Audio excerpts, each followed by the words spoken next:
And we've got a number of issues that you see on the table.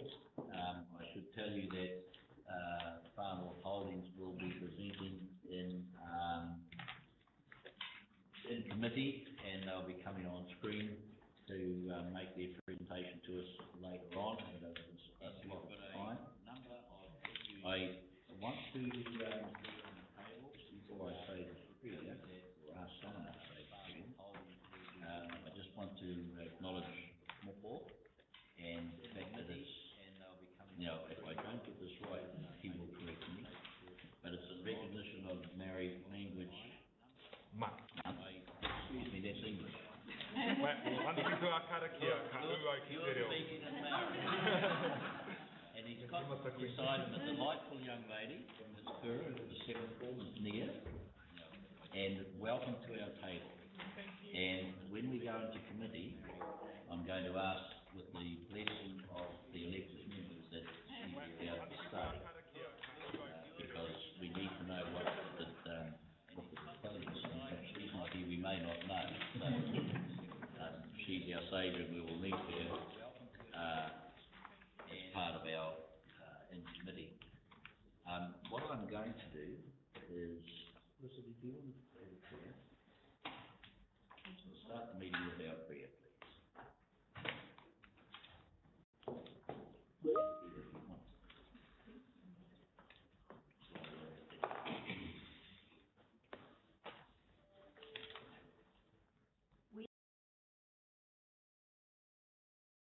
The representatives we have elected may govern the Farnworth district with imagination, skill and wisdom to treat a fairer and more united community that enhances the well-being of our district and solves the district's problems effectively and efficiently. Amen.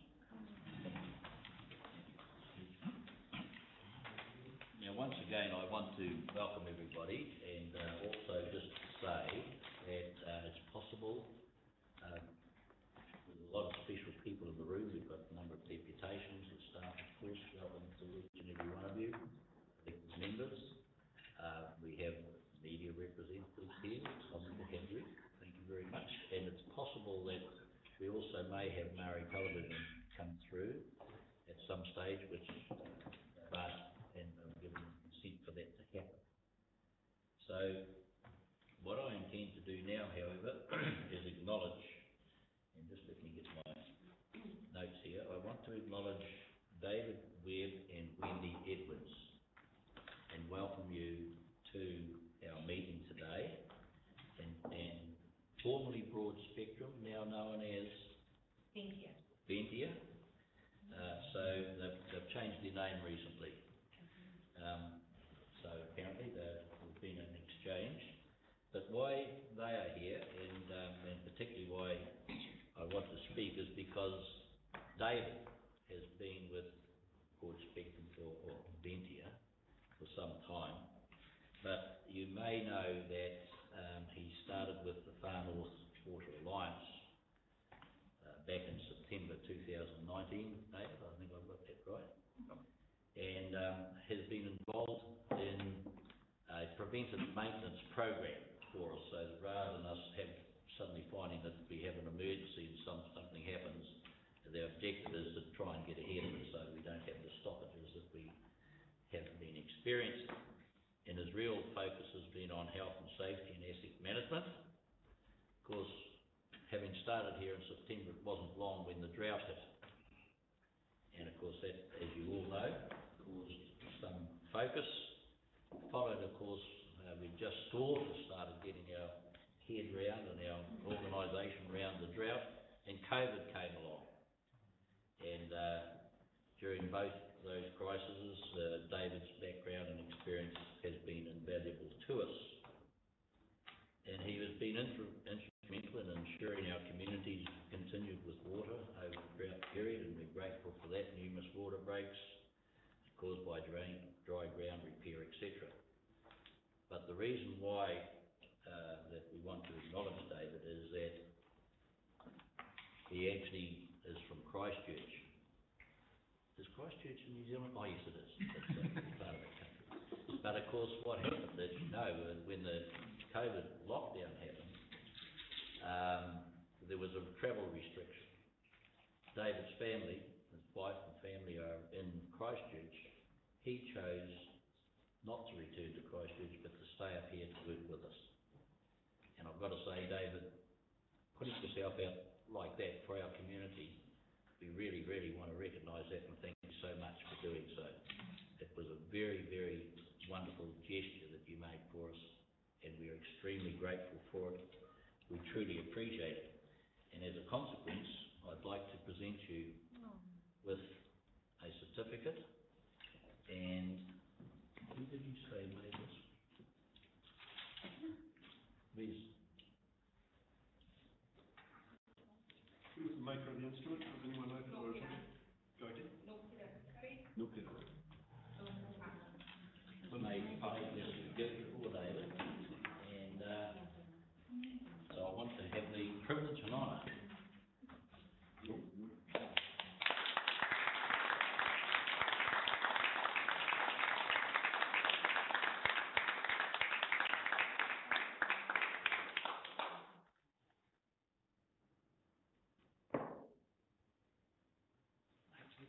Could you sorry about Do that. this. How's that? Thank you. I wanted you to speak at the right place. Sorry. And present you with this made by one of our staff. I'm told some of those things that you around here, the whistles, I haven't tried it, right? Because I think it's back in the back of the head. But anyway, thank you so much and congratulations. Really, really appreciate it. Thank you. The floor is mine to make some comments. Right. Well, thank you, Your Worship, for the kind words. Yeah, and I'd love to know more about this. I guess I've got a couple of things I'd like to say, and I only realised on the way down today from the office that I was going to be presented something. I'd also like to say this is the third time I've worn a suit since I've been in Auckland. The day I arrived, a council meeting, and obviously today. Listen, I think I was asked very short notice to come to Northland and help out. I've got two women that I know to thank for that. One was for the opportunity, was Wendy, and the other one would be my wife for the permission. David, sorry to interrupt. Would you mind standing at the podium for live streaming services? You're okay. You're on telly, David. I'm on telly. Thank you, Sean. It's good to know that. Yeah, and I'll just say, you know, there's two women that are very, I guess, pivotal in me being in Northland, and one was Wendy, obviously for the opportunity to come here and work here, and my wife Karen for allowing me to continue. I guess the point that Worship made about me staying around for the COVID situation is that, you know, I've spent 24 years in essential services, you know, working in power previously. I understand what essential services means to the community, and it's a decision that my wife and I didn't come lightly to, but for me, what I saw in terms of the stress on our staff and the need to be here just was a fairly easy decision. I thought we had good protocols in place, had the backing of our company, and obviously good communications to stay in touch with families. So yeah, so that was that. It's continued for quite a while. Travel has been difficult, but we've managed. I'd just like to also say big thanks to Sean, obviously Glenn in particular, Andy and David for the work, and many of the team that work with them. It has made my time here very easy. I think there's been some really good work done under the Alliance. I sort of feel we're getting closer to standing shoulder to shoulder rather than toe to toe in a lot of areas. We could not have done what we've done for the communities without that support. It's been fantastic. So yeah, that'll do for me. And thank you all very much, the elected members that I've sort of spent a bit of time with. It's been a great experience. Thank you.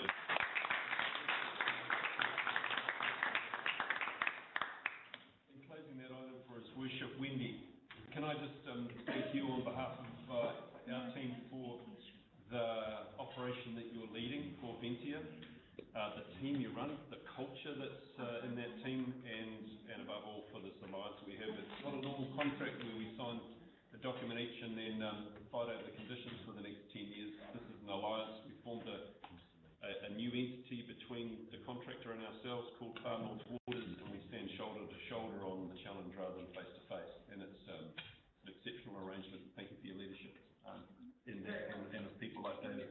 Thanks, Wendy.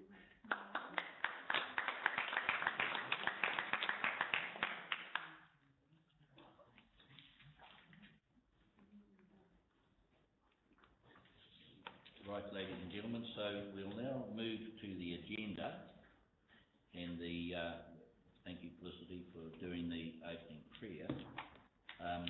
Just before I get on to apologies and declarations, it's been a time, we did acknowledge this yesterday, but it's also been a time of birthdays, and so I just want to acknowledge Felicity, Anne, Rachel, Mufo, and Pam's offended. Are you old enough to have a birthday? Goodness gracious me, when was your birthday, David? 10 days ago.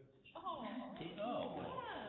So happy birthday to the 5 of you then. Is anyone else that I should know about? I'm trying to remember whether I've had one this year or not, but it seems to have escaped. But anyway, so happy birthday to you all, and I understand something's happened recently. Very good. So what we'll do now is we'll go on to apology.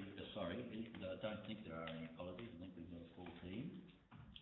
Mike Edmonds is not present, so we'll accept an apology from Mike. I'll move. Is there a seconder, please? Thank you. Just so you can have a vote, if you like. All in favour of accepting Mike's apology, please say aye. No, carry. We won't have to put a chart up for the tick, by the way, will we? We'll go on now to the, I don't think we've got our deputations arrived quite yet, so we will go on to the confirmation of minutes. So I'm happy to move the minutes. Do I have a seconder, please? Ka tuarua ahau I tēnā e taku rangatira. I will second this, your worship. Thank you for that. Well done. Right, is there any comments on the minutes? If not, I'll put the resolution. All in favour, please say aye. Say aye.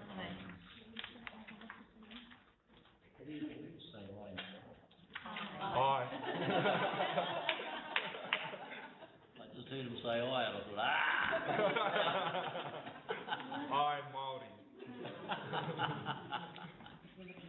Okay, so thank you for that. So what I intend to do now is just run through a number of items. Having done the confirmation of the minutes, I will do the announcements, and then it may be that some of our people who have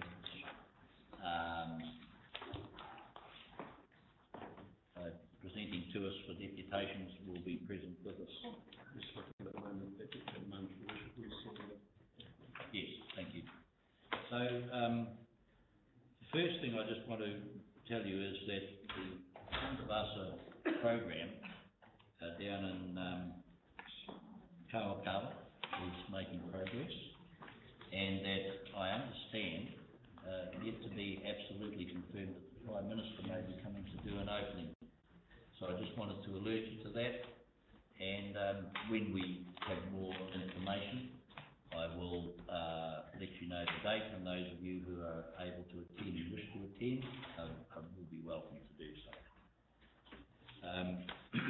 We have an item that John Busey and I have been involved in around a sister city issue.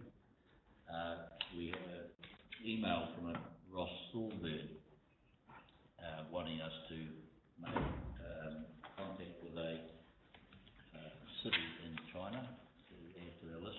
John and I have had some discussion about this. My view at this stage is, while we're in lockdown, we're probably better just to say, can we just put it on hold? And consider the whole issue once we know what the situation is with lockdown, etc. So we will we will deal with that at an appropriate time. Now, if I can find this paper.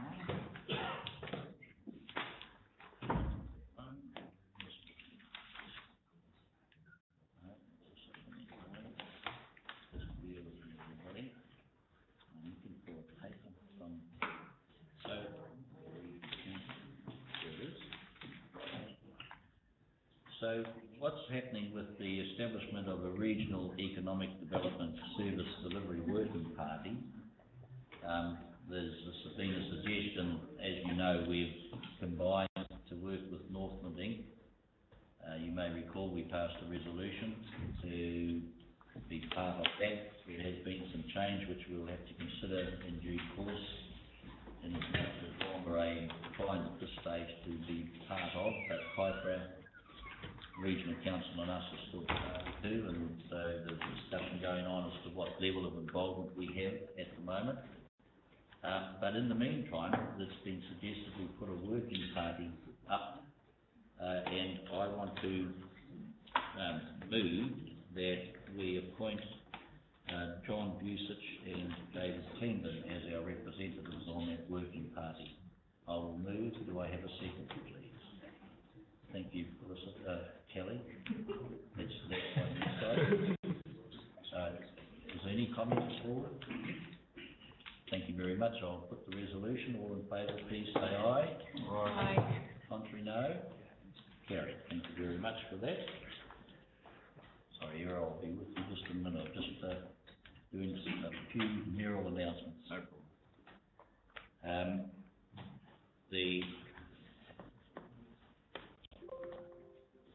We mentioned this yesterday, and I'll just touch on it so it's just in the minutes. There's been some issues around Rangatani jetty and boat ramp. I want you to know that we're dealing with those with the three groups that are involved, with the APU, with the Ratepayers Association and Progressive Association, but I'll keep posted on that. There was also an issue around Windsor Landing. I'm pleased to say that Nora and her APU have done a wonderful job in getting that sorted as far as we're aware. So we just want to place our thanks to her and different others, etc., for the work that they've done to help us. Most grateful for that support. The issues of, I just remind you again, the issue of Three Waters and local government reform is ongoing. It's on pause just at the moment because there's something else happening down in Parliament that seems to be taking everyone else's attention. It's hard to get any sense out of anybody down there right at the moment, but mind you, that's not, oh no, it's changed. But anyway, so I just remind you that that's something we'll have to continue working on. The issue of NEX, there's an item here to appoint Moko as our representative on NEX. When we come to that item, I tend to allow that just to sit until we get to the in committee, so we can have a full discussion around NEX, and then, subject to that discussion, make the appointment of Moko to the NEX. Aveda, Sean Dean, you just quick update on where we're at, please. Mr. Mayor, Aveda, I'm pleased to say that on the 14th of October, you've delegated to the Chief Executive the power to sign off an agreement, development agreement with Aveda, and that happens on the 14th of October. So we've made good progress. It's taken longer than we would have hoped, but it's been a very positive outcome. There'll be a joint media release at that time with the relevant information in that media release. Thank you very much. Thank you for that update, and you'll note the date, no doubt Sean and Dean will send that information out in an email just to confirm when it is, and those of you who are available and wish to attend will be welcome to do so. 2 or 3 weeks ago we attended a hui up at Kaipara to do with the wastewater treatment, and I can never get this right. You heard me try and pronounce it today. Electrical coagulation. How did that go? Did I?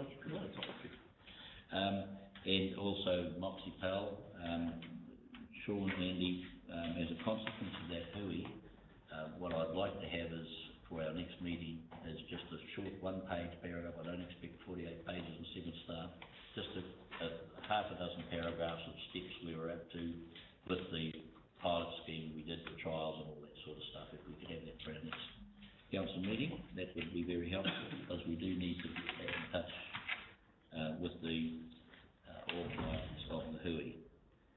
Some of you may have seen the front of the Northland Age. In fact, this now another story. This is to do with elderly victims who had enough. They want a gate across the thing, and Sean is working to get that organised, as I understand it. So we're responding to that. Monganui Boardwalk. You may have heard that there was an elderly lady, 89-year-old, who unfortunately fell over the wall and passed away. Not sure whether it was a medical issue or whether it was an accident. But 2 nights later, another lady fell over the wall, and she wasn't badly injured, but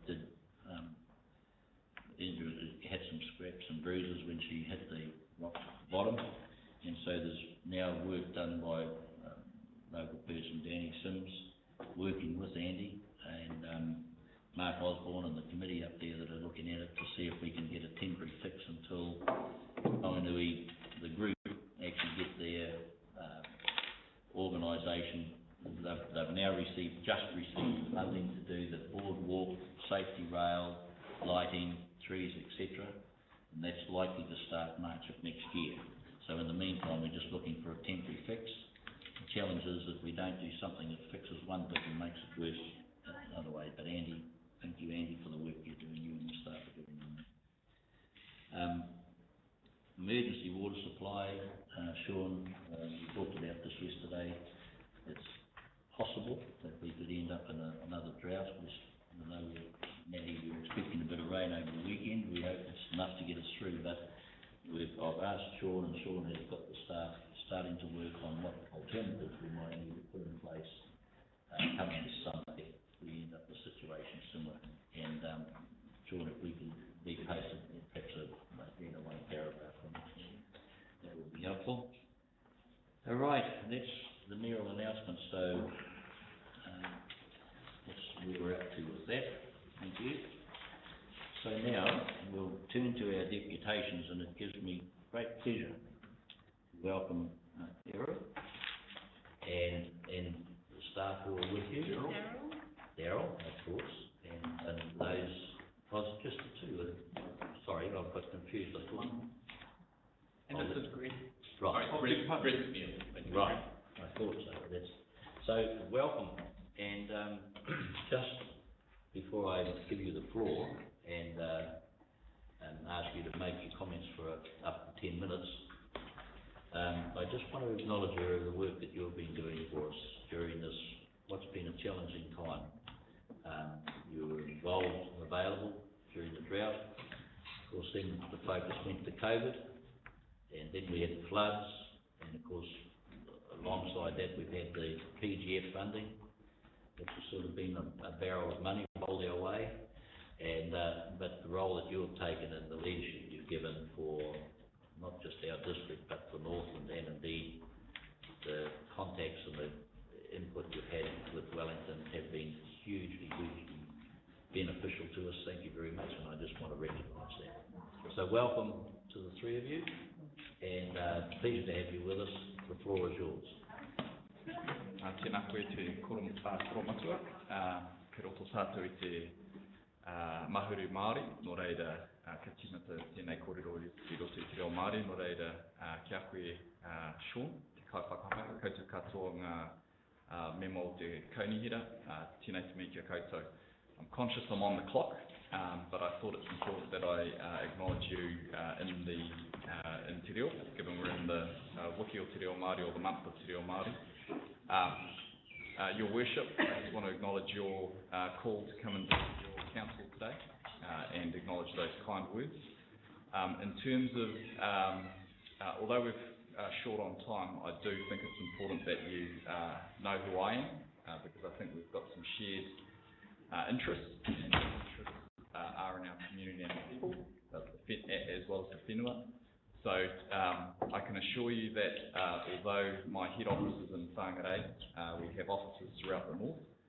My family have whakapapa or familial connections from Hokianga to Whangaroa, into Te Huku, Waitangi, and my father's quite well known Māoridom, and I'm usually seen as a Ngāti Hine, but I can assure you I'm also a Ngāti as well. In terms of our discussion today, people and whānau are at the heart of what the Ministry of Social Development does, and I'm pleased, Your Worship, that your kōrero started with our people, because we've had a very challenging year.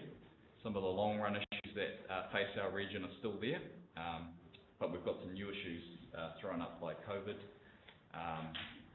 and those pertain to things like mental health and well-being, which I'm sure if you are listening to the news and receiving reports from others in the social sector and health, you'll understand that there's a lot of pressure on whānau.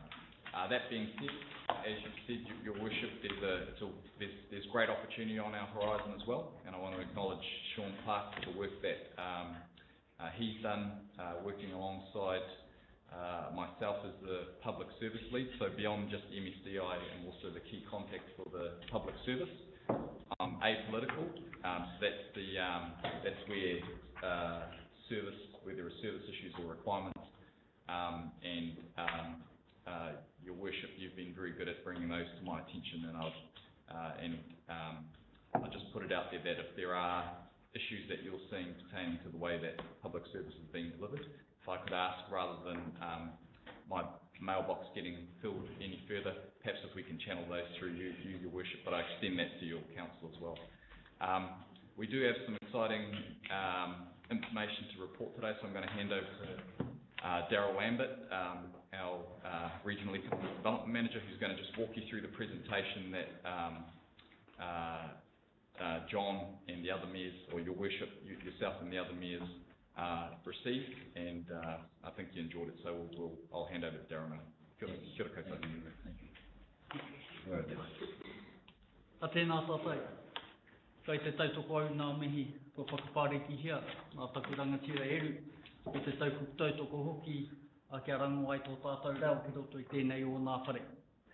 Nō reira, kei te mōi hau, ko tata pau tā mātou te kaumeneti, nō reira, me tōti ka tatu ki te kaupapa e whakairi nei. Kia ora tātai.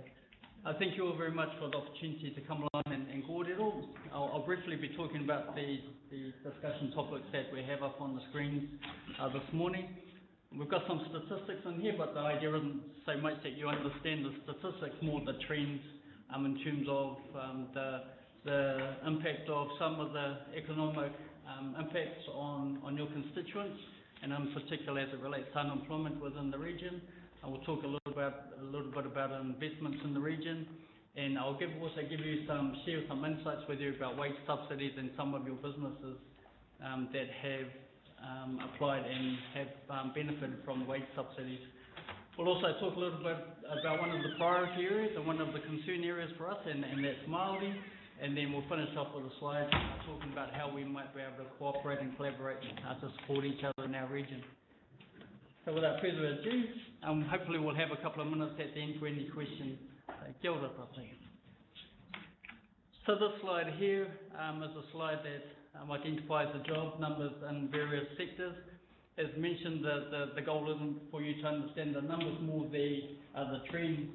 So you see green, red and orange lines under each of those sectors, and what this shows us is that agriculture, the primary sector, has held fairly steady across the challenges we've had all year. Those sectors with the orange lines, they have been impacted to some degree, but not significantly. And I think the tale of those sectors with the orange lines is that they're all effectively essential services and public services. Those that are with the red lines, those are the ones that have been more affected. So we've got the manufacturing, tourism, accommodation, food, etc. Next slide is about contributions to GDP, and as you would imagine, it reflects the previous slide about employment in those various sectors. So primary is doing well. Those essential services not overly affected, but again, accommodation, tourism, construction, retail, manufacturing are those sectors that have been affected most. In terms of the impacts on your communities and employment rates, so within Far North District, we have 9,500 people on the working age benefit register. Significantly, 71% of those are Māori. We've had 1,200 people come on register since level 4, since the lockdown period, and similar numbers since the same time last year. In terms of the Job Seeker Work Ready benefit, we have 3,800 people in the Far North on Job Seeker benefit, which is an increase of 33% since the same time last year. And again, significantly, 76% of those are Māori. So part of our response at MSD is we try to and we reallocate our resource as the need determines. For us and with others, such as the Chamber and Northland Link, we recognise that employment is a key tool to the recovery of our region. So we've been reallocating and allocating resource to employment, getting more people back into employment as quickly as possible. As an example, the average weekly work exists, so people coming off benefit into work. Same time last year, we on average had 21 people back into work. At this point in time, we've doubled that rate and we're moving 42 people back in work. Some weeks, we have more people going off benefit than come on benefit, but the goal here is to highlight that we're working hard to bring people back into work. There is still a lot of work around. On average, there might be about 600 or 700 jobs around the region, all of Northland. Last week, there was about 800 jobs around. It dropped once Auckland went down to level 3. Those job numbers dropped, but they've started to pick up again. So there's work around and we're working hard to move people back into work. You'll be familiar with all of the investment that's happening within the region. General numbers for the Far North is that there are about 100 projects, PGF projects, equaling to about $224 million of investment and another $44 million through other projects. 444 million, that's where all the infrastructure work sits, all the dock horticulture, the environmental programs and funding sits from there. So a significant amount of funding coming into Northland and a fair bit of that coming into the Far North. So this slide gives an indication about wage subsidy inside. So the big grey block, that's all of the wage subsidy products that have been come through SD, so the wage subsidy extension, wage subsidy resurgence. At its peak, we had 50,000 people in Northland supported by wage subsidy. As of 2 weeks ago, there were only about 6,000 people left who've been supported by wage subsidy, and at this point in time, there's about another 2,000. So over the next few weeks, there'll be no one left on wage subsidy. There were initial questions, fears, concerns about what would happen once wage subsidy finishes. There was a concern that there would be another wave of unemployed throughout the region. At this point in time, we haven't seen that with the numbers coming back onto benefit. So although the numbers are increasing, we haven't seen that increase reflecting these figures here with people coming off wage subsidy. At a BA5 last night, talking with some of the businesses and other businesses, a lot of the businesses are still being cautious about what might be in front of them. So a lot of them are talking about, last night I talked about 4 or 5 businesses, and some of them still need staff, but they're waiting until after Christmas just to see what happens in the economy before they start investing in that space. About two and a half months ago, MSD did a survey around the country of businesses that applied and were granted wage subsidy. We had 90,000 respondents across the country and 4,500 in Northland. Just generally speaking, the results show that wage subsidy helped those businesses. 94% of them said that wage subsidy helped them with their cash flow. 77% have said it helped them retain their staff, and 90% said that it helped them keep operating within the foreseeable future. So there was a lot of questions about is wage subsidy just a short-term band-aid, and then will people become unemployed after the wage subsidy ends? And those previous results would indicate at this point in time that wage subsidy allowed businesses to get through the hard times, and are still working hard to try and retain their staff. Good. This slide indicates the question of this slide was, what do you expect to do over the next few months in terms of your business? The majority of respondents to this, about 95% of the respondents to the survey, were small businesses, so they had less than 20 staff. Nearly 50% of them said that they'll be managing their operating costs and that they won't be looking to downsize in terms of numbers and or work hours. When you're to extrapolate the bigger businesses, so those with more than 20 staff, it's quite different. Over the next 3 months, they say that they are looking to downsize and they are looking to cut working hours. So our small businesses are working hard to stay operating and working hard to keep our people employed. As a result of that, and knowing that our small businesses are trying to keep their people employed under difficult times, MSD has developed products to help alleviate that and help with that strategy of retaining people into work. So we've got our apprenticeship boost program, we've got our mana and mahi products and our flexi wage products, but I won't go into the detail of those today. We are working hard with a number of agencies, Northland Inc., Te Puni Kōkiri, the Chamber of Commerce and others, to provide support and services to our business community and our leaders. These are just a list of some of those products and services. We're happy to be working with Andy and David and their team around the program of works and all of your shovel-ready projects, and I'll talk a little bit more about that soon. So, as indicated in the statistics around unemployment rates, we have concerns around our vulnerable communities, and in particular Māori. So, given the population of Māori in the far north, and the fact that 71% of those on benefit are Māori, 76% of those on the job seeker work ready benefit are Māori. And one question for all of us is how can we work together to alleviate those pressures on our Māori communities. Now, we've got about 3 minutes left. Couple, thank you. So in terms of what next, as I mentioned, we're working closely with David and his team and Andy and their team around supporting the program of work that you have, especially on the shovel-ready projects. Shovel-ready, we know these are projects on top of your business as usual, and you'll need a workforce. Tourism needs a workforce, and anticipating that we'll be getting a lot of people, domestic tourists coming up during the summer. Horticulture needs workforce with the borders being closed. So the challenge then is where is this workforce going to come from? We're working hard with the horticulture industry, and we're looking at developing a strategy and how we manage that. But the discussions with David and his team will be working with them and their contractors to see how we can support in that space.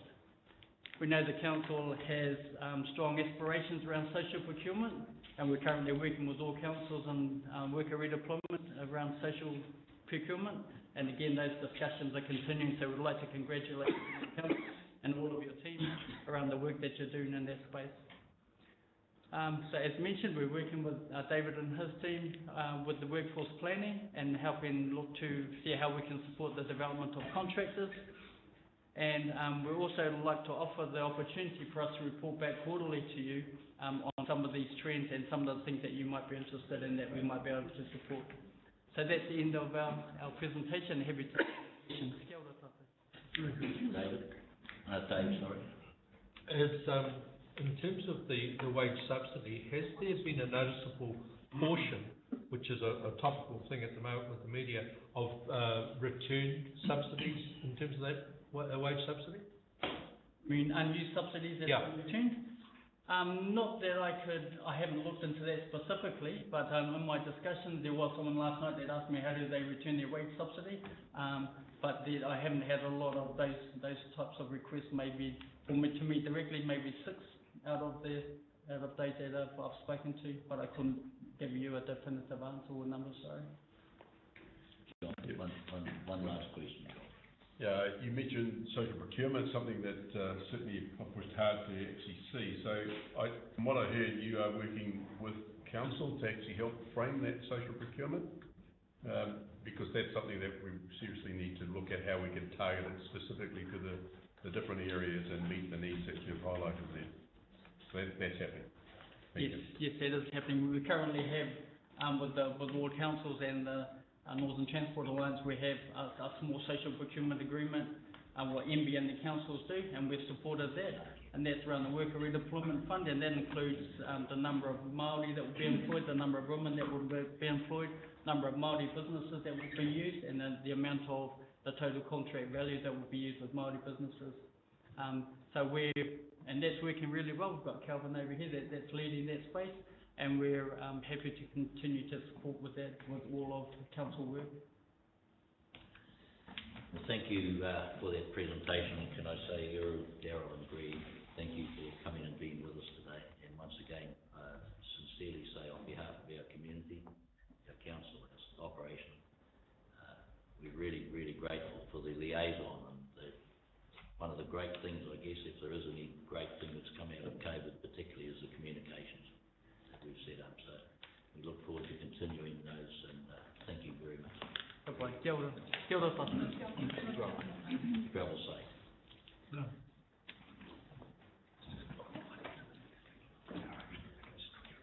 Yes. So can I welcome Anna, is that, have I got Anna?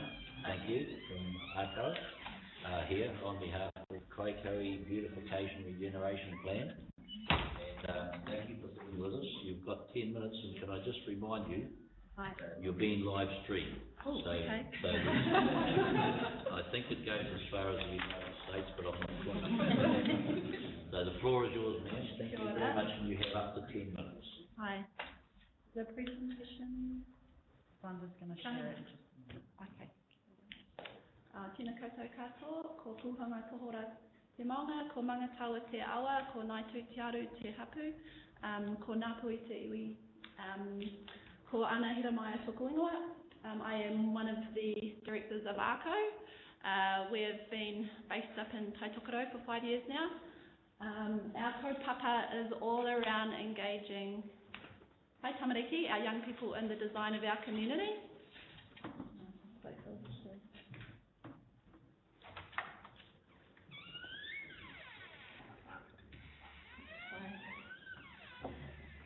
Can it go full screen?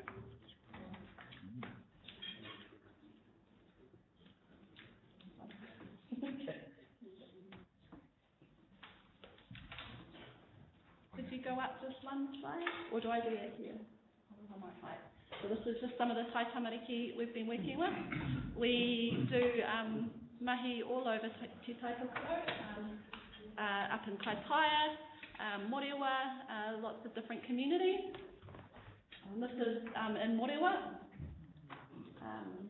There's two parts of what ARCO does. We're both a foundation that provides education to Tai Tamariki around design through a Te Ao Māori perspective, but we're also a design and architecture studio, but all our profits go into the foundation. Last year we've got 4 different programs. Last year we worked with over 2,000 Tai Tamariki and community members around involving them in the design of their community. I'm just going to quickly, I've got a few slides, I'm just going to go through really quickly, but these are just some of the examples of what you can get when you involve our community, and especially our Tai Tamariki in the design. You get some really innovative, beautiful contextual design outcomes. You may have seen the Kaikoui basketball court.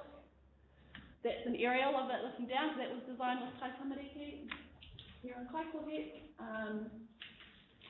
This is our mobile station in Kaikohe, which is probably one of the most unique petrol stations you'll see around. This was designed with Te Kura Kaupapa Māori o Kaikohe. It's good to see them represented here today. So they came up with the designs of this space to reflect Ngāpuhi and what it meant for them to be Ngāpuhi. They decided they wanted a space for local products. So in there you can now see lots of our local products being retailed, and it's flying out the door. when you involve community in the design of spaces, it really has so many other effects rather than a design outcome. There's been kaumātua that go in there and have a tangi because they can see their maunga. Our young people are going there and fighting about whose maunga looks the coolest. So design can do more than just have, that tangible outcome. So these are just some of the ideas of the wharepaku, feel like you're in the ngahere, all their ideas. One of the taitamaki that we work with, the kura on this is her graphic design, her work, and she is now employed by ACO, so it creates opportunity and building up our next wave of designers and mahi toi in our community. Bling Bling Toi Marama, a big light festival that happened earlier in the year, 250 tamariki from Morewa, Okaiho and Kaikohe involved, over 2,000 people came through the Waharua over 3 nights. So the impact of design and what it can mean for our community. So why I'm here today is invited by the Kaikohe Community Board to talk about actually what we've done in Kaikohe. A lot of mahi has been done around the design and a township plan, and we're really at the point where we need to be able to access the long-term plan funds for Kaikohe. There is a plan, we just need some afi to deliver on that now. So no more over-consultation, we know what the community wants. Let's just get tangible outcomes for our community who feel deflated at the lack of tangible outcomes that they're seeing. So I'm just going to quickly go through, actually this is the plan, there has been a lot of work done. We were involved with the NZTA plans for those 9 communities around Te Tai Tokoro. And we love being part of that process. We went on a big haerenga, and those plans have become the basis for accessing other funds, and we have found them really useful for Kaikohe. This is just a picture of the Kaikohe Township Plan and all the projects that have fallen out of that. We've used this as the basis for our plan. We see our work in Kaikohe is actually weaving all the things together. A lot of things have been done in isolation, but now actually we want this cohesive plan implemented. So we've got a pretty good grasp of all the things that are happening in Kaikohe from a built environment and design. Okay, so priority 1 from that plan is bikes to Broadway, connecting the Pouharinga bike trail to Broadway. These are some pou that have been designed by tamariki. So we want to see a cycleway and an access to bring manahiri into Kaikohe, but also for our whānau who are using that track, a safe access for them. So we've got a plan around pou, all designed by tamariki. This is just some of them in situ around Kaikohe, a taonga trail, so we can start to have this consistent theme around Kaikohe. These pou that will start popping up. They're under construction now, these elements of pūriri. They're really bright, again, all designed with tamariki. Large-scale graphics along that road to draw people in. Again, all will be designed with tamariki in a similar way that the basketball court was done. These bike racks were designed by tamariki and Bay of Islands College for Kawakawa. They're currently under construction too, so this can be a template for our Kaikohe tracks, but the design would be designed with Tai tamariki. So you can see the amount of, the quality of work that they're producing. Priority 2 is Memorial Park, so the basketball court kind of brought this whole other desires of the community, so we've been working on the design of that. Locating the wharepaku, this was such a good process to do this master plan because now we've got a cohesive vision and things, working with the council and the asset management team to do things towards an overall vision and things aren't getting plonked, and there's a more considered approach. Again, this was all designed with tamariki. This is the Learn to Ride bike track in that space. Kaikohe East have done the designs. They wanted it to be an adventure. Through it you're entering different elements of the waharua, the moana, the ngahere, and connecting to the other elements of that space. So this has all come from them. And some of the ideas of what those spaces look like. Priority 3, safety around the recreation road, Mangakahia, our tamariki utilising that space. is another key issue, and connecting that to the bike trail. We've been engaged to do the development plan of Linwood Park and the concept design for the new sports complex. So again, how we weave all those spaces together and get a cohesive, the next priority, going through it really quick, sorry, is the Broadway upgrade, our Tai Tamariki feel. Deflated at the current state of our main streets, a lack of colour, buildings are run down. This is one of the buildings, as an example. 2 more minutes, Anna. Okay, Tamariki have been involved in the design. Their goal was to see te reo Māori everywhere. So they've been designing large-scale typographic artworks to go on these buildings. North Tech are starting the painting tomorrow. This is an example of some of their mahi. All the kupu came from Whakatauki and what they meant to them. St John's, we're a little scared at the design, but they're committed. So prepared to see some bright colours happening in Kaikoui. We've got 4 buildings underway. That's huge, obviously, so don't be shocked by the bright colours and paint that are about to appear on our main road. But we need to be working with the council and NZTA to bring the rest of the street up. The buildings is one part, but there's the roads, the bridges, and Te Pua Te Piki. I won't get into that, but obviously that was a huge disappointment for our community. It doesn't end here. How can we work with the council and implement something? This was us working with Tamariki on that project, wishing, kind of almost promising them something. This is a second that with all their desires for that project. And that is pretty much to show there's been a huge amount of work done in Kaikoura. Can we access those long-term plan funds so that we can deliver on these? And that's my kōrero.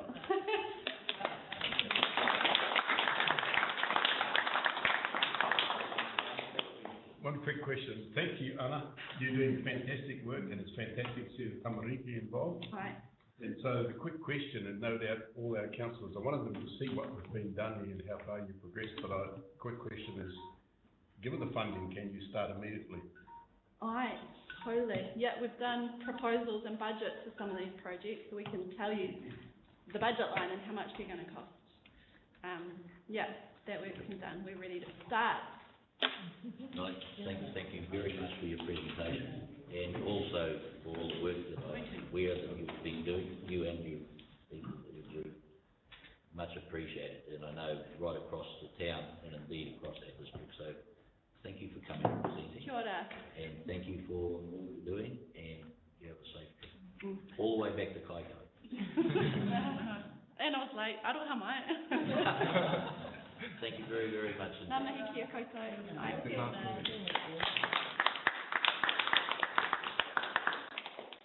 Now, can I have next, please, the Freedom Quarry and Te Whakamana?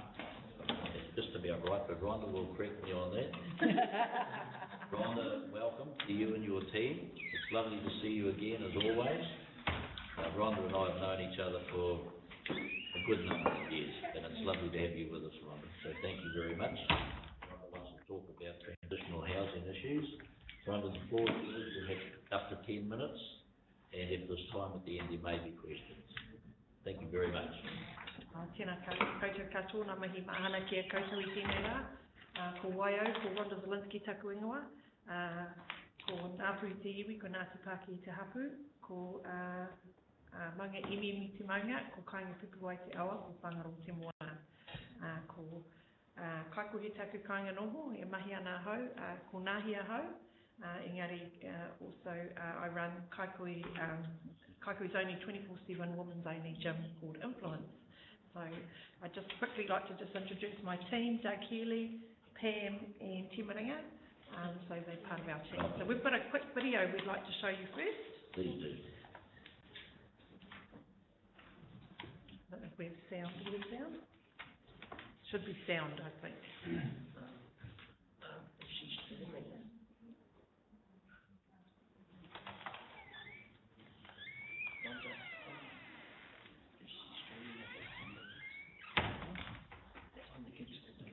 It's on the stick, if you're streaming it or something.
Just on behalf of Freedom Whare, just want to thank you.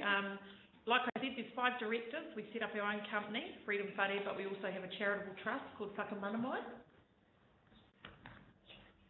Okay, trainer, come and help me. What do I do? The arrow. Oh, that one. Oh, there we go. So, how we all started. Basically in March of this year, Doug Healy and myself were asked by Ngāpuhi to lead out the COVID-19 testing in Mankahi Road. And so that was pretty much one of the days there where we had our full team on board. I think that was after the New World case had been announced and we were inundated with people. So that's basically the start of our journey. And what we saw coming through the feedback, the trends that we saw was homelessness, addiction. Of course, drug addiction doesn't stop just because COVID's hit down. And so people, even though we were in lockdown, they still needed, their drugs or help. We were trainer has a history with dental because his wife is a dental assistant and therapist, and he was quite appalled at the state of some of our family's teeth. We were seeing poverty. We were seeing people that were coming in who were on the verge of giving up. Things had got too hard. Most of the people we saw too, there were clusters of them. They didn't meet the MSD priority criteria. So single male adults are really down the chain gang, and that's where we were having a lot of people presenting. So this is what we're supposed to do on our day jobs. Like I said, I run a gym. Trainer is currently doing dental care in Kaikohe, but also he runs Influence, which is a global brand. My brother runs Silviculture Contractors. My whāngai daughter is running the hub in town, which is Support Families in Addiction. And Kimini is supposed to be selling batches. But this is what we ended up doing. And so we, by default, got involved in trying to house people. And so what happened was we were going out there and we were seeing that there were families with no running water, no hot water, substandard housing, living in cars, living in the park. And so we thought we had an obligation to do something, to provide some support around something. So we were very blessed to get some funding from the Kaikohe Community Board. So just thank you too for that, Your Honour, and referring us to that. They have helped us purchase some LPG stoves, some telephones, and hopefully some solar packs that we can give to people. We started our whare to the whenua, which is our trust purchases the portacons, and we deliver them on to people who have whenua. We've built some really strong partnerships with the Whanawara Community Clinic, Smile Care and the Solomon Group. We're really, really excited about these partnerships. So people that come into our service, not only do they get housing support, but they get free dental, free medical care, and the Solomon Group have a focus on youth and getting them into training and education and employment. The reality of the situation, this is what we were seeing on a day-to-day basis, and believe you me, that mouth up there with those teeth is not an exaggeration. I'm not quite sure how many teeth we've pulled over the last 2 weeks, but I know they have a waiting list they've registered about 2,000. This is our current emergency housing plan, the residential market, motels in the front, the campus. It's not working, it's inadequate. We have a plan, whare to the whenua, which we've started. We're self-funding that. We've currently invested up to 200K. We also have opened up a supported living home in Kaikohe, which gives people somewhere safe to live who are in addiction that want to go into rehab. And why we're here today is to show you option 3, which is our proposed transitional site. We are hoping to purchase this building to provide emergency housing, transitional short-term housing, and meet a need for the hard to reach. Why are we here? We need you to help make option 3 a reality. We need to partner with Far North District Council. We're looking for funding, your support and endorsement, and helping us navigate the required pathways to meet consent. This is what we will be offering: 25 beds, safe and secure, emergency housing, transitional short-term, bail addresses, but with that wraparound. So we want to get people off the emergency housing cycle permanently. This will help address the housing inequality in Kaikohe, the youth housing problem, the teen parenting housing problem, and it'll reduce the strain on MSD. And basically it's just to say, hopefully with your money support and our vision and dedication, we can make this happen. So, thank you for your time. Kia ora, thank you very much.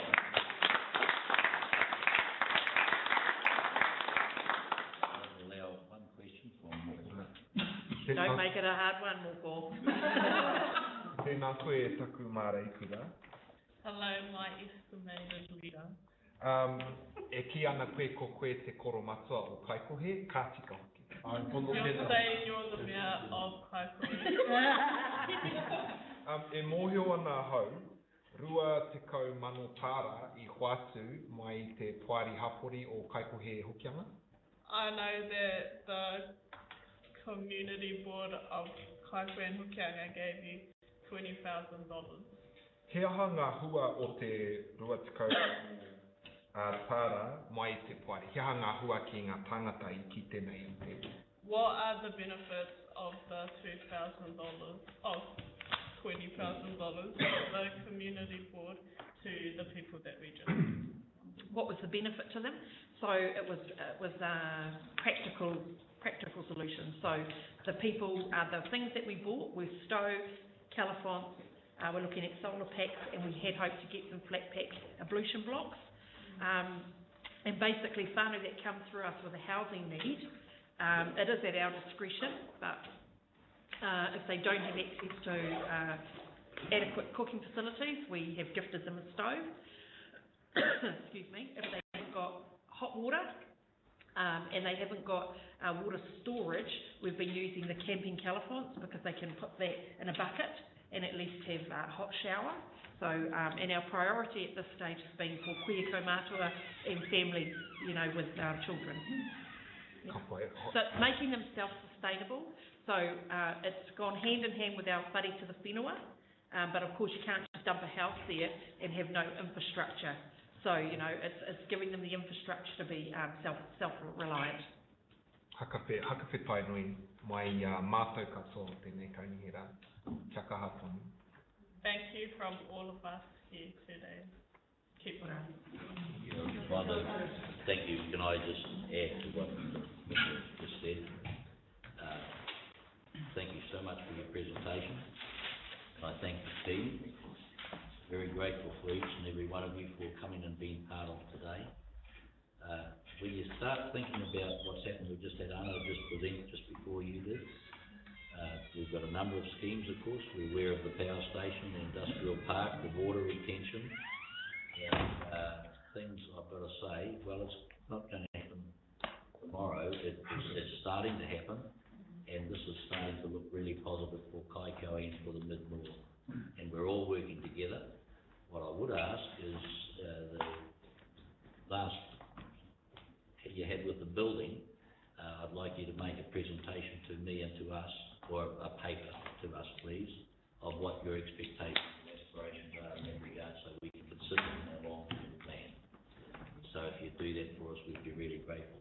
Once again, can I just say thanks to each and every one of you for all that you are doing for us, for our people, for our community. Rhonda, thank you so much for your leadership. It's really great. Thank you so much.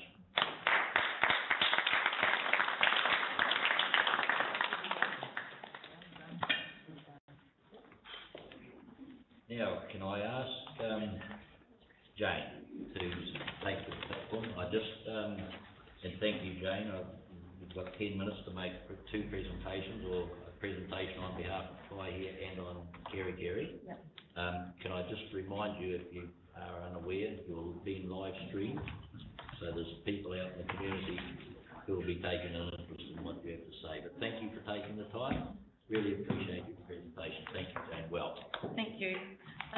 Look, I'm going to apologise, I haven't prepared a PowerPoint that I had said I would, but we had requested to bring a deputation on Monday and we hadn't heard back, and so the rest of the people from Kerikeri Ratepayers Association and the Paihia and Districts Ratepayers Association, and we decided at 8:30 our time that we weren't coming, and then we got news this morning that actually we could. So I'm going to change the approach a little bit. I am here with my ratepayer hat on, and I don't want to put a dampener on all of the great stuff that's happening in our communities as a result of COVID, but also hardship that we've been experiencing for some time now in the far north and the huge social need. And so I'm going to just highlight that I am human, not just the robotic ratepayer watchdog that's been getting alarmed about this fast-moving fiesta that we're seeing on council agendas at the moment, and with the influence of the Provincial Growth Fund, supposedly shovel-ready projects as part of the emergency response from government for COVID,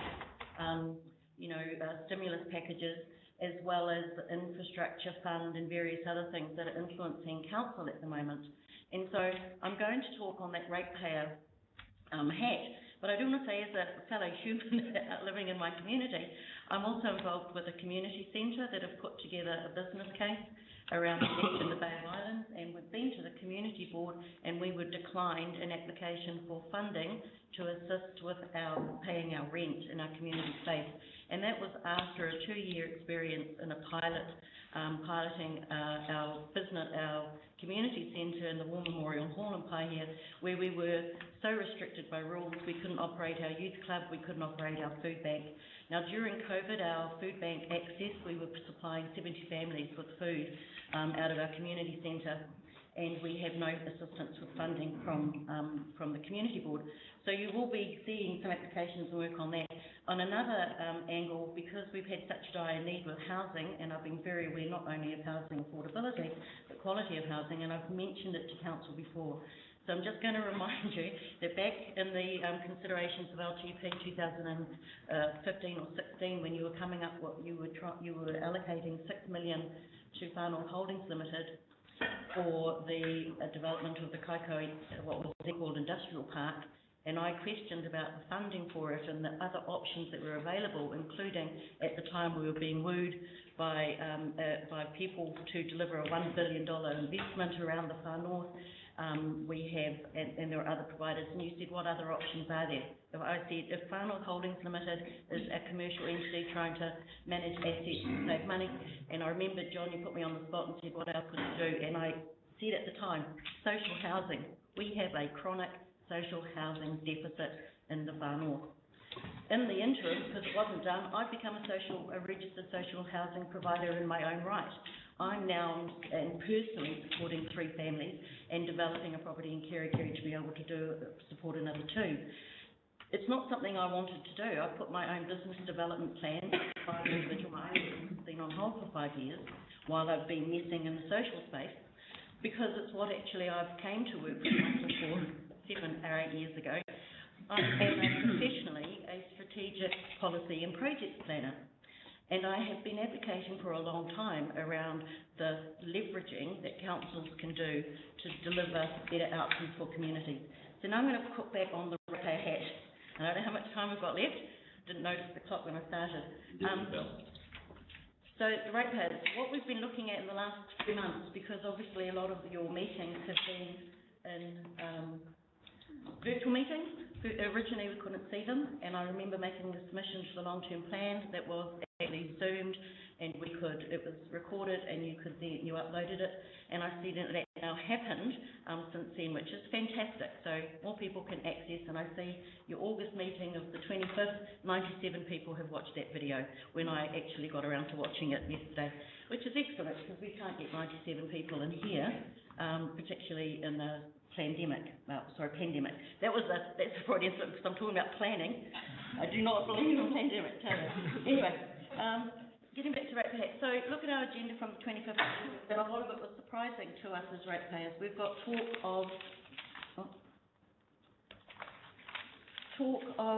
lots of items that are of interest. Unbudgeted funds for drought resistance work, 2.1 million. I have to remind you of the unbudgeted funds that had already been provided for Waipapa, coming into the Kerikeri's potable water scheme, unbudgeting funding for moving in-ground infrastructure associated with the 100-basa project in Kawakawa, and the 5 odd million unbudgeted that was reallocated for drought response in January, February. And it was great to see John Vucic point out in the virtual meeting that a lot of the stuff shouldn't be unbudgeted. A lot of what's now called unbudgeted funds for drought resistance work, and also the response to the flood damage through the storm response funding variation, which is another $2 million, but that's coming from government. A lot of it looks on the face of it as stuff that should be in your asset management plan and part of your risk management. And we, as ratepayers, we pay depreciation, and while we've got also on today's agenda a call to roll over $27 million worth of capital expenditure from last year, we've still not seen, we've not seen the annual report to know what else wasn't done in terms of operational expenditure. And you might remember that in our long-term plan submission, we had requested that you do a stocktake and attempt to trim the sails on the back of knowledge that things weren't getting done out in the district. Recreation services wasn't having to mow the grass. The rubbish bins weren't having to be cleared as regularly, and there were a whole lot of other things that just weren't happening out in our communities. So we suggested that you trim the sails. Now, coming to today's meeting, you've got to make decisions around funding. You're talking about signing an MOU that comes with strings attached, from a ratepayer external perspective. We've got 4 or 5 different lines of work that seem to be mentioning the same projects. And still, the demand for this year incorporated a 2.3% on average increase. It's starting to get confusing, but I'm trying to put it into the short time that we've got. So we've got 4 or 5 reports that talk about funding for unbudgeted funds for drought resilience, the MOU and the first tranche of reforms to access the stimulus funding for COVID-19. Stimulus fund for COVID-19 somehow has been hooked on to this proposal for this new Three Waters entity, potentially. The stormwater funding variation. We've also got the water reform funding draft delivery plan, and I've said capital carry forward projects. All of that, and a lot of them are mentioning the same things, and it's becoming a bit of a mess, frankly, to be able to track whether or not the communities are receiving what they are paying for, not only in the budgeted year, but with funds allocated previously. So what we've already provided for in the last annual plan and rates demands, and even the one before that. So I've not mentioned every our deputation has an ambition to do a slide around each of those items that I've mentioned, to point out where there's duplication or inconsistency when you're looking at it from a particular community perspective. So for example, with the Kerikeri hat on again, we know that we've got PGF funding of $3 million for the domain, but we recall that in the previous annual plan we already had $2 million for squash and $600 million for the domain, and that was carried out. It looked like it was repeated again in this annual plan. We had another $200,000 for squash and $600,000 for the domain. So that suggests $1.6 million for the domain, plus the $3 million from the PGF, and then there was nothing in the LGP about anything. The LGP was silent on funding. The 2018 was silent on funding for the domain. We got $2 million for wellbeing infrastructure and $1 million for upgrading impounding facilities. We've had a lot of debate around the costing of the impounding facilities and how that's going to get done. And same with the $2 million wellbeing infrastructure is actually for the Waipapa Ports development. And then an extra $2.4 million, $5 million for the jetty, boat ramp and parking facilities at Rangitani, which is also still a project that's being consulted with the community and is in the foregone conclusion. So that's just one series of examples from PGF. It feels like it's complicating the consultation process that was still ongoing in our communities. So we've got, for example, the Kerikeri Domain now is setting up a working party. It's meant to be delivering on the resource management plan that was adopted, and yet we've seen this other funding come through. It's uncertain on what it was for, and it's uncertain what the council's actually signed us up for as ratepayers that we then have to ongoing manage and, depreciate and operate and all of the rest of it. We still don't have the business case. So we've got real concerns, and I'm going to come back. We've requested of Aisha, and the Mayor hasn't considered it yet, but we've asked to come to each of the committees next month to go over in more detail each of these reports that you're considering today, which is fine. We're not opposed to your decisions. We're not suggesting what the outcomes of your deliberations will be, but we do want to engage more closely, and we've asked to be able to come to each of the committees to do that. I've just mentioned Kerikeri. I am going to mention quickly the Paihia one is also fraught, the waterfront development, for the same reason, where there's money budgeted from PGF, money that was mentioned in the LTP, not in the proposed LTP in 2015, it was in the adopted LTP for a breakwater. We made submissions on that, and Council needs to recall the history of submissions by ratepayers when it's considering how to design your process for delivery of each of these projects. So the Kerikeri Domain, the Waipapa Sports Development, and, for example, the Paihia Waterfront Development. We have communities as active as Kaikoai. You're running out of time, but thank you for your presentation. Thought if I kept going, you might just... I appreciate it very much, and obviously you'll be writing to us for applications to present again, so we look forward to that. Yes, we will. Thank you for your time today. We really do appreciate it. No questions? No, there's no time. Okay. Thank you very much for making yourself available. I'm going to suggest that at the moment we've come to the end of our deputations, and just before we get into the agenda, I'm going to suggest we have a 5-minute break for a cup of tea. But just before we do, I just want to apologise. I didn't follow standing orders, and so I apologise for that. I've asked for the resolution, and I move that John and David be appointed to the NRC Working Committee.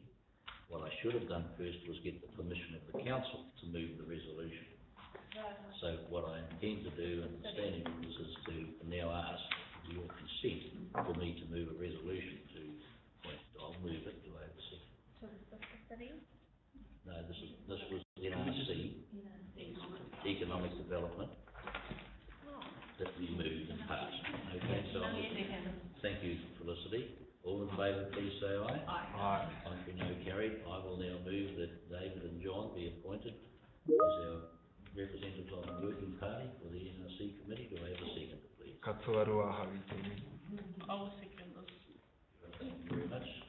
Any debate? Not all in favour, please say aye. Aye. Contrary, no carried. Thank you very much. I suggest we adjourn and resume back here in another 5 minutes.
Okay, thank you.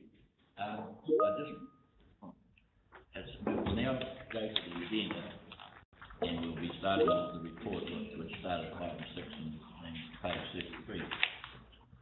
John Busich has just reminded me, having had that presentation from Anna, that one of the things that we need, I'd love us to go back and consider as we're doing a long-term and linear plan. He just reminded me that we gave some funding to Kiri for review, we gave to Kaitaia, but for some reason we didn't get it to Kaitaia. So I just think it may be something we want to go back and consider. I just put it on, just put it out. Okay, so let's turn to page 33, Freeze Park, erosion issues. There's a report in the paper here. I will, oh, by the way, standing order say that we can have up to 10 minutes, and the respondents can have up to 5 minutes. But I'm just going to ask your indulgence that we try and keep any speeches of the mover down to 5 and the respondent down to 3. I'll do my best sort of, so we can be succinct. Okay, so I'll move this so we can have a discussion. Second, please. I'll second this.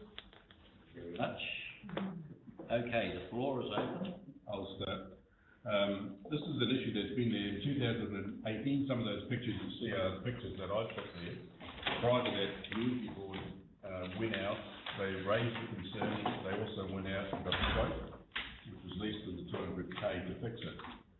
Now, I agree that we need to consider resource consent and go through the process properly, and that's a delay. I see now that this is considered to be urgent, but that's 2 years ago.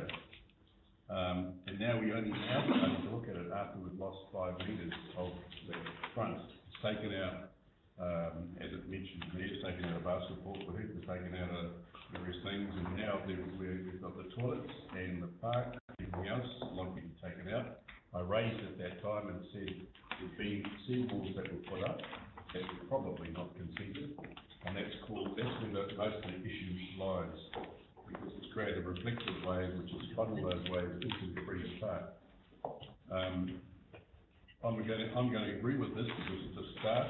I'm not that happy with the 200K we give into a consultant and we sit around watching still more of that area of the road. But we have to start, and I would far rather see an urgency be taken on looking at the fix. As I said, the quote that was done by the community board was less than that figure. And and it does work. We can put up a wall, and they're looking at a better one. We can put that up. It will stop the erosion, as the other walls have done. And we've done other erosion work further along on that waterfront as well. So I don't know why we're delaying, and it won't cause a precedent. I know that's been said, but coastal erosion all around the coast is a slightly different matter. This is our asset. It's failed inside a town, a small town. Thank you, Councillor Busich. Kia ora e taku koromatua. Me haere pia ki te whārangi toru te kaumārima. We should go to page 35. E mea ana tēnā pia mā ngā whaikaunihera te taha ki te piti kōrero ki te hapori e taki. It says there it is anticipated that elected members may wish to take the lead on community engagement. Engari, ki ahau me kaua e waiho mā maua ko kaikaunihera John, ana he tērā e hāpai. But I feel like we shouldn't leave that for me and Councillor John to do. He aha mehe mea e kore e hiahia I maua, mā te kaunihera tonu mā ngā kaimahi o te kaunihera tonu. Sorry, did you say we shouldn't or should? Me kaua e waiho mā maua anahe. We shouldn't let it. I'll leave it with just both of us. Mā tātou katoa. We should leave it for all of us. Ka haere ki te whārangi toru mā ono. If you go to page 36. He aha ngā pānga ki te Māori. He aha ngā pānga ki te Māori. What are the implications for Māori? E mea nā horekau. It says there is none. Engari, kei wahora e mea na mehe mea he wai te take ai he pānga. But it says down the bottom, if it has anything to do with water, there is. He nui ngā pānga, me he mea ka noho toka, noho kohatu, ki roto I te wai o hokianga, he pānga ki te Māori. There are lots of implications for Māori if it stays in Hokianga. No reira kia kaha tātou ni. So, come on. Good on. Kia ora. Thank you. I too support what's been said by Councillor Vucic in particular. We even had a tour of their, in terms of elected members' tour, I think it was at the end of last year, identifying it as an issue, as a problem. Already over a year old then, now it's almost another year, and if we go, and we've got to go through the consent process, obviously it's going to be another 9 months, how much more damage and how much more cost are we impacting because of the delays that we failed to recognise at the time or deal with? I think that is negligent on our own part as elected members, needing to do something to make it work. Get it done. Thank you, David. Yeah, thank you. My first response to this was to actually go against the recommendation, simply because it seems an extraordinarily expensive solution to what is quite a short piece of coastline. I don't pretend any expertise in coastal geomorphology, but I did a master's degree in coastal management, and accidentally learned a bit along the way.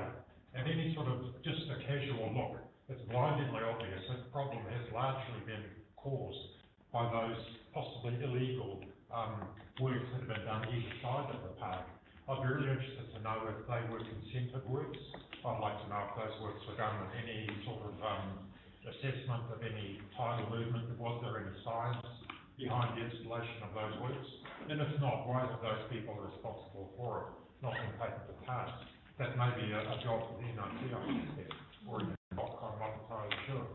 But it does seem to me that this particular problem has been exacerbated, if not caused, by those probably illegal works around the margins of the park. John, in conversations with John, there are, I think, proven and much cheaper and probably quicker solutions than going through a 200k consultancy and then devoting $1.5 million to exactly what I don't quite know. So I'll agree with the recommendation in principle, but I would hope that we get less costly outcomes than one that's been proposed here. As I say, I simply don't understand why. The other point I'd make is we know Transit has done some coastal erosion protection work further, not very far away from Freeze Park. That must have been underpinned by some science, some hydrological assessment or some such. I would imagine we could piggyback on that, surely to get some of that information which could help inform the work that we may need to do here. So as I say, with some reluctance, I'll support in principle because we can't simply abandon it. There is private property now at risk, and I think we have a level of obligation to that private property owner who has apparently done nothing wrong. So as I say, I agree in principle, but I'll be looking fairly closely at seeing this project completed quickly and hopefully for a lot less than $1.7 million. Thank you, David. Elizabeth. Thank you, Richard. And I think there was a question that wasn't answered. Can we first ask staff about the legal status and potential non-compliance of the existing civil structures adjacent to the council-owned land? Does anybody know that? So through the chair, I understand that some of these just have to be put in place by adjacent landowners and a retrospective consent is being sought from NRC. Has been sought from. Is being sought or has been sought from NRC. Clearly that sits outside of the jurisdiction. NRC, by resort to consent, have need to manage compliance of their processes. Thank you, Worship, and thank you for clarifying there. Also, the consenting team who are here today from infrastructure are aware that we can seek an enforcement order through the Environment Court with NRC to enforce that and the damages to our council and to the situation. I'm not sure if that has been presented as an option here in this paper. Also, we don't want to set a precedent here, a very expensive precedent for our community and for our ratepayers. And why should we be carrying the can when these adjacent neighbours, as Councillor Kennett has pointed out, have had lead on environmental affairs? Because my preferred solution would actually be to seek the enforcement order and costs to be awarded to our council to fix the solution, if indeed the NRC finds through the hydrological modelling that these people have caused this damage. Through the New Zealand Coastal Policy Statement, it is very clear that hard structures are not the preferred option. The preferred option is actually to have planting, and Councillor Penn will know that from his studies, longshore drift, in terms of wave action, has huge implications. I'm not in support of the current motion. I'm in support of an enforcement order against this neighbour. Thank you. Rachel. Thank you, Your Worship. I think that this, firstly, is another positive argument for the conversation that we've been having as a governance group around the importance of place-based planning, as opposed to planning our assets solely on the need of their assets. So I think that this is a really good demonstration of why we need to understand the needs of the community. I agree with John's usage that this is about protecting our community assets. So Councillor Boy, while I hear that there is a concern that we set a precedent and that this is echoed through the report, I think it's also really important that it could potentially set a precedent that we as a council value our open spaces for our community, we value our infrastructure, and that we are willing to do what we can to protect those. So I think that there is a double-edged sword there. I agree with Councillor Clendon's concerns around the work that has been done to date, and I really like to total for what Councillor Boyd has brought up in terms of the NRC liability. I think that is a very real question that we need to have answered. Unfortunately, it doesn't protect the assets of the community and of our council right now, so there is a two-pronged approach needed there as well. Councillor Tiffany raises the report suggestion that elected members may like to lead engagement, and I think that this comes back to the heart of what we have been talking about, and that's what meaningful partnerships look like and meaningful relationships look like for this council. That cannot solely fall on elected members, and if that is a resourcing issue, then we need to have that conversation as to how, as an organisation, we establish and maintain meaningful relationships so that these conversations are being had in a more outcome-based approach. So I do reluctantly support the recommendation, however, I would also support an amendment to request that we consider liability being addressed with Northern Regional Council. Thank you, Your Worship. Thank you. Any other comments? I would just say, Mayor Carter, look, the erosion on our coastal shores is huge, and I noticed down here, mentioned here, Aipara, Portia, Taupo Bay, Peka Bay, and Kaumama. Now, if we address this issue in the Marlborough here, what happens to these? We're going to be talking big biggies here. I got involved with the foreshore at Aipara quite a few years ago, and he was a good mate of mine, and we don't even talk to each other. I said, look, it's not our problem, it's your problem. Get it fixed. And his neighbours have done that. They've actually individually put rocks there, etc., to stop the erosion. But if we go forward with this, everyone's in for the kill. It's as simple as that. Thank you, Councillor Radich. Councillor Court. Thank you, Your Worship. I shall be voting against the resolution, and it has shifted my mind some as to whether or not I would support it or vote against it. But I have read and reread the legal considerations that are in the paper on page 34 and 35, and until I have a clear picture of Council's legal responsibility to several thousand kilometres of coastline in this district and the potential repercussion for the ratepayers of the district, I can't support this one, and I apologise in advance to my colleagues from the Western Ward because I know how important this is to you and to the community over there. But I am worried about the precedent, the legal precedent that we will be setting by advancing with Reef Park. I know Local Government New Zealand has turned their mind to this conversation because it is a problem for the sector across the country, and at the moment it's falling into the too hard basket. But we do need a clear steer from central government on legal responsibility and damage to adjoining landowners before we commit. So it's just signaling now that I will be supporting those games. Thank you. Councillor Stratford. I am divided on this, but just picking up on something that the Deputy Mayor said, you know, it's falling into the too hard basket. We're coming into, is it the second year? The basketball court has fallen into the ocean. The playground is going to fall into the ocean, and we've got public toilets, they're beautiful public toilets that are going to be compromised soon. We can't do nothing, but I don't want to wait 9 months. I think we should have been asked if we wanted to remove these assets for now, rather than what's in the report, because I disagree with investing money in something that we do have such uncertain, there's uncertainty about our legal obligations and setting a precedent. I also agree with Councillor Foy on the enforcement by NRC on those neighbouring properties. Gosh, that would be awesome to see. But, you know, we'd be waiting another couple of years. Right now, we need to do something about those assets. We've got staff going out to clean the toilets. We've got people, you know, that maintain the playground. Keep maintaining playgrounds. Maintain the toilets. They're going to fall into the sea.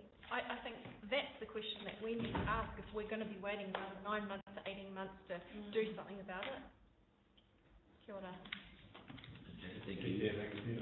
Philip? Yes, I can see that. Yes. Hey, you've been committed to keeping. I just want to make a comment, because there seems to be, we've lost. We had a comment, but I'll let you. Thank you.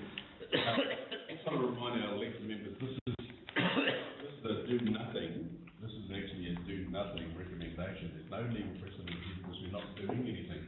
We're investigating the options, and in that investigation, I hope, Sean, that you're investigating the legal aspects of it, not only the requirements of consenting, but also potential risk legally as a council, if we do nothing, and the costs associated with that, plus also the potential liability that we can gain from the legal structures. So that's why I'm supporting it. It doesn't raise any precedents. I think that's a red herring. But it's doing the preparation work, and yes, that's going to cost money because we're getting expertise in there. I'm unhappy about the cost, but we're not putting even a seawall in there, which was actually costed at less than that. And I agree with my fellow councillor here, that Cleveland, that it should be a lot cheaper than what has been suggested. Right, thank you very much, and I'll have my right of reply as a mover. And there's 2 points that I want to make, and thank you, John, that's helpful. I remind you of discussions we've had and referred to Local Government New Zealand, and you may remember presentations have been made by Malcolm Alexander on the whole issue of liability on erosion for councils around the nation, both regional and district. And at the moment, there is no definite law, to my knowledge, either George can nod in the right direction or not, in regard to this issue. Correct. The fact is that it will have to be a matter that's decided by Parliament. The risk you run at the moment is that if anybody, but let's say council, go and put a post in the ground in the front of the section, and a section 2 down starts eroding away, then council become liable for the erosion that occurs. And the issue we have, which is Maddie's quite right, is this isn't just occurring in Freeze Park, it's occurring around our foreshores, around the nation, not just Northland. It is a really big question. The reason why I moved this is because, as John Busich has said, this is not committing us to anything except information. And one of the things that Sean, I would like to see, and I'm deciding whether I move the amendment, but I think there's probably sufficient in here for it to cover it. But we do have to make sure that what the legal position is, and it's discussed and being said in the paper, legal considerations on 34 and so on. But I just want to remind everybody, we have to be awfully careful that by doing something to address one problem, we don't end up creating a significant problem for ratepayers in other areas, and we will. Until there is clear law on this, my advice to us all is that we proceed with caution. This resolution allows us to do that, to get more information. But it's not just us as a council. It's not just Freeze Park, not just us as Whānau District. It is local government and government across New Zealand and indeed around the world that actually consider this matter. And so I say to you, this is just the start of a process that we will have to be well advised on before we make decisions. Otherwise, the consequences that someone at the back of Tawaringa up at the mountain somewhere that has no sea frontage will end up paying for somebody who does. And that's the consequence. So I just say to everybody, we need to proceed with grave caution. I actually worked with John and Moko and the community board to have this paper brought to council because we do need to talk about it. Because Freeze Park is a classic example of the problems, and Kelly's right about the toilets and the netball and all that stuff. And so we have a responsibility on one hand to preserve our assets, but at the same time we have to make sure that we don't end up causing a problem for future generations. So, as the resolution at the moment asks for more information, I moved it so that A, we could have a discussion, and B, I do intend to support it, but only on the grounds that it will come back to us with more information. And one of the things, Sean, that I will be looking for in the paper is the legal issues better defined. And you may not be able to give us that right now. As I say, I think this is a matter that will need to go before Parliament. So with that statement, I just say to you all, we need to proceed very cautiously, know what the hell we're doing, and know what the likely outcomes are as we proceed. Point of order, Your Worship, are you moving an amendment? No, I've not moved an amendment. I think that there's sufficient in here to cover the points that are made. The only additional thing that I would add if I didn't move an amendment was that we also get legal advice. But other than that, I don't think we need to. I think it covers it sufficiently, in my view, having read it. Right? Okay, so I'm going to put the motion. All in favour, remembering that this is asking for a report to come back to us for more consideration. I'd like to move an amendment. All right. To reflect additional Please do. as part of the Yep, investigation. The amendment is to consider purchasing a new land for the park. As one of the options also retreat of the park, and also look at liability and enforcement action against neighbouring property. So as part of the options to consider, not just the direction which the current motion addresses, which is says undertake hydraulic modelling. So you're moving it to get a report on purchasing new land as a replacement for the facilities. Second thing is the liability for the adjourning owners, and thirdly the legal position, a clarification around the legal position.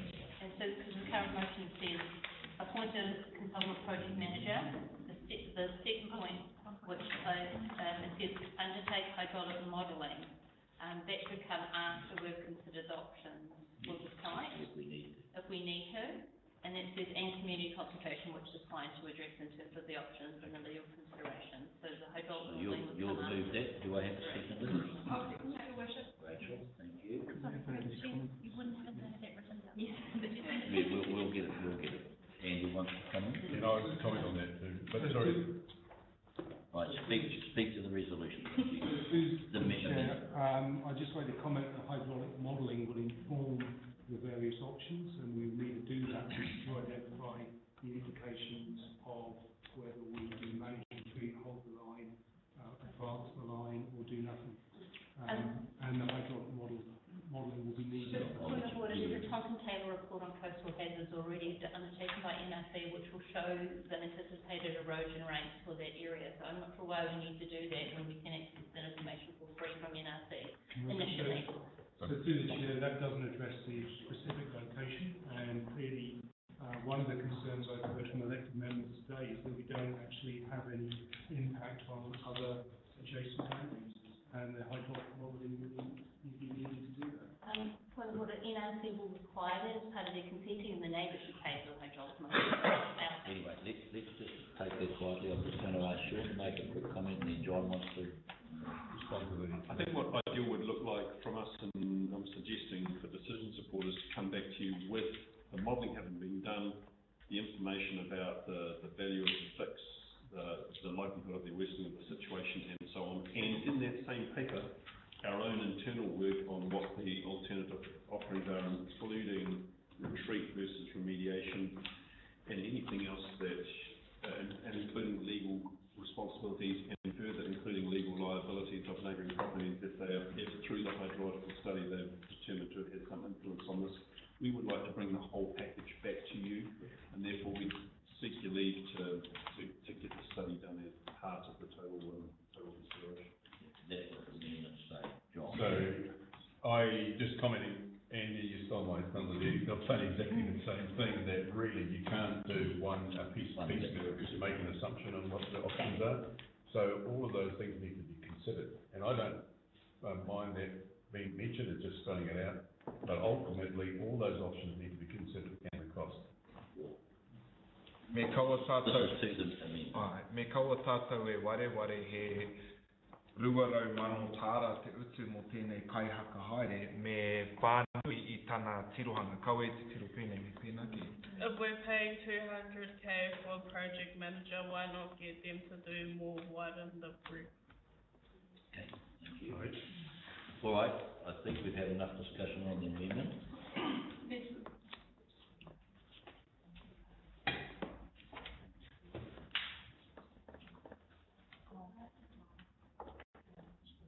Retreat of infrastructure from the park.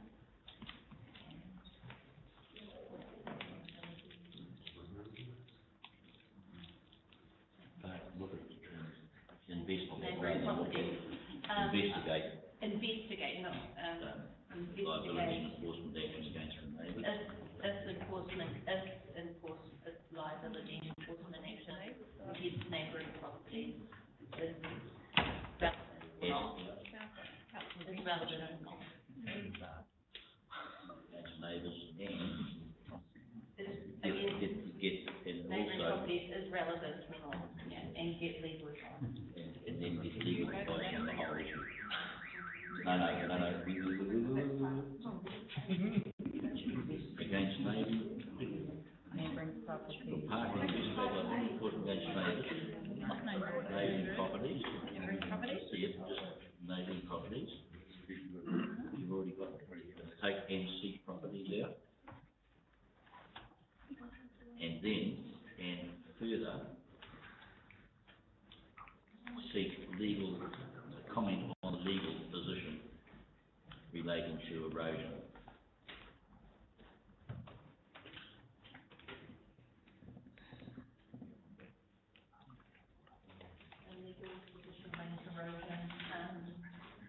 I think we need to look at it, erosion, how it affects it, because it's council owned land. Yes.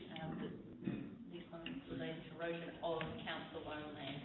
Well, it's not just council owned land, it's...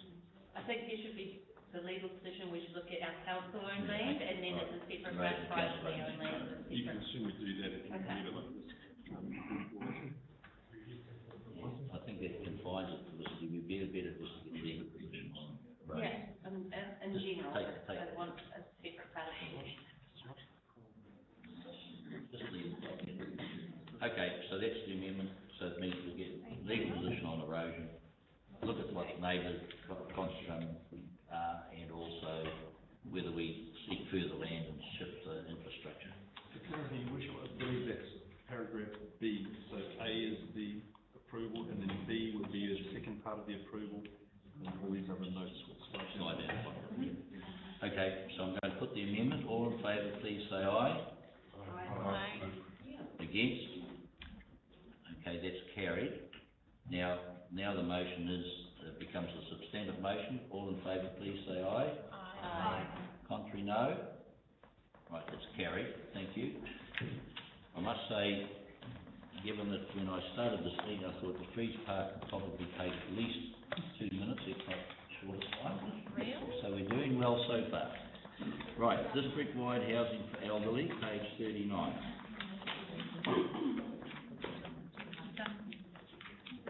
Okay. Page 39. Recommendation is as set out in the paper. Page 39, I'll move. I have a second, please. John, thank you very much. It's open for discussion. Just before we begin, could I just have confirmation? In the report, there are actually two sets of options offered. Can we just be clear about which options we're talking about? I'm assuming the ones on page 45 about ownership issues. There's another set of options on page 41, and it's slightly confusing as to what we've been asked to discuss. I assume that we're looking at the options on page 45. So do I, but I'd just like some confirmation. Is that correct? Yeah, that I made that assumption. Okay, so it's the options that we are considering, David, was on page 45, councillors. Okay, so it's been moved and seconded. I just want to make the point that I got an email yesterday from, and previously a couple of days earlier, a phone call from Anne-Marie Mills around the fact that the RSA are considering using some of the assets they have as a consequence of some of the sales of their properties to maybe get involved in housing for the elderly. I just note that. I'm not saying we do anything about it right now, other than I intend to go back to the gentleman who's emailed me and say, perhaps we'll sit and talk and organise a time when we can chat through what may be an outcome, so we can come back to you as council. So, this has been moved and seconded. David, do you want to comment? Thank you. I can support the first two parts of the recommendation, A and B, that we present the options for the community for consultation and that we undertake a condition survey. I don't agree with part C because that seems to preempt our conversation around the LTP funding. Just put it out there, my personal view is we should divest. I think the condition of the stock of the 147 units speaks for itself. I don't think this council has been good at managing elderly housing over the years. The comments about them being substandard, they're not really fit for purpose. And I think it demonstrates that successive councils haven't really been invested in maintaining the quality or indeed the quantity of units. My personal preference would be, I think, option 4, but that's for another day. But I do strongly believe that we ought not to be, as I say, preempting the LTP discussion, nor I think would it be wise to invest $4 million in an asset which we may be investing.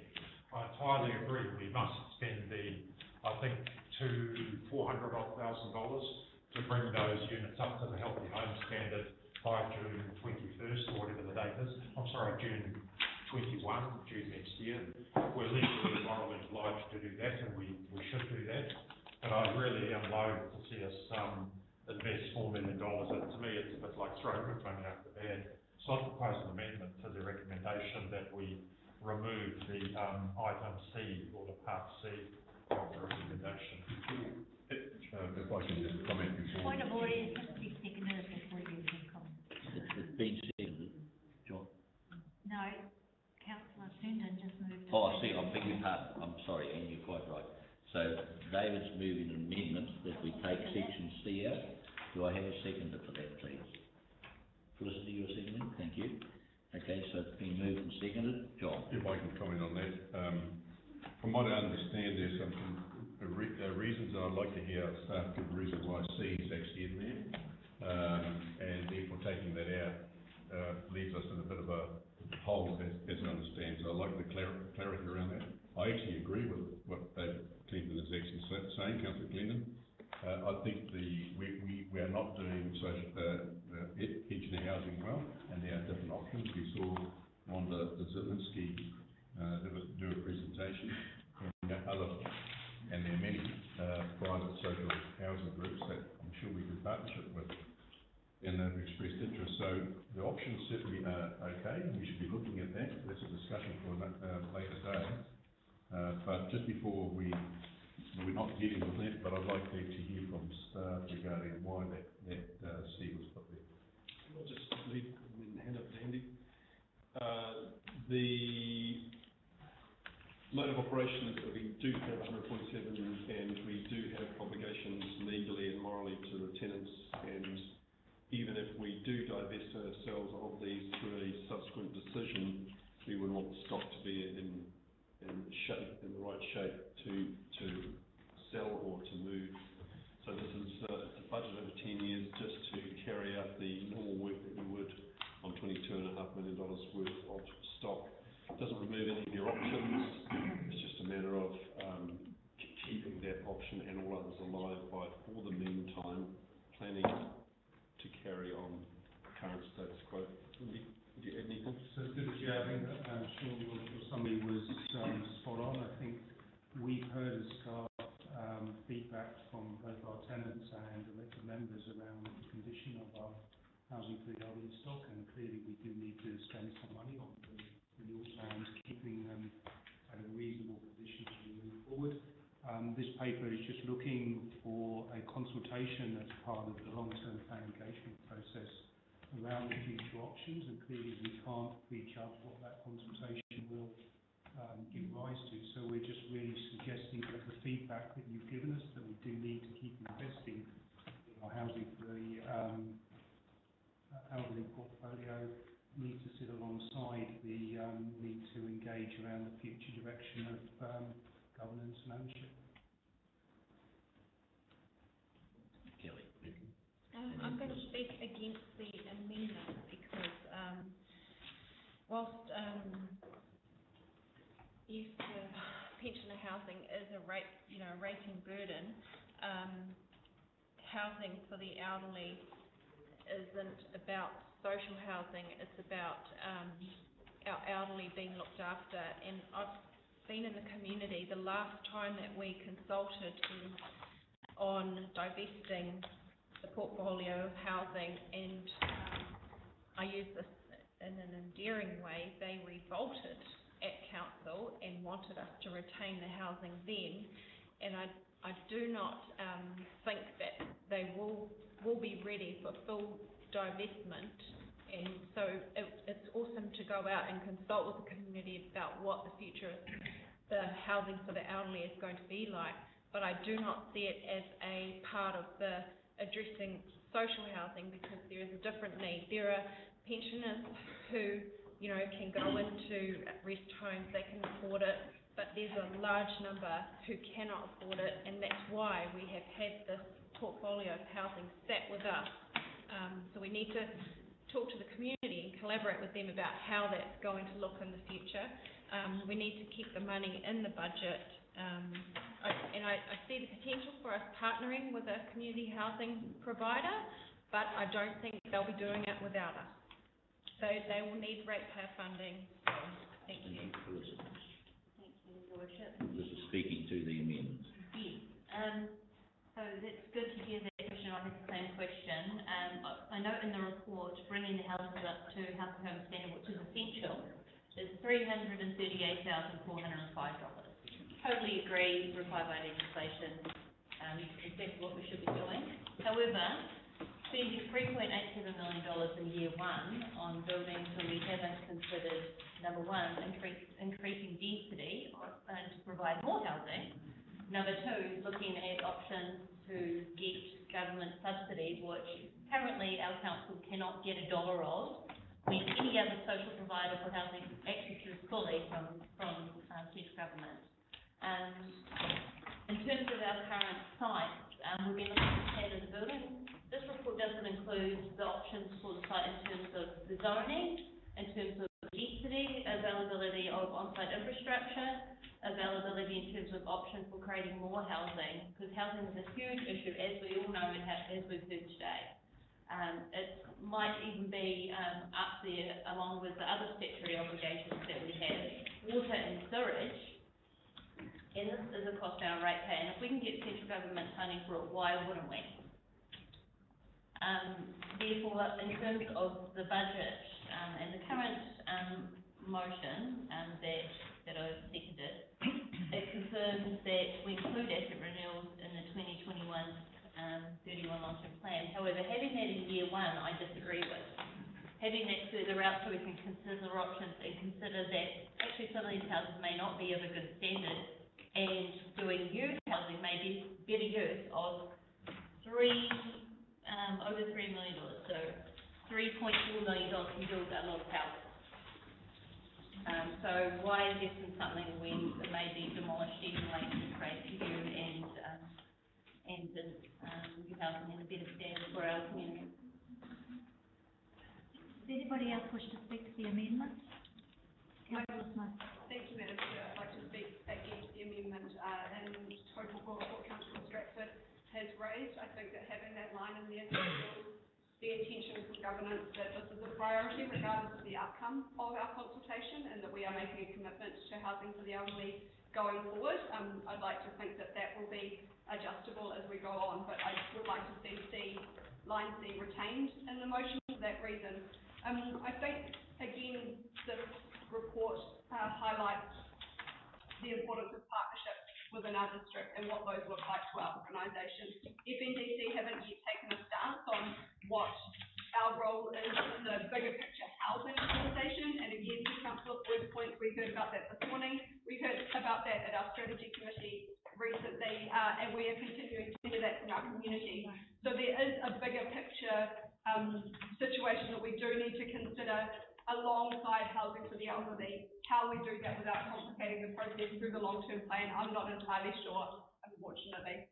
I think that we do have a role to play in there though, and I would be really keen to learn more, and perhaps this needs to be on my own bat, as to what benefits a partnership will have in delivering these outcomes.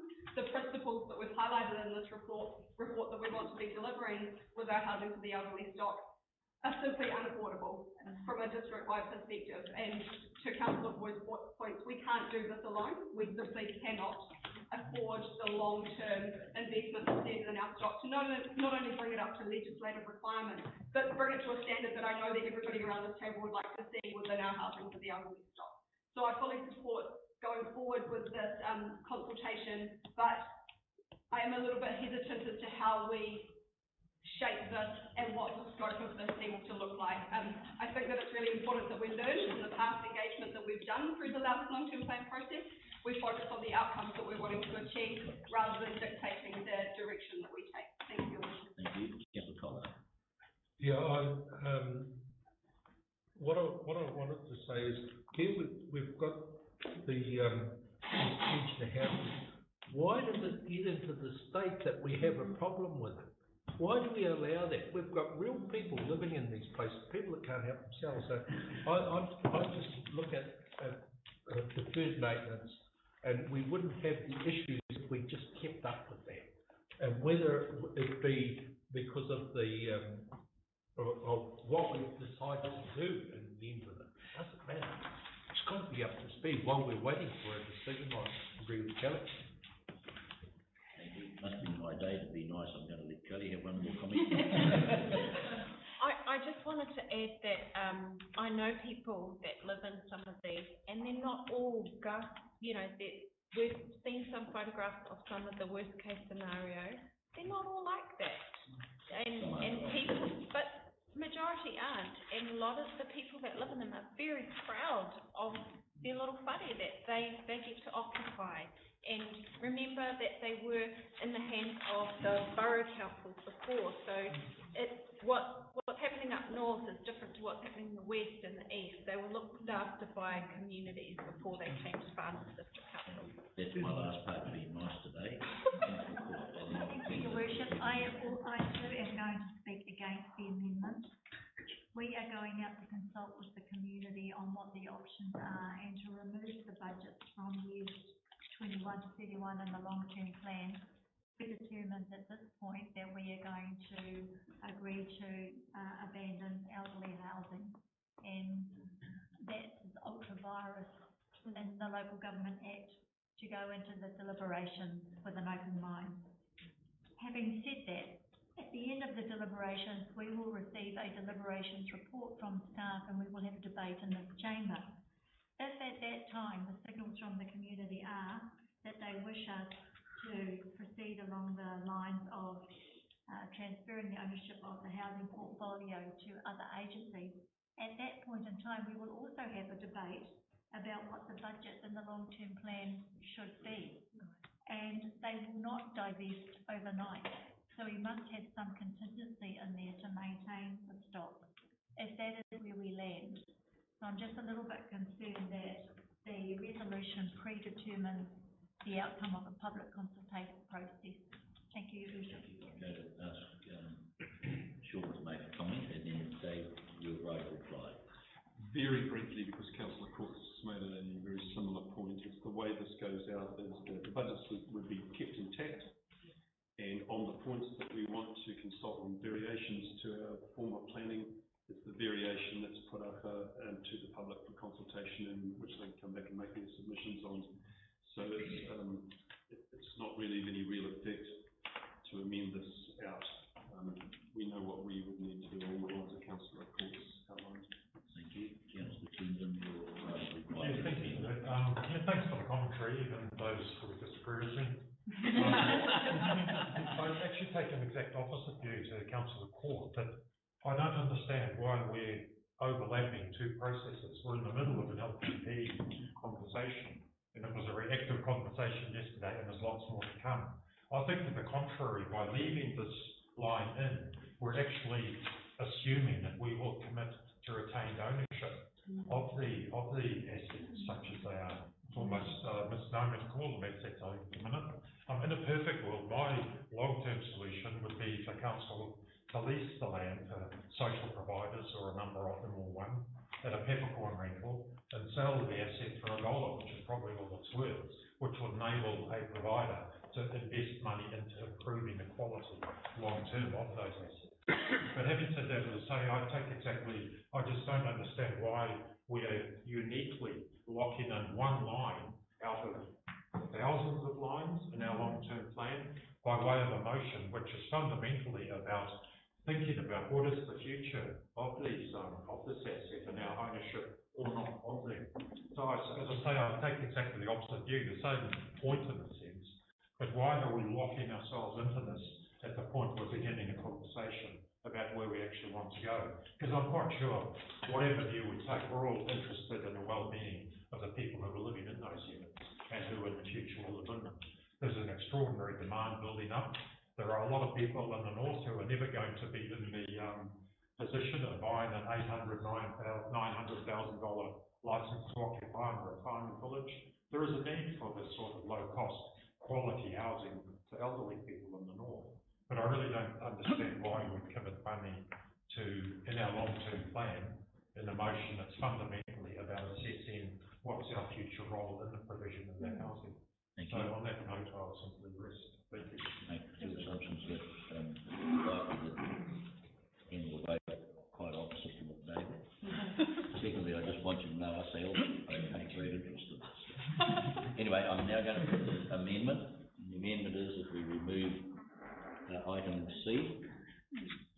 Who's in favour, please? If you'd show your hands.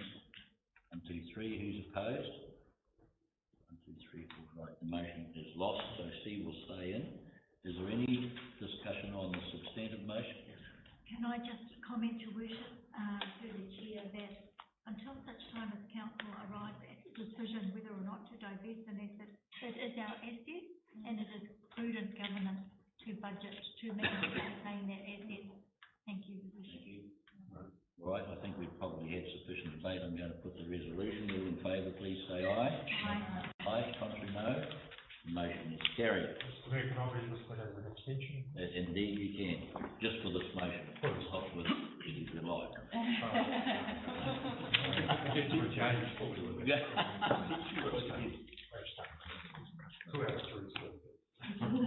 So we'll turn to page 52. Your Worship, I'd like to move this motion. Again, do I have a seconder, please? Thank you, Councillor Court. discussion, it's pretty straightforward. Thank you, Your Worship. I fully support the recommendation of this report into the Public Works Act rather than the Local Government Act. It's been outlined in the report how long this process has been for Ngāti Rehia and for the Kura Depot Basin Management Group. Again, I feel like I am leaping on a little bit, but again, this comes back to partnership. We have a part to play in this, a very small part to play in this partnership. We haven't been able to deliver this to date, so I'd like to think that this is a really good step forward in the way that we look at all of our partnerships across the district. I'd really like to acknowledge the grace that Ngāti Rehia have shown us and the patience with this. This is something that they have been talking about and advocating for a long time, so it's really great to see it on the table.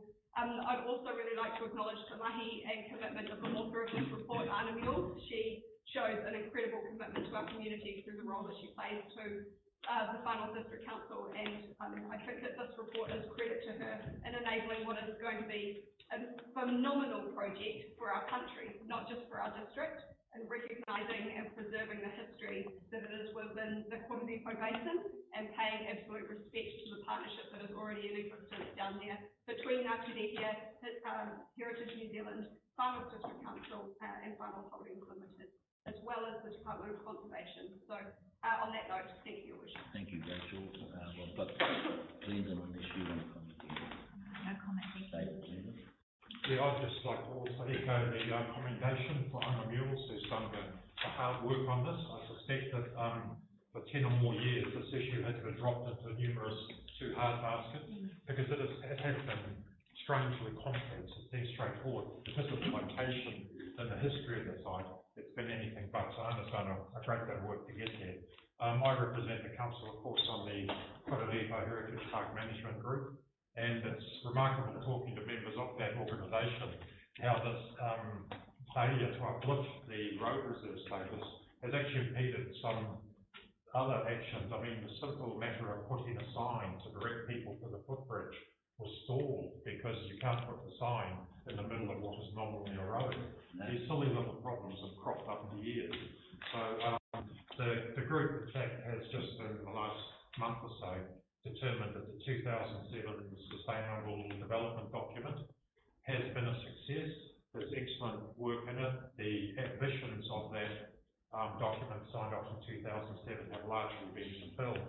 So we've now begun the process of developing the next 10-year project, which is exciting and interesting, and I think it will hopefully enhance the area further. So this is a very necessary step towards achieving that. And I think it's just a no-brainer. It's something that should have happened many years ago, so I entirely support it. Thank you very much for this. Thank you, Worship. I just wanted to again repeat Anna Mules, fantastic staff member, you know, and real breath of fresh air in terms of the way we get on page 96. Sorry to interrupt you, but Anne was listening, by the way. Just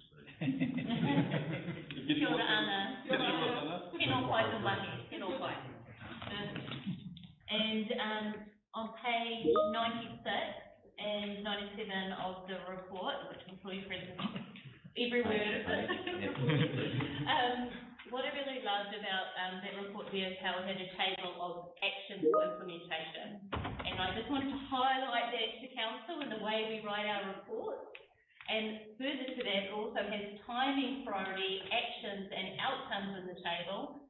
And instead of aspiring words and statements, it has a plan of action and implementation and priority and timing, which has led to this statement here. So I look forward to our reports having similar approaches and the outcomes come from that. Thank you. I'm not quite sure what you're saying here. Okay, if there's no further comment, I intend to put the motion. All in favour, please say aye. Aye. Contrary, no. Motion is carried. Thank you very much. We'll go to item 6.4, page 122. Get there.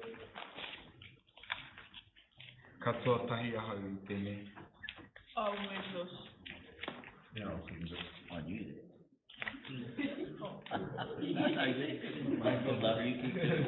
And I'll second it. And I'll translate as well. So do you want to translate? I'll second it. Yes, I got that. Thank you very much.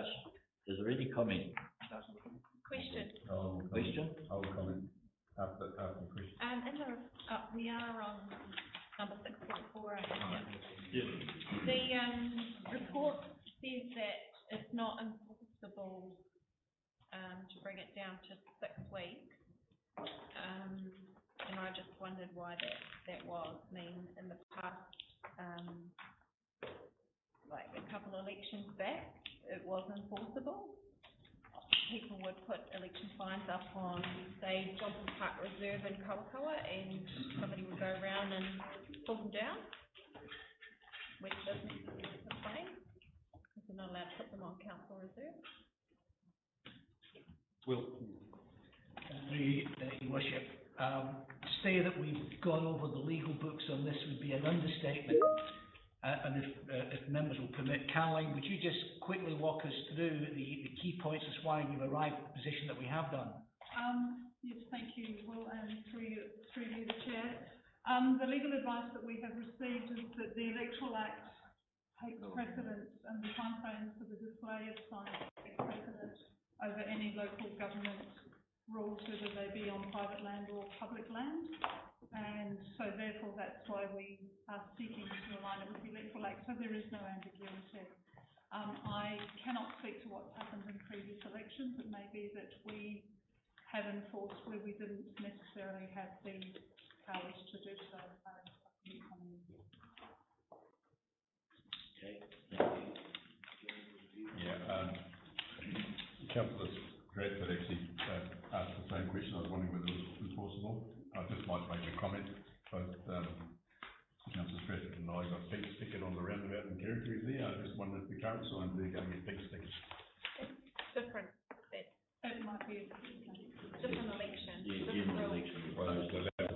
And if I may, it's for different reasons, not necessarily due to the period of display, but possibly where it was displayed, the location of it. Yeah. All good? Okay, we'll put the resolution. All in favour, say aye. Aye. And you want to record again? Yeah, thank you. The motion is carried. I'm just waiting for Richard Edmonds to arrive. He's going to be doing a presentation with Michael Hooker at 12:30. They are here. Oh. And here they are. I mentioned your name, Richard, and you pop in the door. So, Richard, I'm just going to go to, I believe you're talking, you want to introduce Michael to us, yep. And you also want to talk about 7.1, the resident survey results, is that correct? Yeah, look, Carl, so this is Michael Hooker. He's the Managing Director from Key Research. This is the research company that has been doing our resident survey for us for the last 3 years. And this is the first time we've invited them to come to council to present and answer any questions you've got. He has a short presentation which will probably take about 5 to 10 minutes. And then I suggest that we invite him to answer questions. The report as well, I can answer questions to that too, but I think if we start with his presentation first. Thank you very much, and Michael, welcome. Thank you very much. Pleasure to have you with us. Thank you for the work you've been doing with us. No worries. Appreciate it. Look forward to it. Thank you. Thanks for the opportunity to present today, everyone. My name is, as Richard has introduced me, Michael Hooker. I'm the Director of Research at Key Research. This is a very succinct summary of the annual residents' opinion survey. So I'll begin by going over some of the objectives of the survey. I'll talk about how we actually conducted the survey, the method that we used. Then I'll go on to the story, and then obviously there's a concluding slide, and then a slide which looks at what next in terms of where you might go with some of the learnings from the study as well. Who's in charge of this, by the way? Is someone in charge? Oh, here it is. Yeah, I'm in charge. Yeah. Can I have that on slide? Just so you know, you're live, by the way, you're being streamed. Right, okay.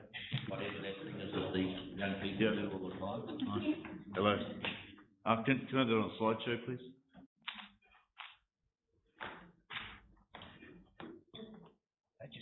Just going to configure it over there. Right, yep. I think that. Okay. Okay, so what were the objectives of the annual study there? Were these 4 key objectives? So obviously we want to measure satisfaction or performance across a number of service delivery aspects, assets and facilities that the council provides. We want to determine what's actually driving those performance scores. So we want to look under the bonnet, if you like, and determine the drivers, because they will then identify the opportunities for improvement or things that the council would focus on for the next 12-month period. Measuring reputation is something that we're able to do through our particular unique modelling, and we wanted to obviously assess changes in satisfaction over time. So as Richard said, we've been conducting the study for 3 years now using the same methodology, so it's giving us some good benchmarks to measure in terms of our improvement over that 12-monthly period. In terms of the method, how did we actually go about the study? We conducted a telephone survey. So we received 501 responses. And the responses that we get don't always exactly mirror the population profile of the district. And so we weight the sample back to that actual population profile according to the 2018 census data. The fieldwork occurred at that period there from the 3rd to the 18th of June this year. Okay, so let's go to the story itself. And the story is a very good one. So we see improvements in performance across these 4 key metrics that we measure here. So on this particular chart, we've got overall satisfaction, we've got reputation, we've got quality of services and facilities, and we've got rates provide value for money. The green column there was last year's survey, 2019. The blue column is 2020. So we see good steady rises across each one of those 4 key metrics. So this is a good story. And then when we look at each of the specific service areas in which the council provides assets and facilities for, we see the story repeating itself. So again, out of the 23 aspects that we've measured here, there was only one that has decreased in performance from 2019. And there's some really good performance and satisfaction ratings in there as well. So the good news story continues. I mentioned one of the objectives were to understand what is actually driving performance. So we conduct this specific analysis using the model, which we use for a number of other councils across New Zealand and Australia. And it's showing us here in this chart that overall satisfaction is driven very, very strongly by the reputation of the council, which is shown there. Rates provide value for money and services, and facilities have a much lower impact or level of importance in terms of driving that overall perception of performance. We see the drivers off to the side here. If you were to say focus on reputation, these are then the sub-drivers that we've analysed through our model as well. So financial management, faith and trust, for example, would be strong drivers then of reputation. When we look at the actual service delivery assets and facilities themselves, these are the most important ones. So of that list of 23 that I showed you a couple of slides ago, parks, coastal access and car parks is the most important driver. Then we have roads, footpaths and walkways, and the third most important driver is refuse and recycling disposable services.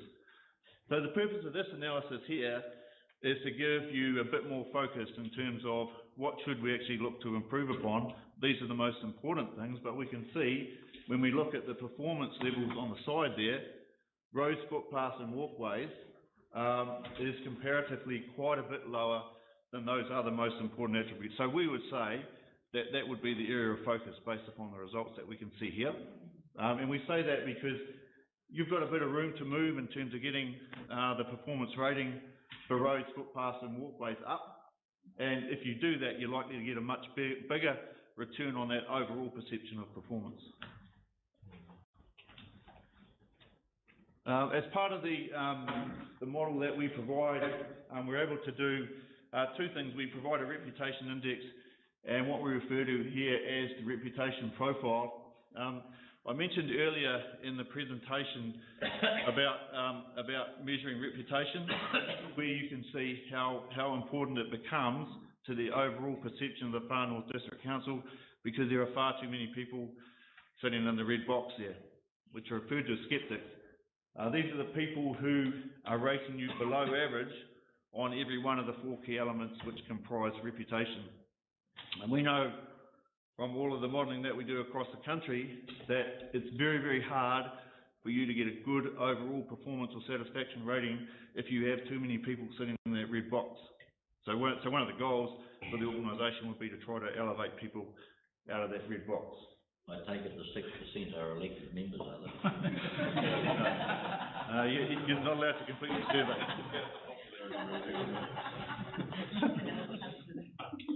Okay, so just a couple of conclusion slides in. I said that this was a fairly succinct summary. It is. So good improvements in perception of performance from 2019. There's only one of the 23 attributes, wastewater it was, that had decreased from 2019. So really good news story. We see the importance of roads, footpaths and walkways.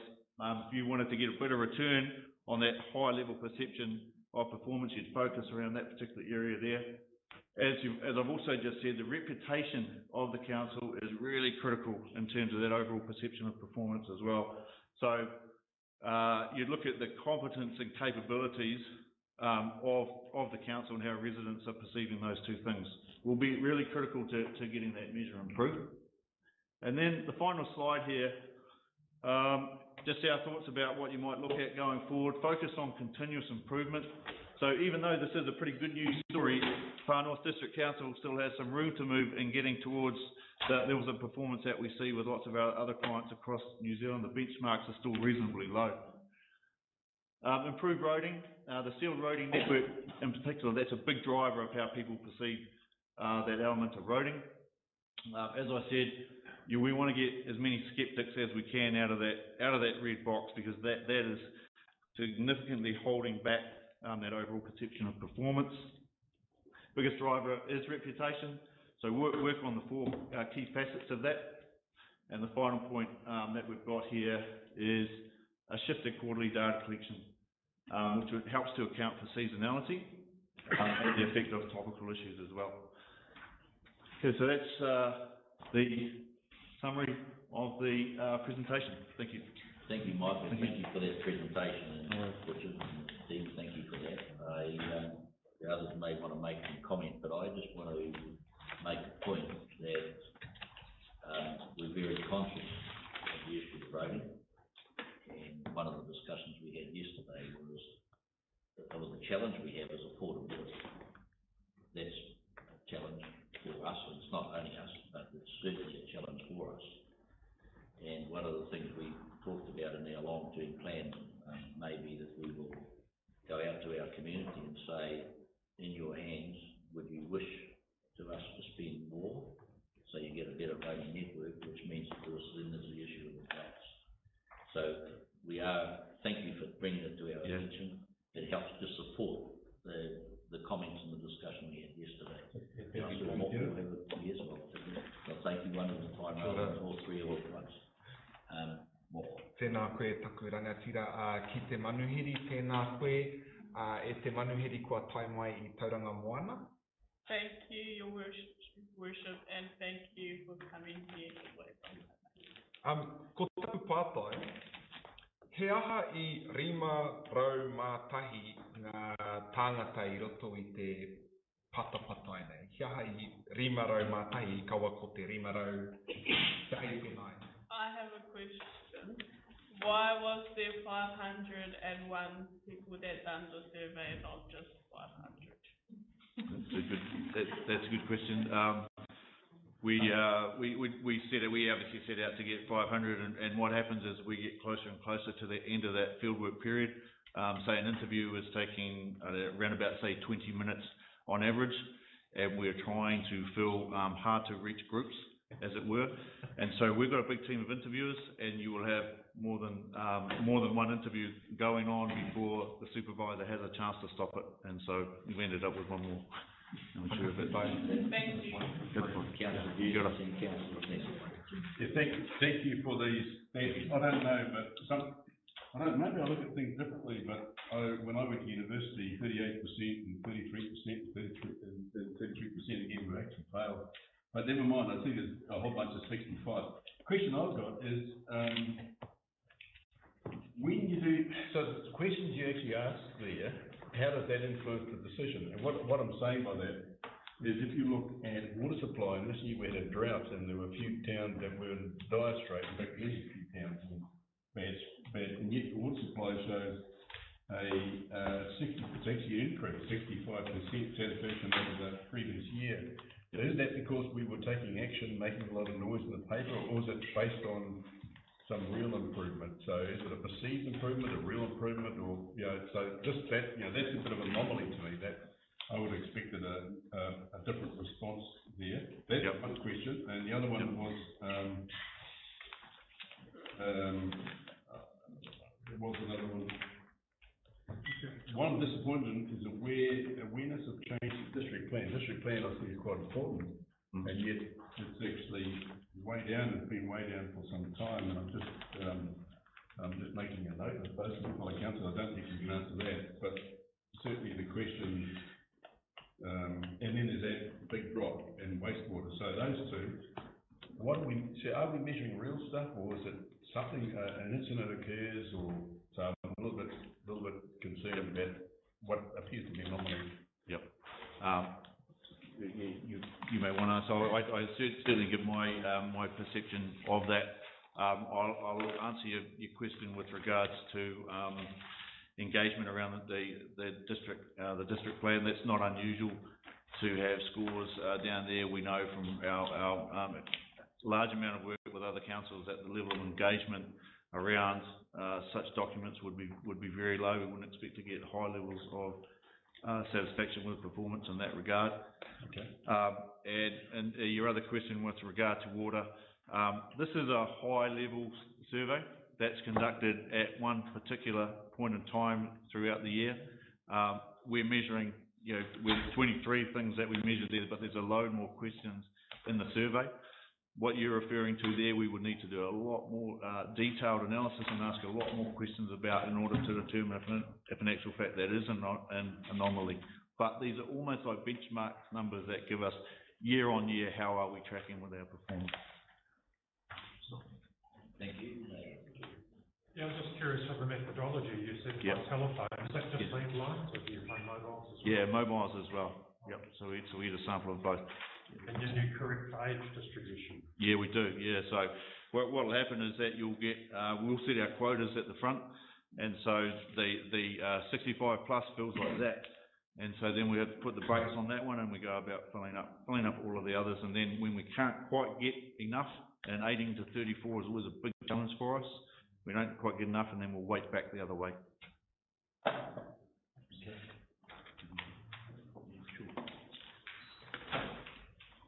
Thanks, Michael.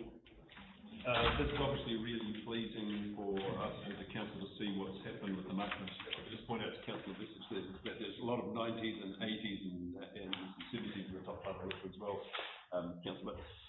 But the point is, there's three sources of better reputation. One is the actual productivity in support of our constituents.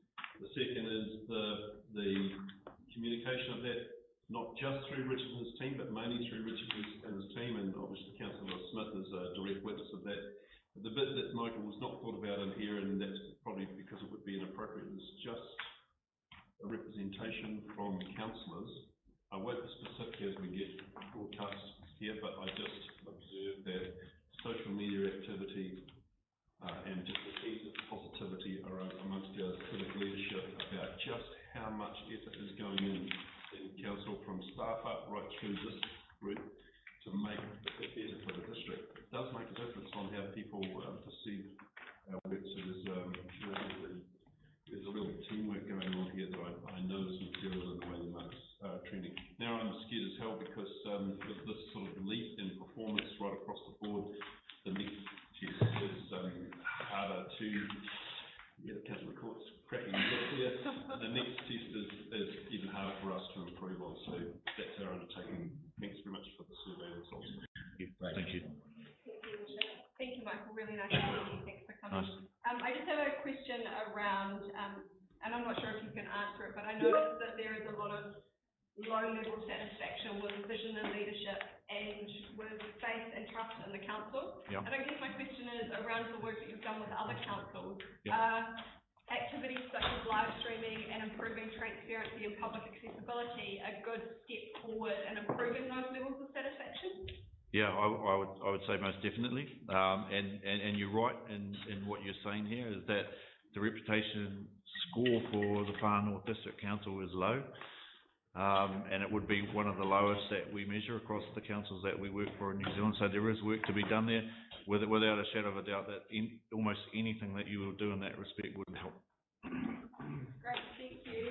Just one more, sorry, a comment and then a question perhaps to Sean. So I just wanted to acknowledge that the lowest number of our skeptics was in our young people. So, nice work, young people.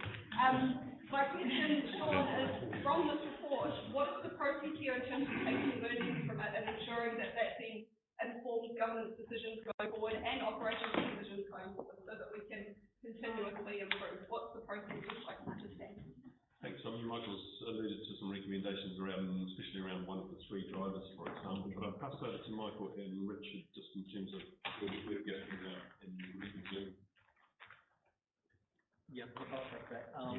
I think, first of all, we need to actually analyse the feedback. There's a lot of kind of level of service feedback coming through, so people not happy with the number of toilets in a town. There are some contractual kind of issues that come through in the feedback as well about the quality of the cleaning or the regimes. And then I think thirdly, there's a perception issue too that we have to fix. So I see there being three sort of work streams there. We're also keen to actually sort of look at how we can integrate this measurement exercise with the customer experience program, which is why we're just having a meeting before. One of the things we're looking at is how can we capture feedback more instantaneously. So perhaps like people scanning QR codes when they go into a library and rating the service, and we get live feedback in real time. So we need to look at the whole picture here. There's perception, actions, there are possibly conversations we need to have with contractors, and then there's stuff that we possibly need to sort of feed into the LTP process. Thank you. No more comments. Sorry. No more comments. Thank you. Thank you very much. Thank you, Michael. Thank you, Richard. Thank you, Dean, for being part of this today. And we do appreciate the time that you're taking. No worries. Yep, thanks for the opportunity. Thank you All very much. the very best. Thank you. Thank you. Ladies and gentlemen, I intend now to... That report? Oh, I beg your pardon. Thank you. Receive it? I move that we receive that report. Item 7.1, it was, to adopt the week. Yep, thank you. I thought we would have, but anyway, it's moved and seconded. Is all in favour, please say aye. We know carried. Right, thank you. I intend now to adjourn for lunch and resume at 1:30. Don't rush.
Right, thank you, everybody. The meeting is now resumed. Yes, lunch, so we now come to item 6.5. I'm going to pass the meeting to him.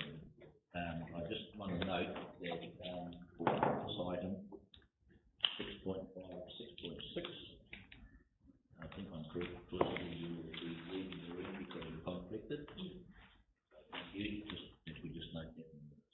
Thank you, Your Worship. Meeting with you. It's my intention to move point B and C in the recommendation for Councillor Foy to exclude it, and then Councillor Foy is readmitted to the meeting to move recommendation A, D, and replace E with the supplementary paper that was provided to elected members this morning. So with your leave, I will move B and C.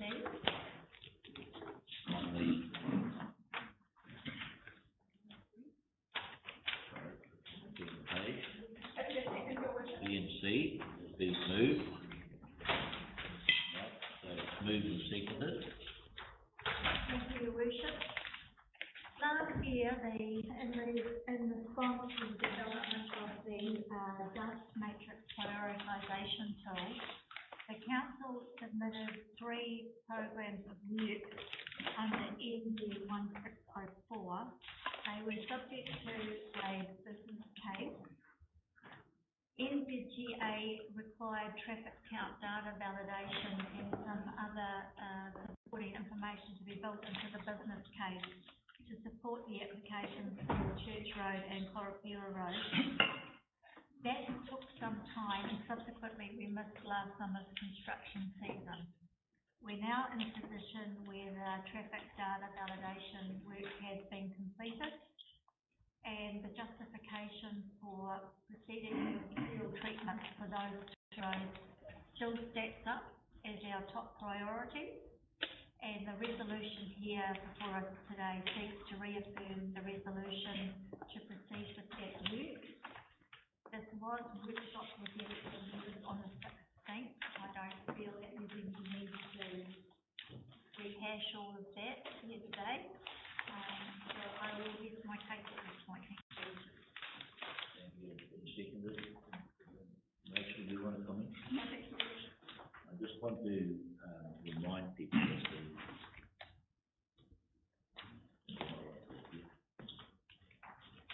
I'm sorry, carry on. Right, anyone else wish to speak to this? To the A, B, and C? Yeah, I want to, Want to comment? yeah. And this is regarding the proposed ceiling subsidised money for Church Road. Now, at this very moment, there are many on live stream. We're not on to that yet. Not onto that yet? No, we'll come to that unless I'm mistaken. That's correct, John. We are. We're not on Church The Road. resolutions that are up on the screen are the resolutions under debate? Oh, including Church Road, I beg your pardon. Yes, I beg your pardon, madam. Yeah. There are many on live stream at this very moment listening. And it's a time bomb ready to explode. And it's going to explode if we don't get our facts right. Now, just a few weeks ago, I rang Aaron regarding, and the question I asked him, was a count of this year put on Church Road? He said there was. I said, gee, you send me all the information. I need it. On the 10th of the 9th, I received information from the CO office to say, yes, there was one put on the 25th of the 2nd. But unfortunately, it was on the wrong end. It was on Kairai side. State Highway 1 into Tiago. The last count that was put on Church Road on State Highway 10 was on the 4th of the 10th on 2019. And it read the traffic count 103, 185, and 61. That was it from the NZT General Circle. 185 general traffic and 61 heavy. Now, the count I got from the CE's office was 185 but 32 heavy. Got a problem straight away. And we've been caught out. I'm just looking at the email from Christine Goldsmith. What she has written is totally correct. Totally correct. Now, if you look at all the RFSs that come off the road, most of them are talking about the condition of the road off State Highway 1, the Church Road and the Kaitai area. And I'll go back to that 61 heavy traffic. I got onto Far North Road and they told me that, yep, they did a driveway for a person down Dykens Road and 30 truckloads had gone there. They're back in that one day. And that's included in that 61.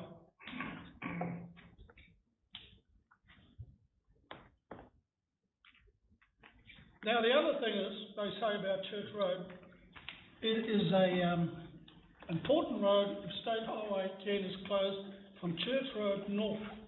And people have to travel through that road into Kora. No, that's not correct. That's not correct. There are 4 other roads. Aruru, Duncan, Parapara, and Pickerel. They use those roads to get into Kora. Now we've got a problem on Church Road with one of our councillors. We've got a good number of houses there. The point is, the matrix system is a bit of turbulence. So I suggest what we do, and I suggested to Andy several weeks ago and to Mayor Carter, and I don't know to you, Aaron, that the only way we're going to solve this problem is if we put a road monitor back on the road, and road count back on the road. Do it, and if it reads properly, and that's it. Everyone up there will be happy. But if you want a fireworks, you're going to get fireworks. Thank you. Thank you, Danny. I just say you mentioned Christine. I had an email from her this morning. I sent her the most recent information, and she thanked me very much for it and said it's pleased to be updated. I'm going to allow Aaron to respond, or Andy, unless you want to respond. Through the chair. I'll invite through the chair, ladies and gentlemen. With respect to the traffic counts, referred to there by Councillor Redditch, the difference between the 61 vehicles, 50 vehicles, and the number of 32, it's a percentage. So this table is saying there's a percentage of HCVs, and so when we do the reports for NZTA and the business case, they convert that to actual count. So that's 61 actuals, and that is not done on a 1 day peak, it's based on a 5-day annual, we call it an annual average daily traffic count, an AADT. So regardless of a potential one-off movement like that, it's still done out and averaged over a 5-day period and applied as an annual average on that basis. That's standard practice across all traffic count data. They use a percentage, and all these traffic counts, when they're recorded for a 7-day window, get bundled to a 5-day annual average. So what you're saying, okay, well, what about the ordinary traffic count? 185. Regarding the ordinary traffic count, yes. 185. That would change. Why isn't that changed? No, sorry. The percentage, the annual average daily traffic count is 185 for that week. And if you look at the preceding counts for that section over the years, it's relatively consistent. And that the percentage of that is 32% of that 185 is what is calculating 61 trucks. So that's the explanation to the difference in somebody looking at the column of 32 on one table and 61 on another table and saying, we've got it wrong. No, they're just different numbers. One's a percentage and one is an actual converted number from that percentage. So it's a matter of understanding the facts and figures. Yep. Okay. And all I can say is that the rigor and the test of NZTA and approving a business case to support the funding is on the basis that they haven't just looked at it on the desktop, they've been to the site and they put it into context. They insisted we provide them a comparison of another 10, what is the priority across the district, which is in that table, which has been shared sometime with other constituents as well.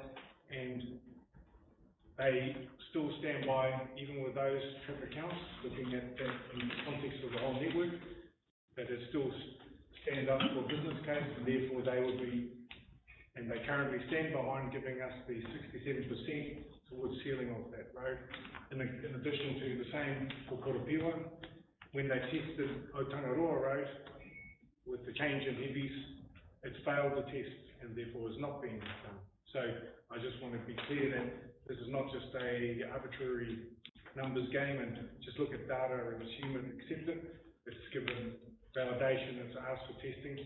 Perhaps one of the clarifications is when somebody said to me, so has it been counted this year? And I would have said, yes, we've done a recent count. The clarification to that, my council world of a year as I talk about the financial year, so perhaps I've misguided or misinformed somebody thinking it was done this calendar year. I'm saying it went before NZTA, they just said we want an updated count. We arranged that count, which was in October, and then, which is in my view this year, calendar year. And so if that was the misunderstanding, I can only apologise and explain it that way. And I think what's important for us all to understand is that, well, we did road counts and did our assessment of what that meant. We also got a completely independent assessment by NZTA, independent of us, who came back and confirmed what we'd got. And if anybody wants to go and query NZTA, that's their right to do so, but I just make the point, this isn't just our staff or any individual making the thing, it's also our roading authority who are putting taxpayers' money into this. And so they have to be right, and they are. And so as far as I'm concerned, the facts and figures that are now before us, given that they've been confirmed by NZTA, are the ones that we work on. So what you're saying, Aaron, Matty, this will be your last comment. You've had 2 days. There you go. Make a statement if you wish to. So what you're saying is that that special day was 30 trucks went backwards and forwards on that single day. That had no bearing for the tar sealing of that road. And also, hang on, I haven't finished. And also the importance of that road when the highway is closed north of Church Road. In terms of the traffic counts, there will always be movements on a particular day for a particular thing. That's be assumed to be reflective of what happens in any road now or into the future, and that is averaged out over 5 days. So that is what's applied with the facts of the day. And I further point back to, if you look at the historic counts on that section of road, there is a consistency that NZTA would have done the testing of saying this doesn't seem to be typically abhorrent. There's even traffic counts that got 43% heavies back in 2018, 2019, 23% heavies, 2017, 23, so 34. The percentage of heavies we were currently using, 32, is not considered to be an aberration and therefore not substantiated with facts. So the consistency is 32 heavy traffics a day. Point of order. Natty? Well, we got to get this right, mate. We got to get this right. We have got it right, Natty. No, we got to get it right. You may not think so. I asked the other question. Order. No, that's it. You've had your chance, you've had three. Well, he hasn't finished my question, the other one, Yes, the importance.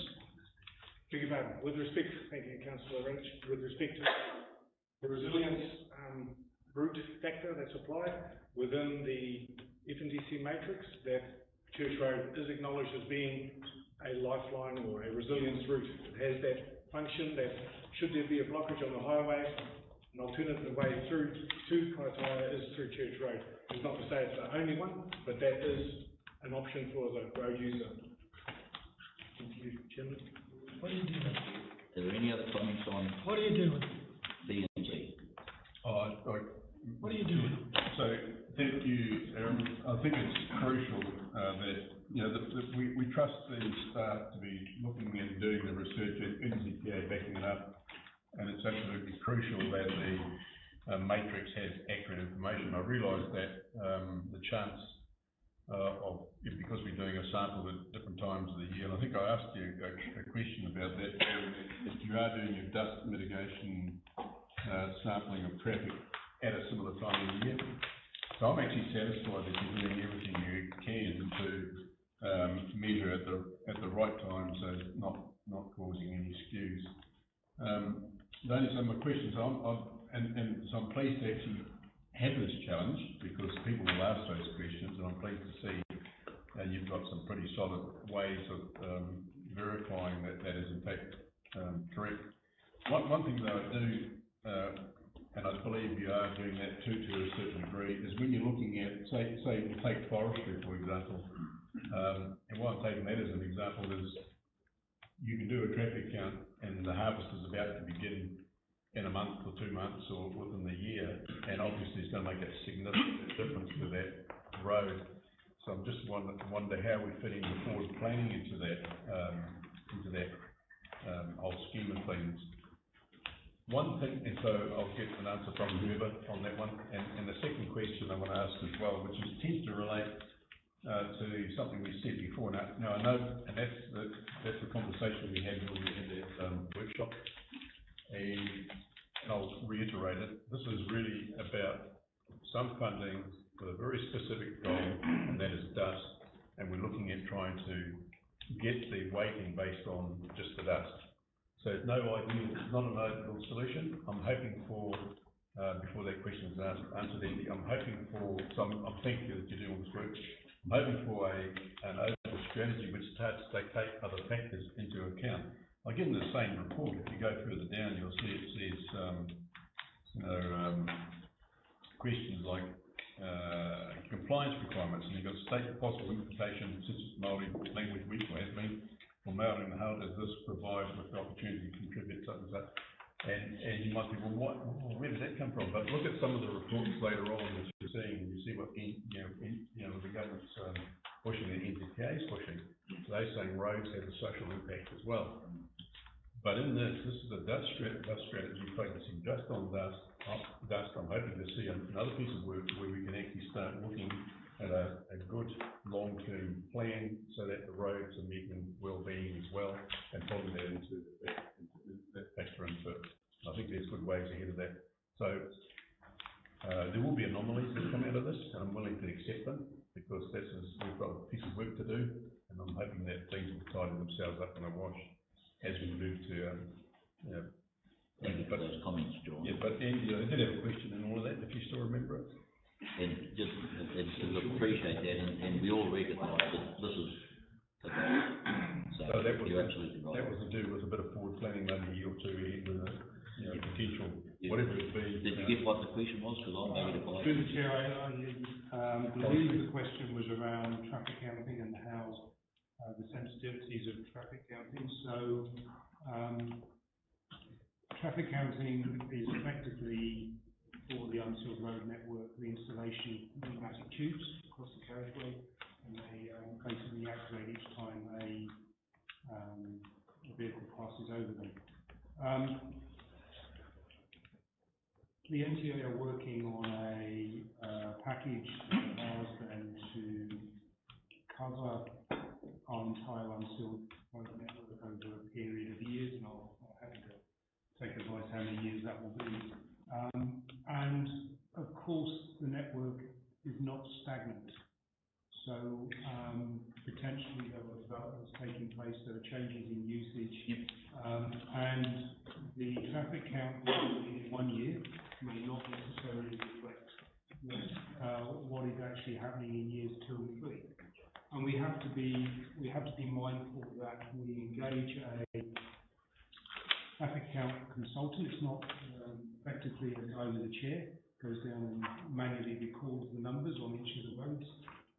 We engage a traffic count consultant, and he packages up the work and comes up here every year from south of Northland and mainly Auckland, and basically does a whole raft of work across our network in that period he's here, and then goes back to Auckland again. So we don't have potentially a dedicated traffic count specialist working with us to do that package work up, get people up here, do the things, and all that. My experience is, and I'll bring you my experience in Auckland transport, is whenever you do a traffic count, someone will find a fault. There is always some reason why something is not quite right or not quite perfect. And I think I've shared anecdotally with 1 or 2 elected members and staff that my experience in Auckland is that when a number of residents identified that we put routes down, they spent the afternoon driving backwards and forwards across those routes to get their numbers up. So they got a higher score in an assessment. And I'm not saying that's what's happening here, I'm just saying that data can be manipulated. We did find, and it's quite obvious when people do that, when as Harold says, you look at the data over 5 days and you only see a spike on one afternoon, you know there's something not quite right.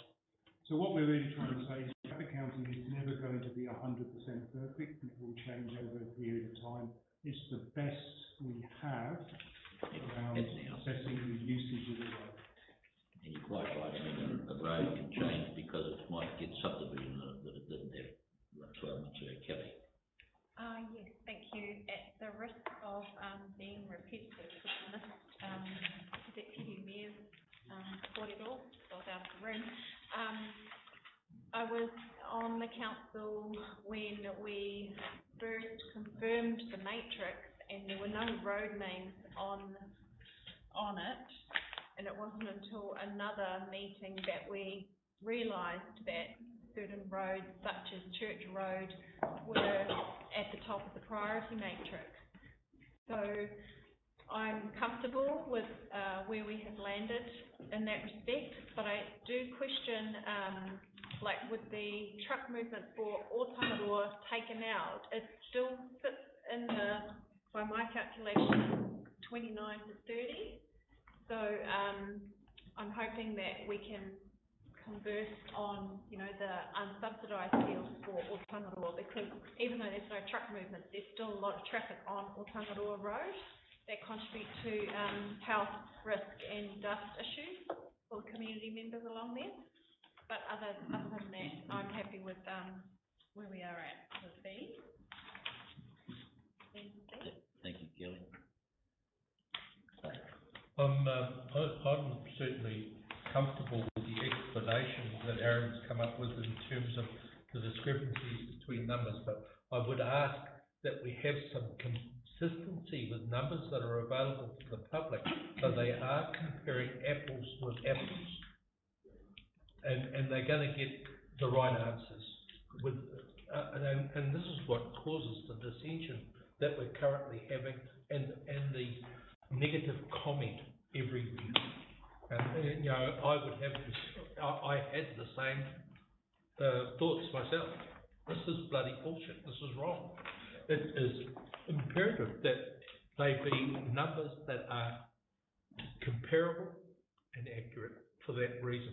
Now, I understand the differences between one day and another day, or a week and a week. That's not an issue here. It's the report and the numbers report. They've got to be apples and apples, not apples and oranges. And I agree with you, Dave.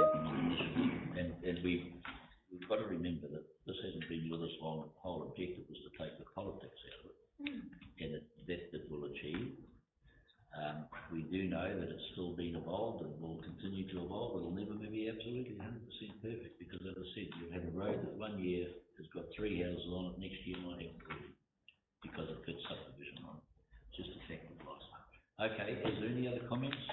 If not, I'm going to put the resolution that Anne has moved, that we move B and C. Can all in favour please say aye? Aye. Contrary, no. Maddie's opposed. Do you want it recorded, Maddie? Recorded. Recorded against. Thank you very much. Can we invite Councillor Ford back into Yes, the room, can we please? please get Councillor Ford back in? Kei roto ia I te rima o Sean. She's in Sean's room. Thank you. Okay, Councillor Ford, do you want to do? I am going to move recommendation A on page 127, recommendation B on page 128. The 3 recommendations in the supplementary paper that we presented this morning, and for the purposes of this debate, they will be numbered E, F, and G. I'll also move to have a second, please. Okay, so just to get one clear, Anne has just moved A, B. D. A and D. Oh, beg your pardon, A and D. Thank you. Move B and C, and then the 3 recommendations on the supplementary.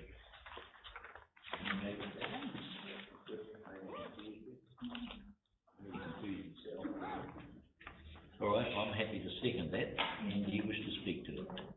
I just want to, particularly I know that the public are watching us, and we have some new elected members in the room. So I want to go back to my role on the Regional Land Transport Committee, and we are required as a committee, and that's Northern Regional Council, Kaipara District Council, Whangarei District Council, Whanau Council, to go around and consult every 3 years on the Regional Land Transport Plan.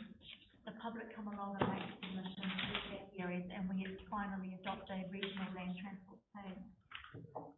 3 years ago, when I was in this role, we received a number of deputations and submissions from people that lived on gravel roads, and they touched my heart.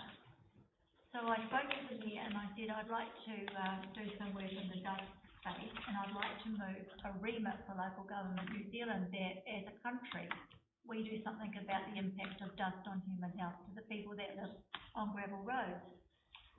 The Mayor supported it, and with the help of Ruben over here in the public gallery and hiding in the back seat, who took my idea and turned it into a brilliant piece of work. We wrote this wonderful dust remit that went to local government New Zealand and was supported. I need to just remind everybody at this time, sealing for dust was not a fundable activity in New Zealand. As a result of that remit, I was appointed onto a National Dust Working Party, the only elected member in New Zealand that sits on that working party. We meet in Wellington with the board of NZTA, and through that work we commissioned a number of reports to quantify the impact of dust on human health. And I circulated to elected members via email last week one of those reports. What those reports have identified is that any exposure to particulate matter, PM10 they call it for short, 2.5 to 10, is harmful to human health and inevitably can lead to fatal consequences. The impact is more profound for Māori communities.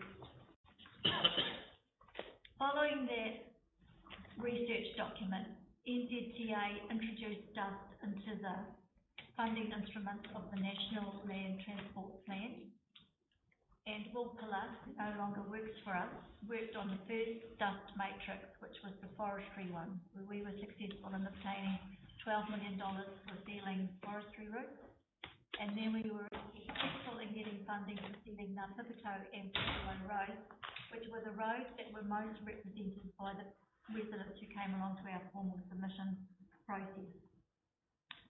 Moving forward into a new Councillor Foy moved that Whanau District Council put $1 million aside each year to seal unsealed roads. And in response to that, France dusted off the dust matrix and turned it into the wonderful piece of work that it is today, and it is an outstanding piece of work that I think is worthy of national recognition. The idea was to take the politics out of road seals. This way we would have a evidence-based, flawed as it might be in some places, that identified where the money was needed to be spent for the sole purposes of reducing the impact of dust on human health. It is not a tool to do anything else. So we had a workshop last week on the 16th, and that was the first time that I was made aware of the fact that no work had been done to put forward a program of work for this summer. And for those of you who are in the room, and I need to apologise to the staff, you didn't see my best side. Having said that, they have responded within the space of days, and Aaron's put together the paper that is in front of us today. That's because they wanted to see your best side. And this is where you see my best side, because if we weren't in a COVID environment, I'd probably take Aaron right now. If you turn to page 3, you will see at the top here that because we've left it so late in the season and we only do sealing work in summer, we are not able to develop a full case to seal a road, to spend that $1 million and meet the construction season. So what the team has done is they've gone through the dust matrix, and to the best of their knowledge, they've picked out all known marae and schools that sit on gravel roads. They've put forward a list of 9 projects that they believe that they can deliver within that $1 million this season, but it will be very late in the season. I'd also like to draw your attention to 4.2, second paragraph, and I'll read it out for the benefit of the public who can't see the agenda.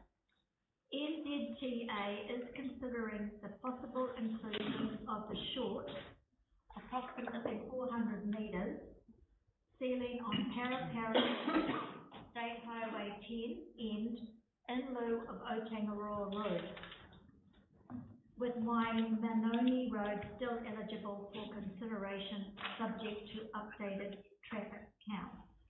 You'll see number 9 on the list is Parapara Road, 300 metres. What the staff are proposing is that if NZTA, and Aaron will correct me if I've got this wrong, we think they're over the line, but we haven't got them signed on the dotted line yet, agree to do the first 300 metres of State Highway, we can do the next 300 metres, which will give us 600 metres of seal on State Highway 10 on Parapara Road. And if you go to the last page in the supplementary agenda, there is a photograph 12, which shows the proximity of dwellings in relation to the carriageway on Parapara Road. What I particularly like about what Aaron has put forward, and I'm not sure if anyone will help, so I probably should say the NTA, is that this goes to the heart of what the dust matrix sets out to achieve. This is reducing the harmful impacts of PM10, which is invisible, getting into the lungs of our young students who are at schools. It will enable them to go outside and use their sports fields and play and drink the water and do all of those things that will help to make them healthy, happy citizens. I think I've probably used up my 10 minutes, Your Worship, but I get very, very passionate about the subject. Thank you everyone for your indulgence. Does anyone else wish to comment? Yeah. Point of sorry. Oh, no, up to you. So, the point of clarification there, Ant mentioned, Councillor Court, that the NZTA is considering the possible inclusion of the short, approximately 400 metres. I know it says 4, I was told 3. I'll default to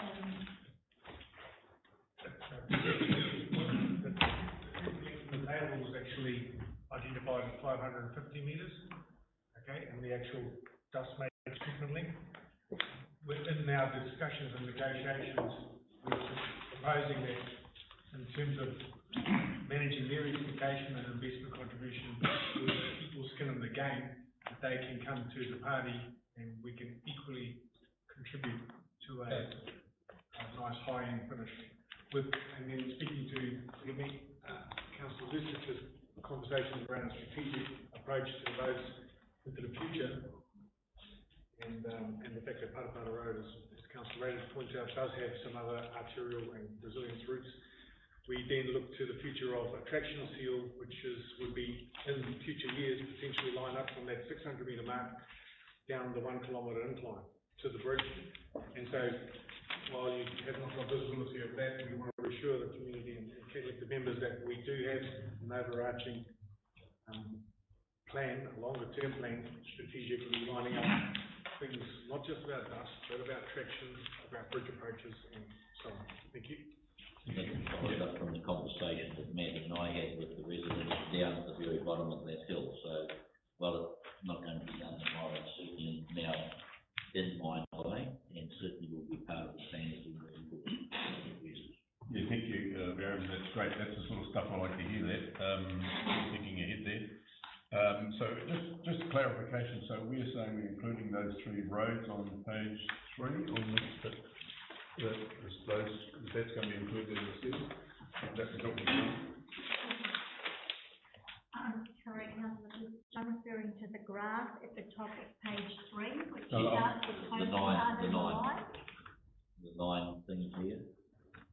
So we're going to do all of them? All those, yes. Yeah, that's great. Yeah, thanks. Do all those, and then as Aaron has pointed out, the plan is also for a traction perspective. Yeah, no, that's good.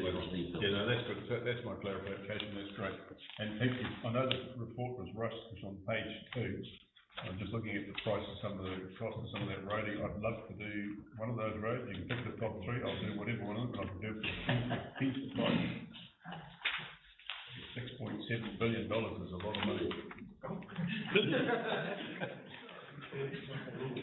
Nothing wrong with that.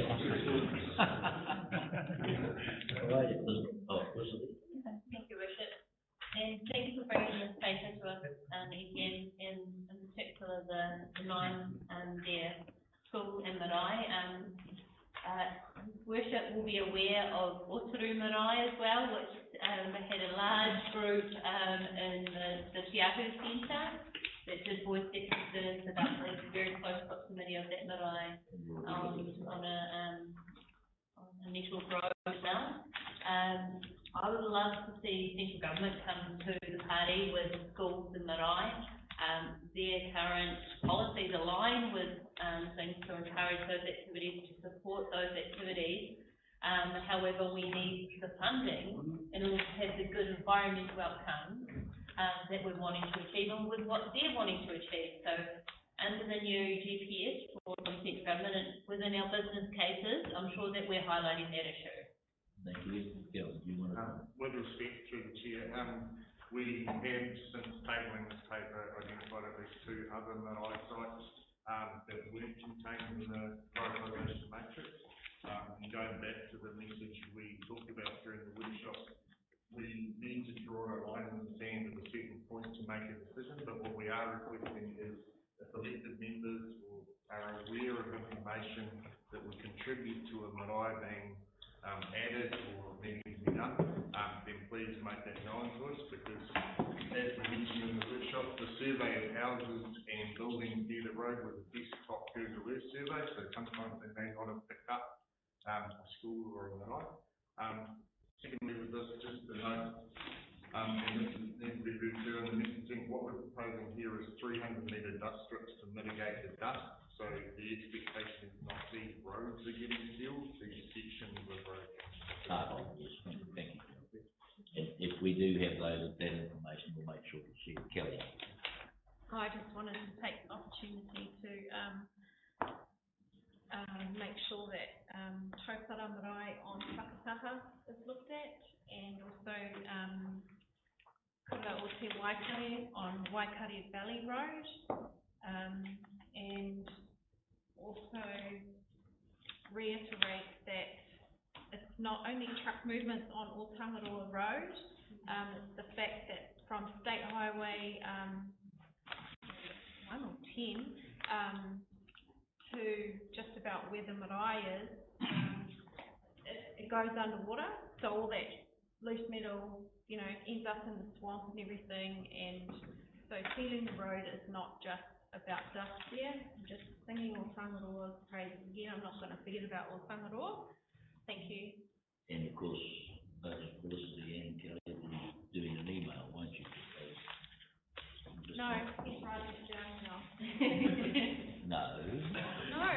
You will be sending emails. No. All right. Too busy. Okay. Got a meeting after this. Rachel. Thank you, Worship. Just a comment to thank Councillor Court for what she has done historically in this place, but more importantly, the work that she's and commitment that she has shown to making sure that your elected members are brought up to speed. And this is obviously, as we saw in our customer satisfaction survey, the most important thing to our constituents. So it's really important that we have that understanding. So thank you. Thank you.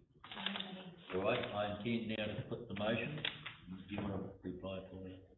No, thank you, I might cry. I just have one more thing to say about that list. Just make sure that they're active marae and kura on that list, because sometimes May not be so. some are closed. I'm sure the And I staff don't know will off the top take of my head note of that. that. Thank you. All right, I'm going to put the resolution. So just so we've got it clear, it's now I have written down the draft of everything, but anyway, it's A, B, and the 3 on the supplementary. So all in favour, please say aye. Aye. Contrary, no. Oh, hang on a minute. Were we gonna put in G, Deputy Mayor, that there would be some slight changes to the list? No, we're not, we're drawing a line in the sand at this point, but, when they validate the data, if any are incorrect, I'm sure. May I, through the chair, should there be an inactive one? This is like following Then we can come back and we can We'll come to you with a proposed. Okay. Wait. Right, so the motion is passed. Thank you very much. I now ask you to please turn to page 303, 302, I beg your pardon, and 6.6.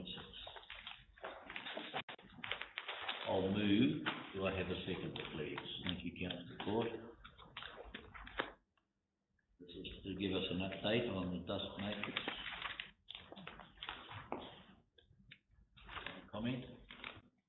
Thanks, I'll put the resolution. All in favour, please say aye. Aye. Contrary, no. Carries. Thank you very much. Item 6.7, we'll get this done for you, but I just want to hold this, please, until after we have considered the committee, because I just want everyone to understand what we're doing with next, and that explanation will come when we consider committee. So just hold that for a moment. So if you please turn to 6.8, appointment of hearing commissioners on 310. Also move. I'll second. Kelly seconded, thank you. Is there any comment anyone wishes to make? I just want to say I have no issue. I've seen him in action, and he's a highly principled commissioner. Thank you for that. Rachel? Thank you, Worship. I just wanted to take the opportunity to reiterate the conversation that we had at our district play workshop recently around the terms of reference for the regulatory compliance committee and the need for them to approve the list of commissioners under those terms of reference, especially considering we're going into the review of the district play. So just wanted to raise it again. Thank you very much. Right, if there's no, I just think I won't take as and all this thing. just, thank you. If you can just note Felicity abstained from being involved. I'll put the resolution. All in favour, please say aye. Aye. No, carried. I'll ask you to turn to page 316. And on 6.9, this is capital carry forwards. Now we have had some discussion around this, but I'll move this. I have a second. Thank you, Councillor Message. Floor is open for discussion. Kelly and then Anne. On page 320, Haru is not in the Western Ward. But also on page two, it, on the student and minor capital work, I just wanted to reminder on, where we're at with the Moira Plunkett Street stormwater project. That's all I've got. Sean, Andy, are you able to comment on Plunkett Street? Through the chair, I did get an email from my asset managers, yesterday during the workshop. I had an opportunity to review it, so I'll go to council structure. Yes, thank you. Kelly, if that's okay? Yep. Councillor Scott. Thank you, Eugene. I've got a number of highlights and comments with Mark. No. But we did workshop with the particular on Monday, so I'm not going to go down that route today, which will delight you all. But I would like to make an observation that capital carry forward are business as usual, and we've contacted local government in New Zealand to get an idea of what the range was that was normal for councils to have as capital carry forward. So I can't remember the answer, but it's about 30% around that range is normal, because we know a project doesn't start on 1 July and finish on 30 June each year. So when I was going through this with my magnifying glass, I might add, I thought it would be useful moving forward if we colour coded these. So we were clear on what is a project that has already started and it's just not going to be completed in the financial year. What's started and finished but hasn't had its invoicing tidied up in the current financial year? What hasn't started at all is the ones that we will be interested in, and a brief explanation as to why. Now, we might be able to tidy all of that up through some of the new reporting that Andy is doing through his IM report, and it may be that that becomes redundant. But I think it's really important. We heard Jane Johnson in her presentation to us this morning talk about the volume of capital carry forward. So I think for transparency with the public, it would be really helpful if we could give them a clear idea why we're carrying this project forward. Thank you, Your Worship. Kia ora e te rangatira. He pātai tāku e pāna ki ngā whareiti I mitimiti. I have a question about the toilet facility. Kua mutu te hanga I ngā whareiti ai nei nā. Engari, I nuku he waru te kau mano mai I te ratau ki tēnei. The toilets have been finished being built now, but 80,000 from last year being moved. Ko tētai o ngā kōrero I puta mai, he wai makariri anahe mō ngā horo I ngā uwhi, nā te pūtea te take, he kua pau tēnei waru te kaumano, ne? Ka horera. Somebody said that there was only cold water in the showers because there was only 80,000. Is the money all gone? Ko taku pātai, tēnei waru te kaumano kua pau I ai nei, ne? Oh, my question is, this 80,000 is all gone now, okay?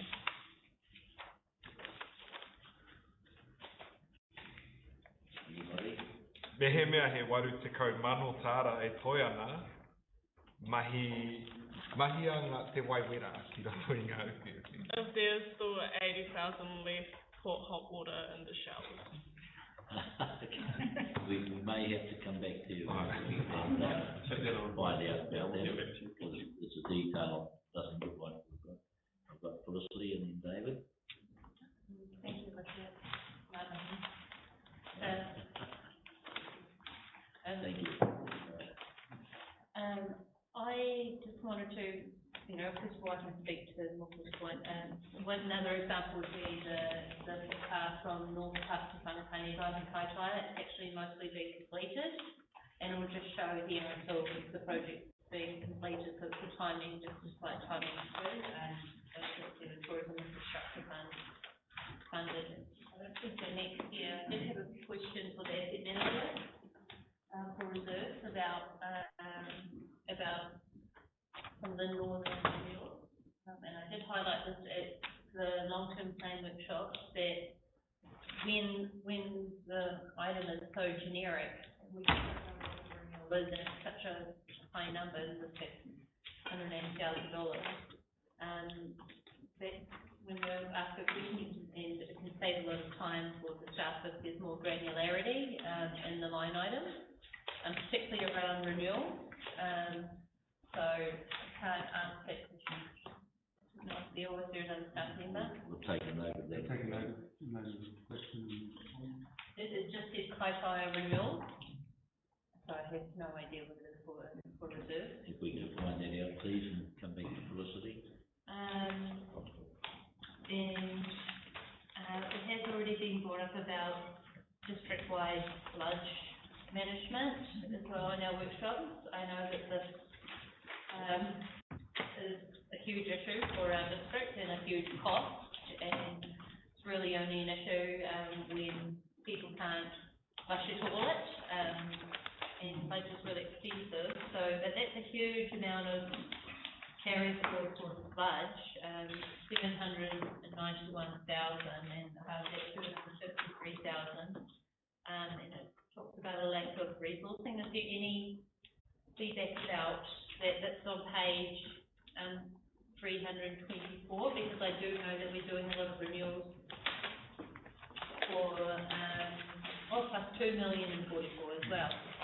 So significant amount more than that. So are we able to have feedback on that? Because we do have a lot of resource consent for our wastewater treatment plant that also need addressing, and with sludge, I know that regional council is also looking at disposal to land as part of all of our wastewater treatment plant consent. So might have solutions for both sludge and land disposal. And I know that also that our district plan review is coming up, in which we can consider our designations for wastewater treatment and disposal to land. And we need to get our timing right, and we need to consider that in the light of our huge amount of funding that we need for land purchase if we're doing land disposal. Thank you, Felicity, and I'm going to ask Andy to comment, but just before you leave, I just make a point. I asked you to have a paper for us next meeting around molecular evaluation and maybe in that paper it would be useful just to then ask the question day before around sludge, just to tell us in paragraphs of where we are with the strategy, because we've been working on that as well. Would you rather wait until next month and give us a report? No, I'll answer the questions about the carry forwards for sludge. I'll attempt to answer those questions. Clearly, my planners have had a clear focus over the last year around the resource consent rules, and part of the process is balancing the amount of resource they put into notified, partially notified or non-notified applications. So the greater the amount of public consultation is required, the less capacity they have to do other work. They have been progressing last year around procurement plans for the capital purchase of equipment, which is part of the sludge strategy. They need to conclude that piece of work, so a lot of that money will get spent this year, which we can get together into the move forward. Point of order about that. Council can request public notification and therefore save work and save time and go straight to the hearing. So yeah, that's I think a bit of a different notification services. And also when it comes to the regional council considering land disposal, that's going to be required for all of our wastewater treatment plants. And if we were smart as a council, and if we look at the water reforms that are coming up as well, if we secured those land purchases as a loan item, and therefore would only service the loan payment, we would have those destinations under our new district plan, which would future-proof all of our destinations and all of our growth for our storage for all of our districts. If we were smart about it. Perhaps this is might want to talk to Sean and Andy more about that. Will wanted to make a comment, and then I've got David, and then I've got Rachel, and then I've got Sean. Thank you, Worship. If you'll permit me to go back to Councillor Court's question, I could hear the understandable frustration in her voice. It's basically a question, where are we going? Help us see where we're going. As Damon and I have been in discussions with Andy and his engineers, and we're developing this year a project management tool which is exactly as Councillor Court describes it, colour codes what's happening, what's not happening, and what will be happening. So you'll have that with you within the next few months. Thank you, Viv. Okay, thank you. I've got David, and then I've got Rachel, and then John. Yeah, thank you. Just a couple of minor business. One, the item around resource consent costs for Rangatane, $109,000. So I wonder if that's additional to the 4.2 million that currently sits in the draft LTP, or is it within that amount? Second question also about programs, the program study which we got TIP funding for. That seems to have been ongoing, maybe a victim of droughts and COVID and various other things, but I just wonder if we have a completion date for that study, because I'm aware with summer coming on, once again, we're going to have the pressure on the ramps and some unhappiness with our boating community, fraternity. And finally, I wonder if I just might request a quick meeting with whoever the council officer is involved with the Stone Store lighting project, because with my Conde Depot heritage hat on, there seems to be a little bit of miscommunication. No will on it, so I'm sure, but I think it might be useful if I could just have a chat with somebody about that project. Thank you. Thank you, David. In terms of the Stone Store project, I'm sure we can ensure the conversation takes place. Make a note of it. Yeah, the program study, I believe, is around about 4 weeks away from being complete. So that will then come forward to either such committee or actually the meetings with the board that Thank you. Is there any time and something? I need to come back to you on that. Thank you. Rachel, and then John. Thank you, Your Worship. I'd just like to Councillor Boyd's point around the flood strategy. She stole my question from me, but I think if I could just reiterate through Your Worship your request to Andy to include that in the report. If we can have a can-do approach to that, when we read that we don't have the resource to execute something that governance have highlighted as quite a priority, I'm really keen to ensure that we have the options in front of us to decide how we get that done. So just through Your Worship, can-do approach to our sludge. And then my second point was just around the Kawakawa Whakabasa Memorial pipeline realignment. I recognise that this is for the end of the financial year, so it might be slightly out of date, but just wondering if we have any further information on how that's progressing in light of Puponga opening next month. Through the chair, I would like to point out that the work is complete. Going forward relates to the conclusion of the final account. So that's the reason for the account.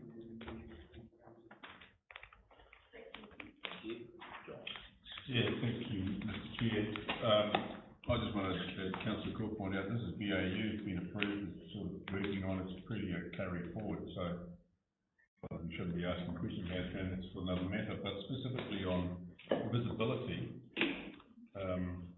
so, Will, I think you answered some of that. Yeah, with the PMO office, we're going to have all of that out there so we can see exactly the state of the project and where it is. But I'd like to go that one step further, making all our projects available online, be an open and transparent council, so that everybody actually can see where we're at. I'm sure it'll generate some questions as we look at the different projects, but I think it'll also keep us honest and focused, so it'll be great. That's my comment. So I support the carry forward, by the way. Thank you. Right, if there's no other comments, I'll put the resolution. All in favour, please say aye. Aye. Contrary, no, carried. I ask you now to turn to 6 again, on page 328. Review of safety promotion and services.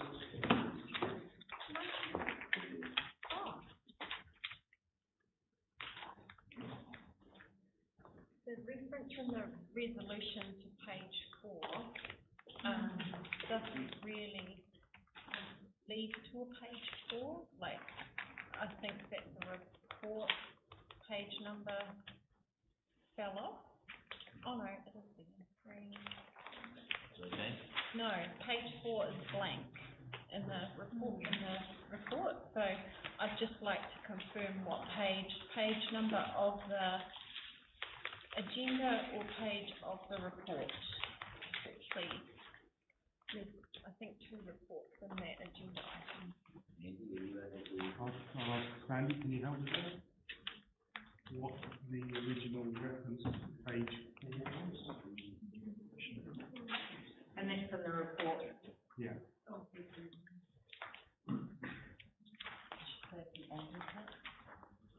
So one page after, can I just count the strips, one page after the recommendation panel, my pages are unnumbered on the online version.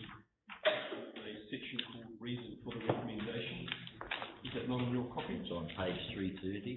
Yes, we changed the number. Page 4. Kelly, the appendix has page 4 at the bottom. Sorry, Yeah, that's it. Yeah, see, that's the second report. Page 4 of the appendix. So, yeah, so just page 4 of the report is blank. There's 2 reports in this agenda item, so if we just could be. Sandy, what we're trying to do here is Duke, could I know? Sorry.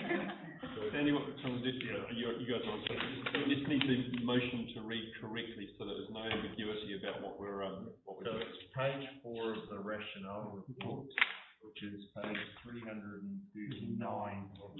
339? Yeah. You put that in instead of, please. Thank you. Page 4 out. On page 393. Take the 4 out.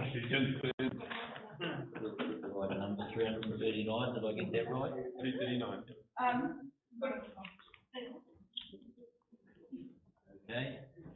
Okay, so I'll move. Do I have a seconder, please? I have a second, John, thank you. Are there any other comments? Thank you, and I've got some questions. So currently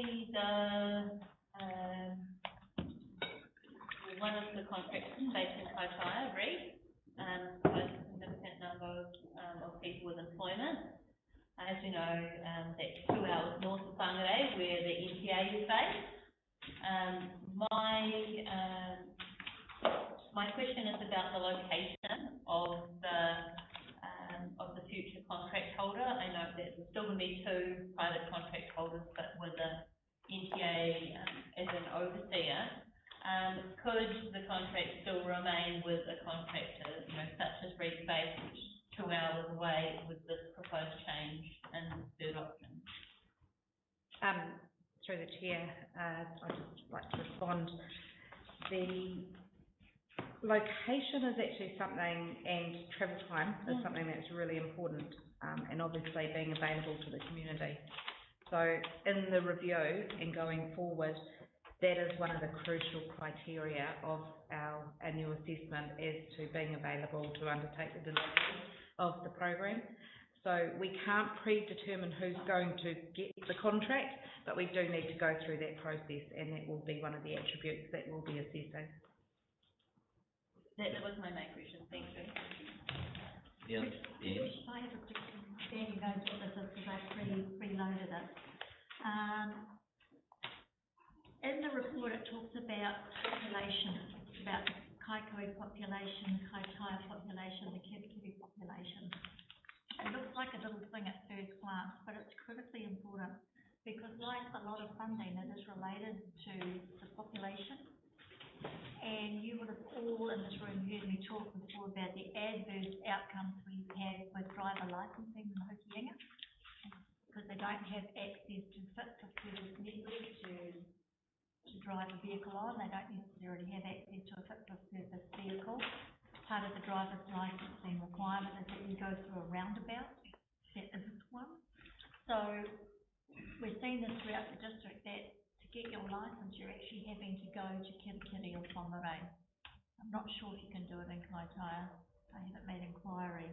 You can. But I think a lot of the funding is geared to the number of people and the categories of people at risk. It's critically important that the statistics are accurate. So when I look at the statistics on page 360, I know instinctively it's not. She uses as a reference Stats New Zealand data, but then she also talks about the 2018 census. So I went to the 2018 census, and we've got discrepancies here of as much as 3,000 people. So what I'd like to do is I'd like to get that data validated from a reliable source, because that's directly pegged to our funding and deliverable outcomes. Thank you for that. And point, you can get your license to provide. Great. John. Next on the list, just draw your attention to page, similar sort of question really, page, as I said before, which is page 300 and something or other. When it appears, well, it's in the 347, so 348, I guess. And you see a nice little picture there which says the transport system that improves wellbeing and livability. That's what I referred to before. And it brings up what Councillor Corp was talking about. So if you're looking at wellbeing, you've got to take other factors into account, not only the stats that you have there, but accessibility. And I think therefore fit for purpose. So looking at health and wellbeing, again, high Māori population, high deprivation, you don't have transport to get to your training, you're often fearful of doing the training. So I'm just hoping that you take those factors into account when you're looking at the contracts and locations and when you put your priorities. Yes. That's all for me. Through the chair, I'll just respond to both. Yes, Anne alluded me to the population data error, and I've done some research sitting over here. I agree. I can't find it on Stats New Zealand that's consistent here. In saying that, I did find 3 different totals. So it could be the way she's extracted the data. What I'd like to do is actually go back and request her source data, so we can just clarify that as well. So I'd like to get back to you on that. With regards to target and accessibility issues, yes, absolutely important. Pedestrian has been an important target this year through the REAP issues, which has come through Vision Zero, our road safety strategy, and I understand that is supposed to continue, and accessibility is part of that, which we'll be looking at infrastructure not only for pedestrians and cyclists, motorists as well, so making our whole network more accessible, but safely. So with a safety focus, it will be supported through the contract attributes. Right, if there's no more questions, the motion's been moved and seconded. All in favour, please say aye. Aye. Contrary, no. Carried. I ask you to keep page 392. Order reforms. Resolution there, also moved. Do I have a seconder, please? Thank you, Kelly. Any comments? This is to remind you that this is the start of quite a long process. Part of it's a little sweetener. It'll depend a little bit on what happens sort of in the middle of next month, where things might move to, but I just remind you that it's all part of a bigger package, and there's a lot of learning yet to be done. So we've removed and seconded. Who's seconding that? Oh, sure.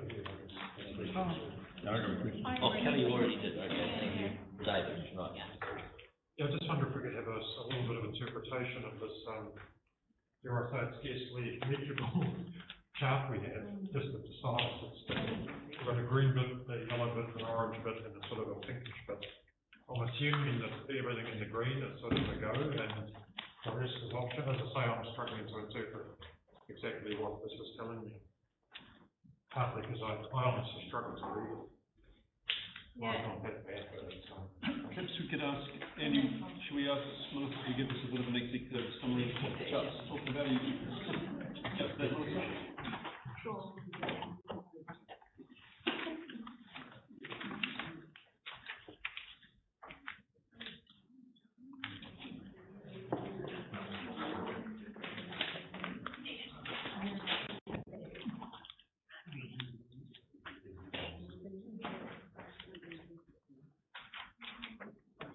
So the blue line, kind of most of the way down the page, was meant to draw the line under the projects which were kind of a go versus the contingency projects. So the Department of Internal Affairs did suggest that we allow some contingency projects so that we don't have to come back at a later date if some of these projects come in under budget or for some reason aren't able to be delivered in the time frame, that we've got some kind of backup projects to spend within that amount and we don't have to go back to DIA for approval.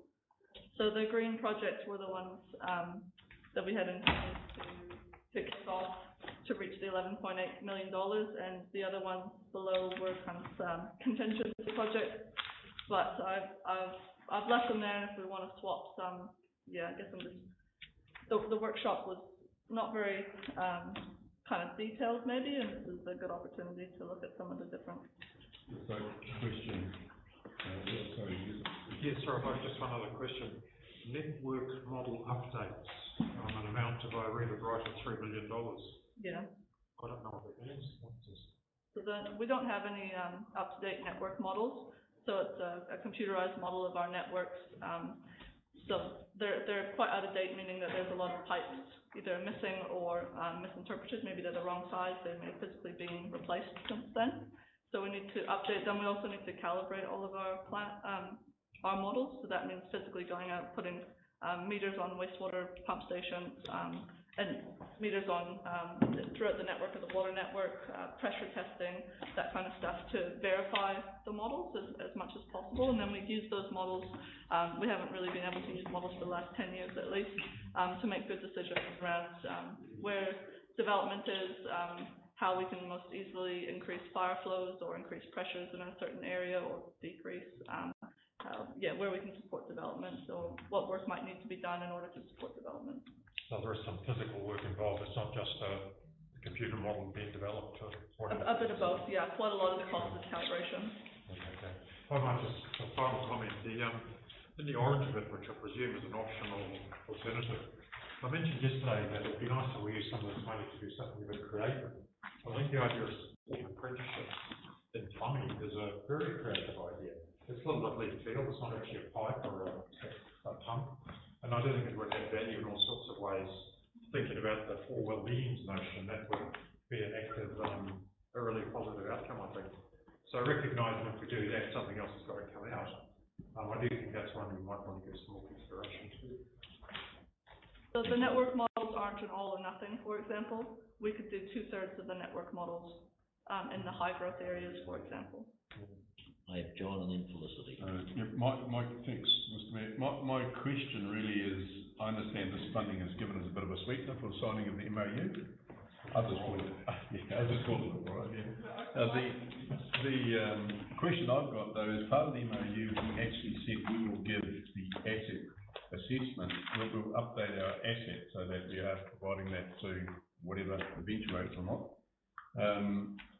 I have a question though, if that's part of the MOU and we don't spend some of that money, because I believe our assets need to be updated and checked and that be done, if we don't spend money in that area, sounds like we're obliged to, and I would hate to see, money being spent and thinking, oh, this is free money, when in actual fact it may not be. As part of the MOU, we've got a financial liability with us as well. Can you follow that, what I'm trying to say there? So now, you've got a concern around our obligation to provide asset data. Yep. Us not having a lot of asset data and maybe using this money to gain that information.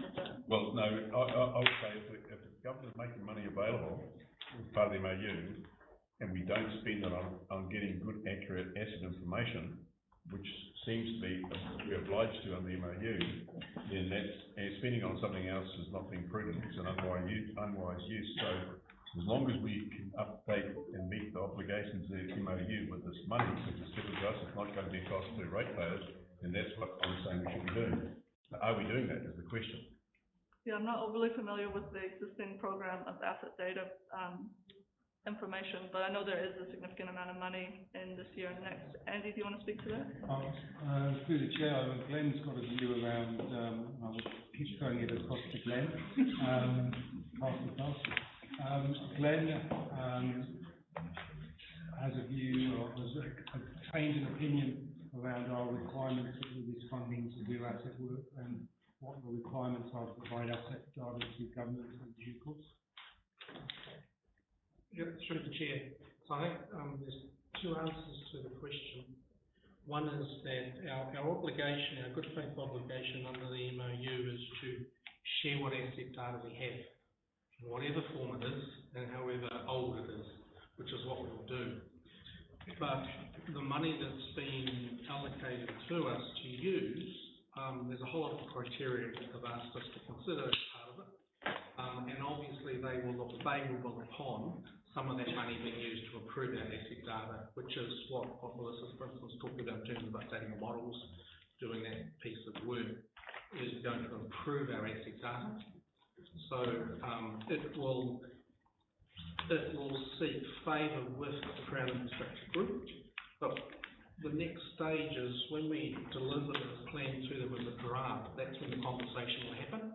So if they sit there and say, actually, we need to put more weighting in this area, that area to get it, then we'll have that month to actually refine that plan. Thank you. Yeah, I did think that it was not, you know, be careful about splitting words, that it wasn't the case of providing, I think I said something like providing accurate asset information when I read it. So, and I don't know if I got that straight, that's why I raised the question. But I did make a note beside that, and the same one as Councillor Clinton raised, what would that mean? I did put a note beside that one saying, is this the asset information that we can then, you know, the funding to update that? Just a bit of caution, you know, just as long as we're considering it, I'm sure they will, that I'm happy. Thank you, Worship. Just firstly, want to reiterate what Councillor Clinton has raised about the report and perhaps ask that in aid of digital democracy, if in future we have reports that are in landscape, if we could perhaps receive them separate to the agenda. As you can see, Councillor Tiffania is turning his iPad sideways, Councillor Vucic is turning his iPad sideways. I was fortunate enough to get one printed for me this morning, much as it pains me to have paper. So just for future and enabling that digital democracy. My question was similar to Councillor Vucic, obviously that data is something that we are depending a lot on for potential policy work and the way we shape a lot of our future work going forward. So my question was really just, does this investment accelerate us gaining that data and to what level? No, this program doesn't accelerate any work under program Darwin to my knowledge. There's a significant amount of infrastructure investment in program Darwin planned for the next couple of years. I think it's fair to say that we don't know yet, probably. And then tell it. Tēnā koe te rangatira. Hena koa titiro ki nama tahi me te nama waru. Everybody look at number 1 and 8. He utu kaimahi wēnei toru rau manu tāra te nui. These are staff salaries, $300,000. Ka he tūranga hau wēnei, he tūranga kei roto ke te kaunihira. Are these new positions or are they old positions in the council? Ko tēnei takapātai tuatahi o ngā mea e tōrui. This is my first question and I have 3. Yes, those are additional staff, and that $300,000 was for 2 staff over 18 months. Ka aha ngā tūranga āmuri I te kaumā waru marama. What's going to happen to the positions after 18 months? They'll be fixed term, they'll be advertised as fixed term positions. If it's something that council wants to incorporate at a later date, then we'd have to add that to the annual plan at the time. Haka whetai ka tahuri atu ki te kaupapa tuapitu, nama tuapitu nei. Thank you. I'll go to 7 now. I roto I tēnei toru miliona tāra, he pūtea kei konei e pāna ki te hakamahere whenua. In this $3,000, million. $3 million, is there money there for? Kia huri atu te hakaro mai te tuku I te waitiko ki roto I ngā whanga kia huri kē ki te tuku ki te whenua. moving the polluted water to wastewater to land. Or like moving it to land. No, not in that $3 million. We could use it to model different scenarios. For example, we had to have quite a robust network model and for wastewater in Kaitaia to model the network overflows. So we'll have a much better understanding of where our wastewater system overflows or how it reacts to rain with these models. So it will contribute to information to protect the environment and make better decisions to protect the environment. Haka whetai ko taku pātai haka kapi, nama rua tikau, he tino pai ki hau. Hoi nana. Thank you. My last question is number 20. I really like that. That wasn't a question. Taku kōrero haka kapi. My last thing to say. Kelly and then Felicity. I just want to take the opportunity to thank the Three Waters team for putting together this proposal for our reform funding. And also, you've had this on the back of drought and, issues around the stormwater crack happening after the post-flood and doing it all through, level 4, 3, then 2, working from home, kids at home. Taking pictures in the background. Yes, that's right. And I'm really pro the Three Waters reform, so I see this with a lot of hope that this is the beginning, and the kaupapa that Moko touched on, the possibilities for the different ways that we're going to treat wastewater, could potentially be in the next tranche. But yeah, thank you very much. Thank you. Felicity. I just wanted to, so I'm not going to talk about water supply, I'm only going to talk about wastewater, and then I'm going to stand voting on this. But I just wanted to talk purely about disposal to land, and Corinne brought up from Councillor Tania. I've already expressed my views about that. We already know that Dharma is very clear about the weighting that is put on cultural issues. We know that a lot of the cultural issues stem from disposal to water. We know that our wastewater treatment plants are very old. We know they need a considerable amount of upgrade. And we know that we need to consider disposal to land for all of our wastewater treatment plants. I heard there that 3 million of that could be looked at modelling for disposal to land. But I also wanted to recognise to those elected members here that $11.8 million is just a drop in the bucket about the total cost. And to be honest, I don't actually know what the total cost will end up being. But with the Three Water reforms here, I think that shows that with the support of central government, who are finally stepping up, as they should do,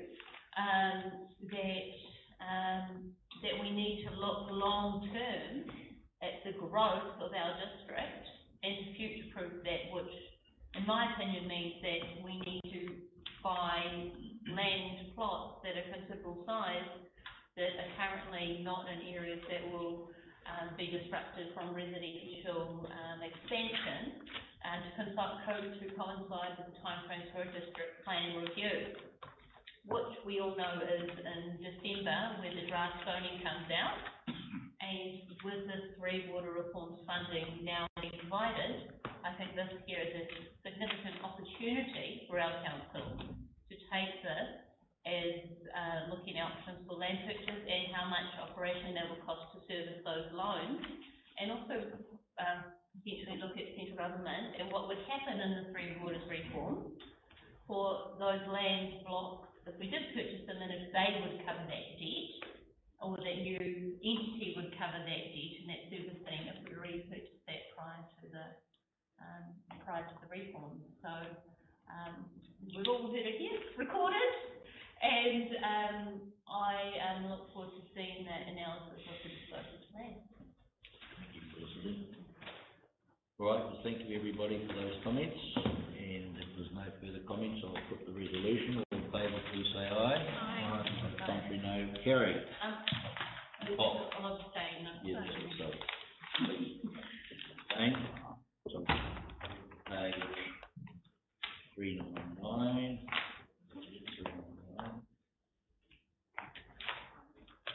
Appointment of trustees to the Twin Coast site. So I'll move. Do we have a second, please? I'll second. Okay, now can I just note that I intend to now move the amendment to this, and that I approach Grant Harnish to be a representative from the community for the High Russell area, and spoke with Blue Newport and 10 minutes away. He was supportive. Grant has accepted. So I'd like to move that we appoint John Usage as the trustee, and also Grant Harnish as a trustee for the community. Yeah, fine. All right, happy for that amendment? Yeah. Grant Harnish, yes. Trustee.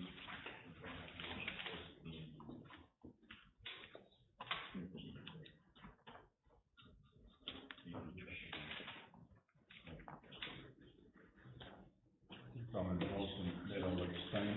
Yes.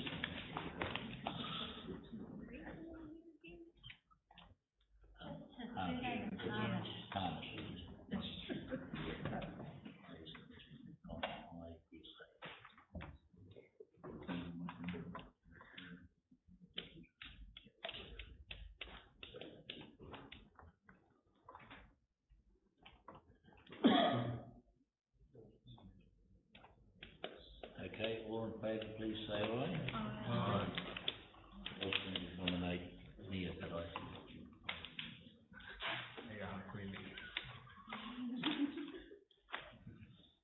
Right, so we'll move on now to page 43. Can we just put that in the last one that councillor Usage abstained? Oh, I beg your pardon, yes, thank you, you did ask that. Let me just note councillor abstained.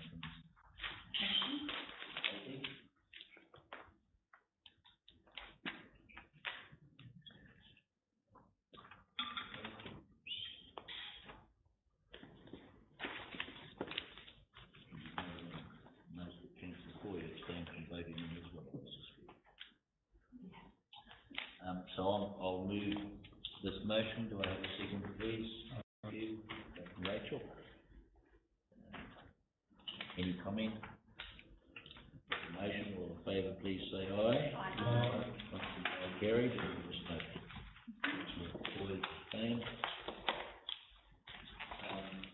So we've done 7.1. I just want to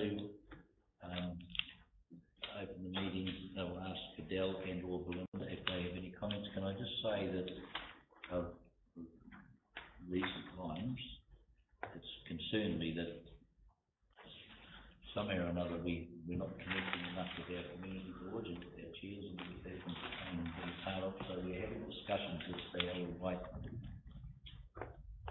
have a bigger presence, if that's the right word, and more influence in our council meetings. And we've got a further meeting coming up in a couple of weeks' time. We've asked Sean to give us a paper on, and he has actually paper as well, and discuss so that we can make sure that we have a better report back system, if that's the right word.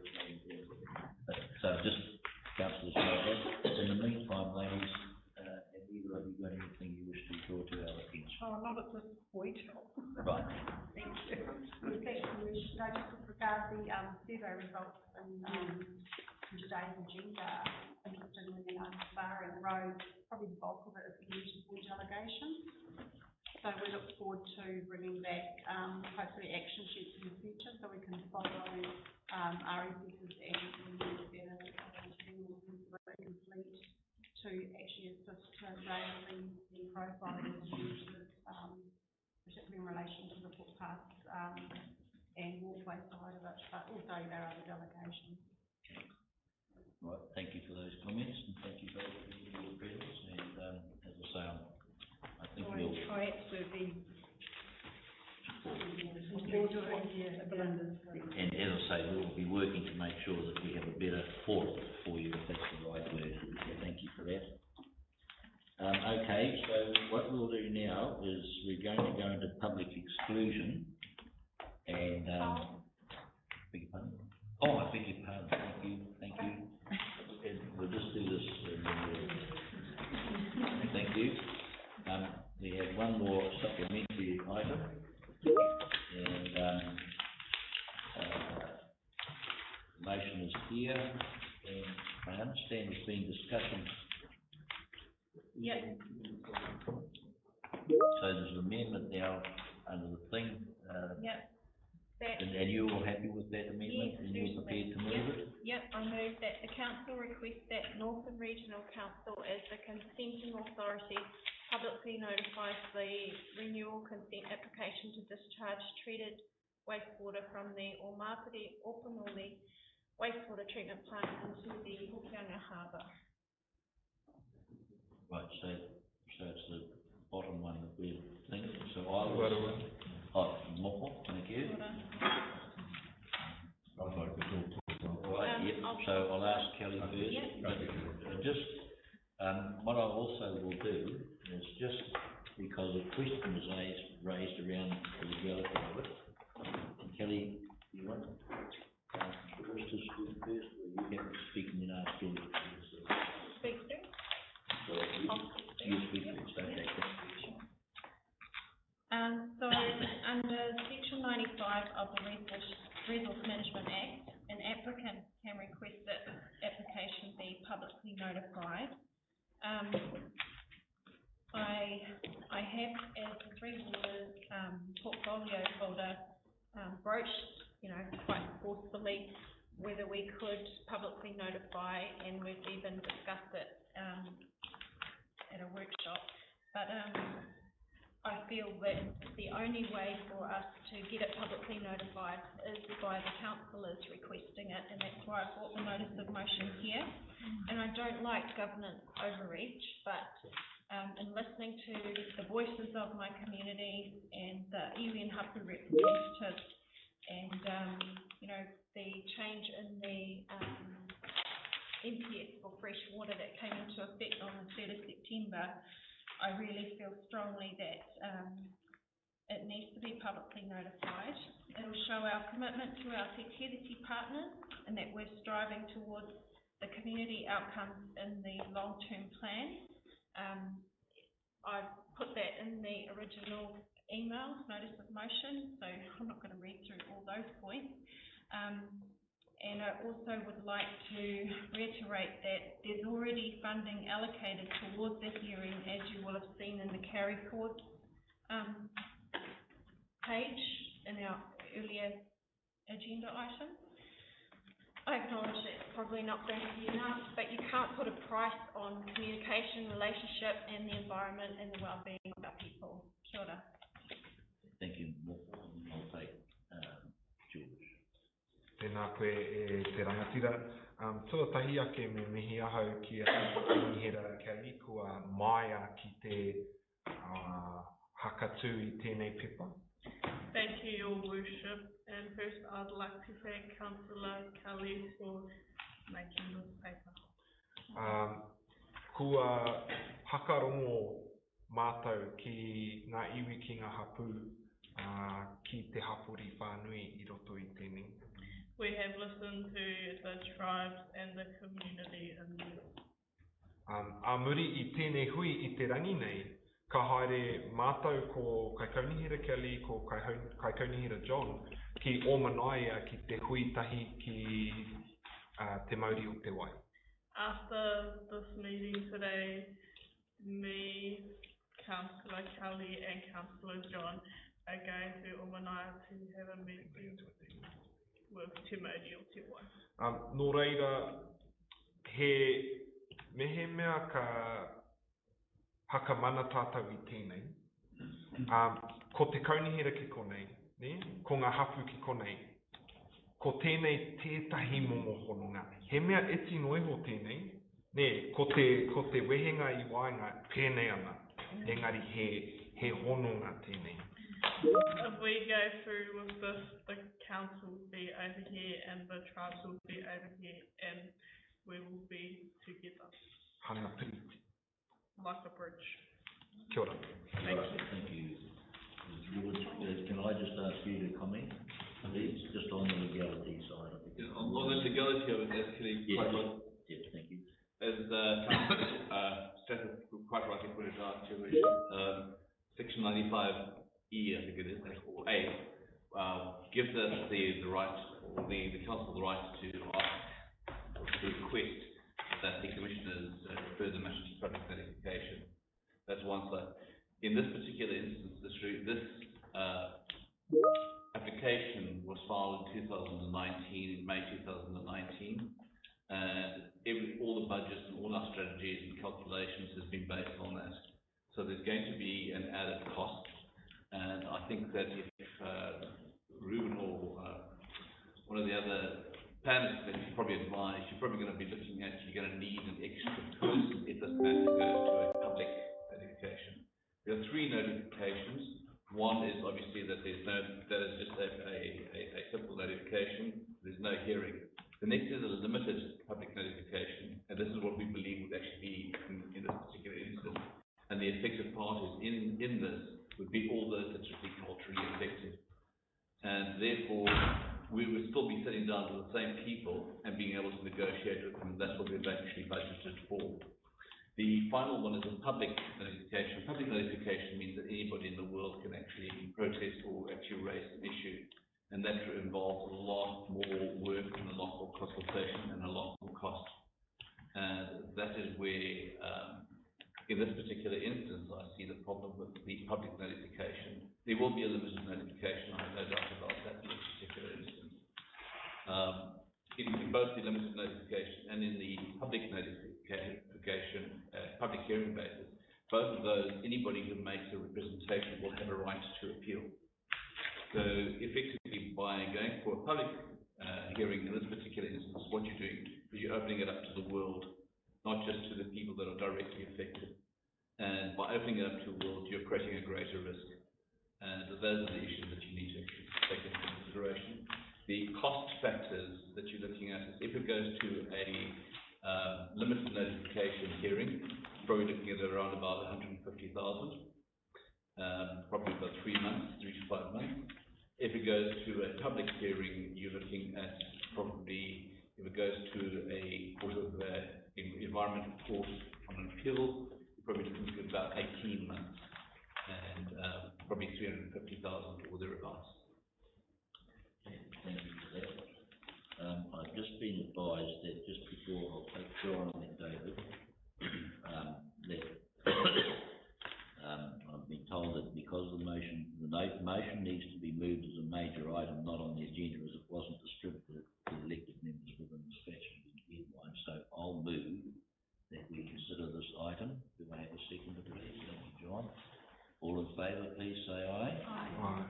Contrary, no carried. Right, thank you. And then David. Yeah, thanks. It is a delicate issue.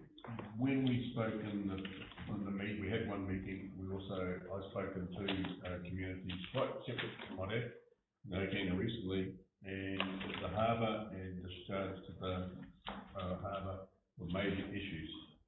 It's culturally unacceptable. So those are major issues. I understand the difficulty, and I look at our staff like Andy delivering a sewage system and requiring a compliant sewage system, and so there's a bit of a disconnect here. The community actually wanting something that's more culturally acceptable and design and affordable, whereas we need a resource consent, and we're going down the process of doing the resource consent. There's a disconnect, and as Milton talks about building a bridge, that's the bit we're missing, and I want to be publicly notified because that's going some way, but I have some questions more of Sean. If it's publicly notified, there's no guarantee that there is going to be a change. It's 35 years, I think the consent's going to be, and you put yourself in the position of the local people there. Is it going to be 35 years they're going to wait a whole generation before they can have this, talk again? Because I think what we should be doing is promising and working with them, beginning immediately, to look at alternatives, and I would suggest even adding to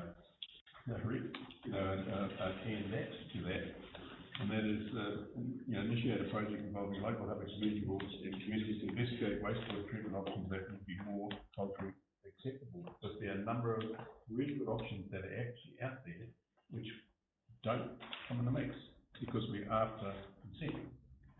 We probably can't fit in the mix at this stage. So that's a dilemma we're in. But I'm supporting this notice of a motion from Councillor Trafford. Andy, do you? Thank you very much. I'll just reiterate what George has mentioned. We received the cultural impact assessment late last week, which I'm working through at the moment. I've got a fairly strong indication that the effects on the cultural values as a result of the discharge will be significant, and therefore the application will at least be limited notified. I'm still working on my opinion as to whether it should be publicly notified or not, but at least limited notified to those parties that whakapapa to the area and those statutorily acknowledged parties. In terms of the 35-year consent term, that's the longest consent term that you can apply for under the Resource Management Act. We make that decision, we make that request as a business decision because we understand, or we feel that it's in the best interest of the council's infrastructure to obtain a resource consent for the longest term possible. And in this case, the 35-year consent term is consistent with the policies of the proposed regional plan. But with that being said, that doesn't mean that we aren't happy to amend that down, and it's absolutely something we can discuss with the affected parties. I know that it's been brought up in the cultural impact assessment as an unacceptably long time. A 35-year consent term does not mean that we'll never look at changing the way that the wastewater is treated. It would be pretty negligent to just get a consent term and walk away from your wastewater treatment plant for 35 years. And in respect to the options that we're looking at for alternative discharge arrangements, there has been a number of reports into discharge to land in the open-only area, and we'll be finalising, hopefully will be in my inbox this evening, a number of alternative treatment sources to treat the wastewater before it's discharged into the ocean. Thank you for that reply. Thank you. Just a quick question. Rohe 1, is it being consented? No, that resource consent doesn't come up for renewal until the year 2023. Okay, so go back to open air, only one which has come up. Yep. When was it last consented, and what did we do in that intervening period? So it was consented 11 years ago. In the intervening period, there's been a lot of work with what's called a community liaison group, which is made up of a number of representatives from different hapu and iwi in the area, and we've been working with them to look at discharge alternatives, discharge to land, and discharge treatment technologies. Yeah, and this is my concern, like the 11 years that we've been talking, and there's angst there, there's been nothing really concrete that's been happened. So, if I may, there's been 2 reports that have come out from that community liaison group that have looked at discharge to land and has ruled discharge to land out in both circumstances. And we have commissioned another report looking at another possible options of discharge to land again. So there has been real work with the community. I'm not saying that there hasn't been a lot of community work, but there's been no resulting change to the system. That's what I'm saying. It's still the same system. That's right. And that's my concern. That is there some way we can actually ensure that we go look at the options and look at alternatives. Absolutely. I know this is a consent thing, and I'm not saying to change that, except for the process you're going through, but I'd like to see more teeth around that, and that's where I'm struggling, is how do we actually ensure that can happen? We know that there are only a few areas where the waste and discharge is non-compliant, and we've been working to find new treatment methods so that we can address those. The final option will be put into the LTP for this coming LTP session. We hope to move forward with that option. I think I've spoken to all Thank you. If I also want to speak in support of the motion, I think George, Mr. Swanford, his advice, he's always trying to save us from ourselves, and we do appreciate that. But in this instance, I mean, an applicant requesting notification of a consent application is not unusual. We are the applicant as council to NRC, and it is NRC who will ultimately make the decision on be it. I think it's important we do shoot for full public notification of this. This will affect people who live in the Hokianga, who fish there, who swim there, who whakapapa there, and I recognise obviously sharing that statements myself, the importance to mana whenua of that water body. I would argue, and I am biased, that it's probably one of the single most important water bodies in New Zealand. Hokianga nui a kupe. Hokianga whakapau karakia, as we were introduced to yesterday. So for those Māori communities, it's absolutely critical. And limited notification, I understand, would incorporate consultation with a series of iwi and hapu. I would also remind us there has been a Pākehā presence in the Hokianga since at least the 1820s, and I can vouch for that personally. So I think a lot of the Pākehā community in the Hokianga would be deeply offended to suggest that they are less culturally affected than our Māori, without in any way denigrating or questioning mana whenua status. There are Māori, rather Pākehā communities, and I could name some Pākehā waihi toa, Janine McVeigh, Judy Reinkin, who would be deeply annoyed if you suggested to them that they are somehow less committed to the well-being of that harbour than mana whenua. So for all of those reasons, it is, as John mentioned, it is another generation we're talking about who will have to look at their harbour and consider that it is being polluted. And they're not happy about that, and understandably so. I think to the extent, to respond, I guess, to George's comments, which are legitimate, I feel, yes, we may be exposing ourselves to risk, but I think it's about good faith and intention. I believe we are genuinely wanting the communities we're elected to represent to have an opportunity to say their piece, and then it lands with the commissioners to make a decision. So I think for that reason, I don't believe there's any self-interest here. It's simply the question of us wanting to enable public participation in what is a decision that will have a generational effect on something that's very important to people in their lives. So, as I say, I'm very supportive, and I thank Kelly for bringing this motion. Thank you, and Felicity, please hurry because Andy can only do this. I need him. It is Andy.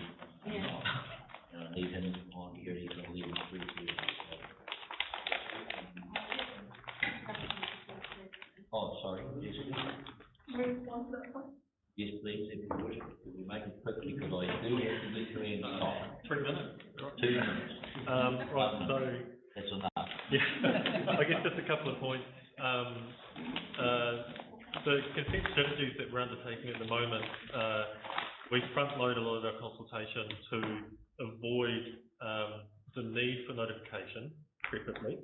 Our goal is to remain outside of the hearing, and we do that through consultation. And I think one of the challenges that we're experiencing with this situation at staff level is that we have an LTP process that enables decision making at a community level about how we should manage our wastewater, and then we have, which is a democratic process because it involves elected representatives making decisions.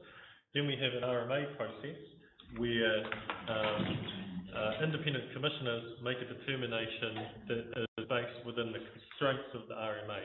That's not a democratic process, that's a participatory one. So we have people anywhere within New Zealand who are able to participate in that process.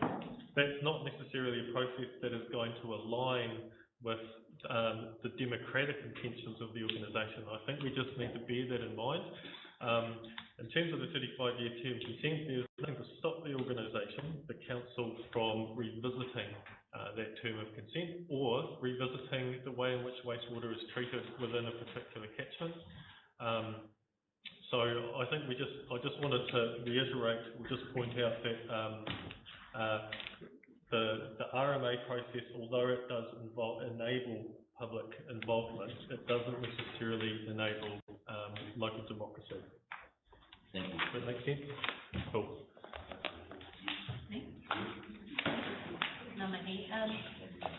So first of all, I just wanted to raise that the motion relates to notification status of a resource consent.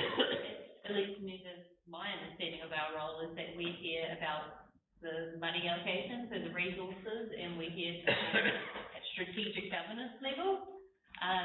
The motion, and there's no paper with it, doesn't include a context around what the issues are of the community, what is wanting to be the desired outcome from the community, and therefore as governance, what we need to seek to resource in order to source that solution instead of seeking a notification status, which may or may not result in the resolution that we want to achieve. That's why I wanted to raise earlier today about the governance issue of staff bringing to us as governance what the cost would be for disposal to land, not just for this wastewater treatment plant, but for all of our wastewater treatment plants, and for us to make a governance decision about if that's where we want to go, particularly given the new ETS for freshwater and the very strong statutory weighting given to iwi and cultural matters. And unfortunately, at a governance level, we have never been brought the cost for wastewater disposal cost to land for this, that I'm aware of in my term as an elected member. And I would appreciate to be given those figures and for us as governance to make those decisions about this wastewater treatment plant, about Taipā wastewater treatment plant, about this huge number. And if we as governance start making direction about notification statuses, then I don't think that that's governance at all. Or else our policy direction as governance must be that we want to publicly notify all of our consents if we're going to take that stance. Because all of the iwi will have the same views and the same cultural concerns about disposal to land. And this is already being raised. Limited notification will cover all of the iwi and will specifically relate to cultural concerns, but this does not give me context about what the concerns are to address. So I personally am going to abstain from this current motion, but I think the staff hear loud and clear that we want to see those numbers, we want to see those options, and we want to have a governance debate, a discussion about those costs and those timeframes to implement disposal to land to address these cultural concerns. We'll ask Andy can make any comment he needs to before he brings the council meeting. Thank you, Worship. I'll keep it quick. Just in response to Councillor Boyd's point about strategic governance, I absolutely agree, but I think this is perhaps an indication of a frustration and inability to hold that strategic governance from a big picture point of view. In return to the cost of engagement from an operational point of view, I hear the message on that, but what is the return on investment for the well-being of our community? If we're looking at a timescale of 35 years, wouldn't we be better off to design that with our community to ensure that we can get that longevity, but we get that buy-in? And ultimately that comes back to what we have said several times around the table today, it's about partnerships. What do those partnerships look like? What do we bring to those partnerships? And how do we ensure that they are meaningful? Because telling our communities, Ruben, to your point about the RMA not enabling democracy, we need to be smarter about that because we do have to put a value on our communities that we're serving. Thank you. Okay, thank you. I'm going to put the resolution. All in favour? Aye. Aye. Contrary, no. Abstain. Abstaining. Recorded. Abstain. Are you voting against Dan or? Against, recorded. Thank you. Okay, the motion is carried. Thank you very much. Now, 2 two minutes stop. Right with you, Andy, hang in there, it'll be a speed brief. Hang in there, Andy, they can't. I've got 5 minutes. I wanna We don't have your audio, Andy, just check that before you're on. You say hello, Andy? Can't hear.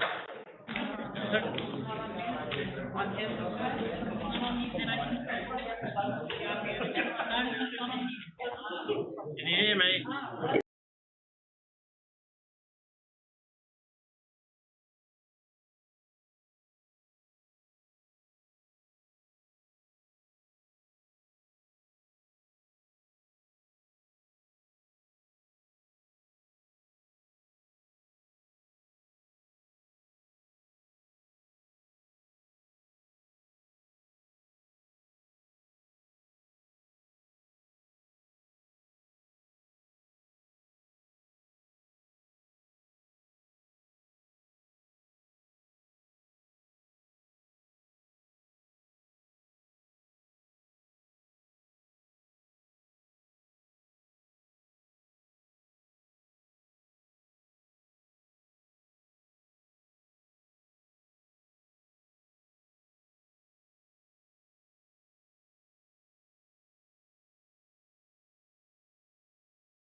Thank you. All in favour, please say aye. Aye. Right, and thank you. I just want to thank everybody again for your participation. And can I particularly thank our lovely guest here. Thank you for being here and helping us. It's wonderful to have you with us, and I hope we weren't too boring for you. I think we have cured Nia of any aspirations. And Moko owes her the biggest box of whatever fancy you desire over a supermarket over the road, it's probably chocolate. The biggest one that they have, the most expensive one. Not only that, he told me that he's going to shout a lunch for them till Christmas. Because I asked her, I asked her, does she get lunch like this at school? No. I said, no. Point of order about this, we do have a core policy, at FNDC. Yes. We should give a call, we should be, for the assistance and the recognition, we should be giving a call. Or flowers or something. Ka pina. Ki taku mōhio ka homai te koha, ki te kura, mehe mea ka pāhi koe I wo mahi ka wasi kia koe. I've got to say, They will give the koha to school and a White House my worship. and I've got to say that I'm impressed with Moko that he can teach and be at council.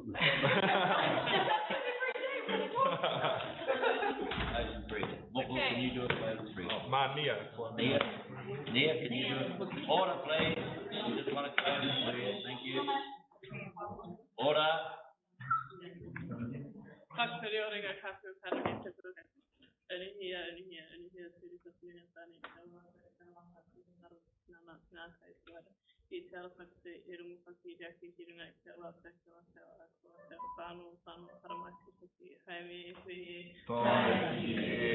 Thank you, everybody. Have a safe.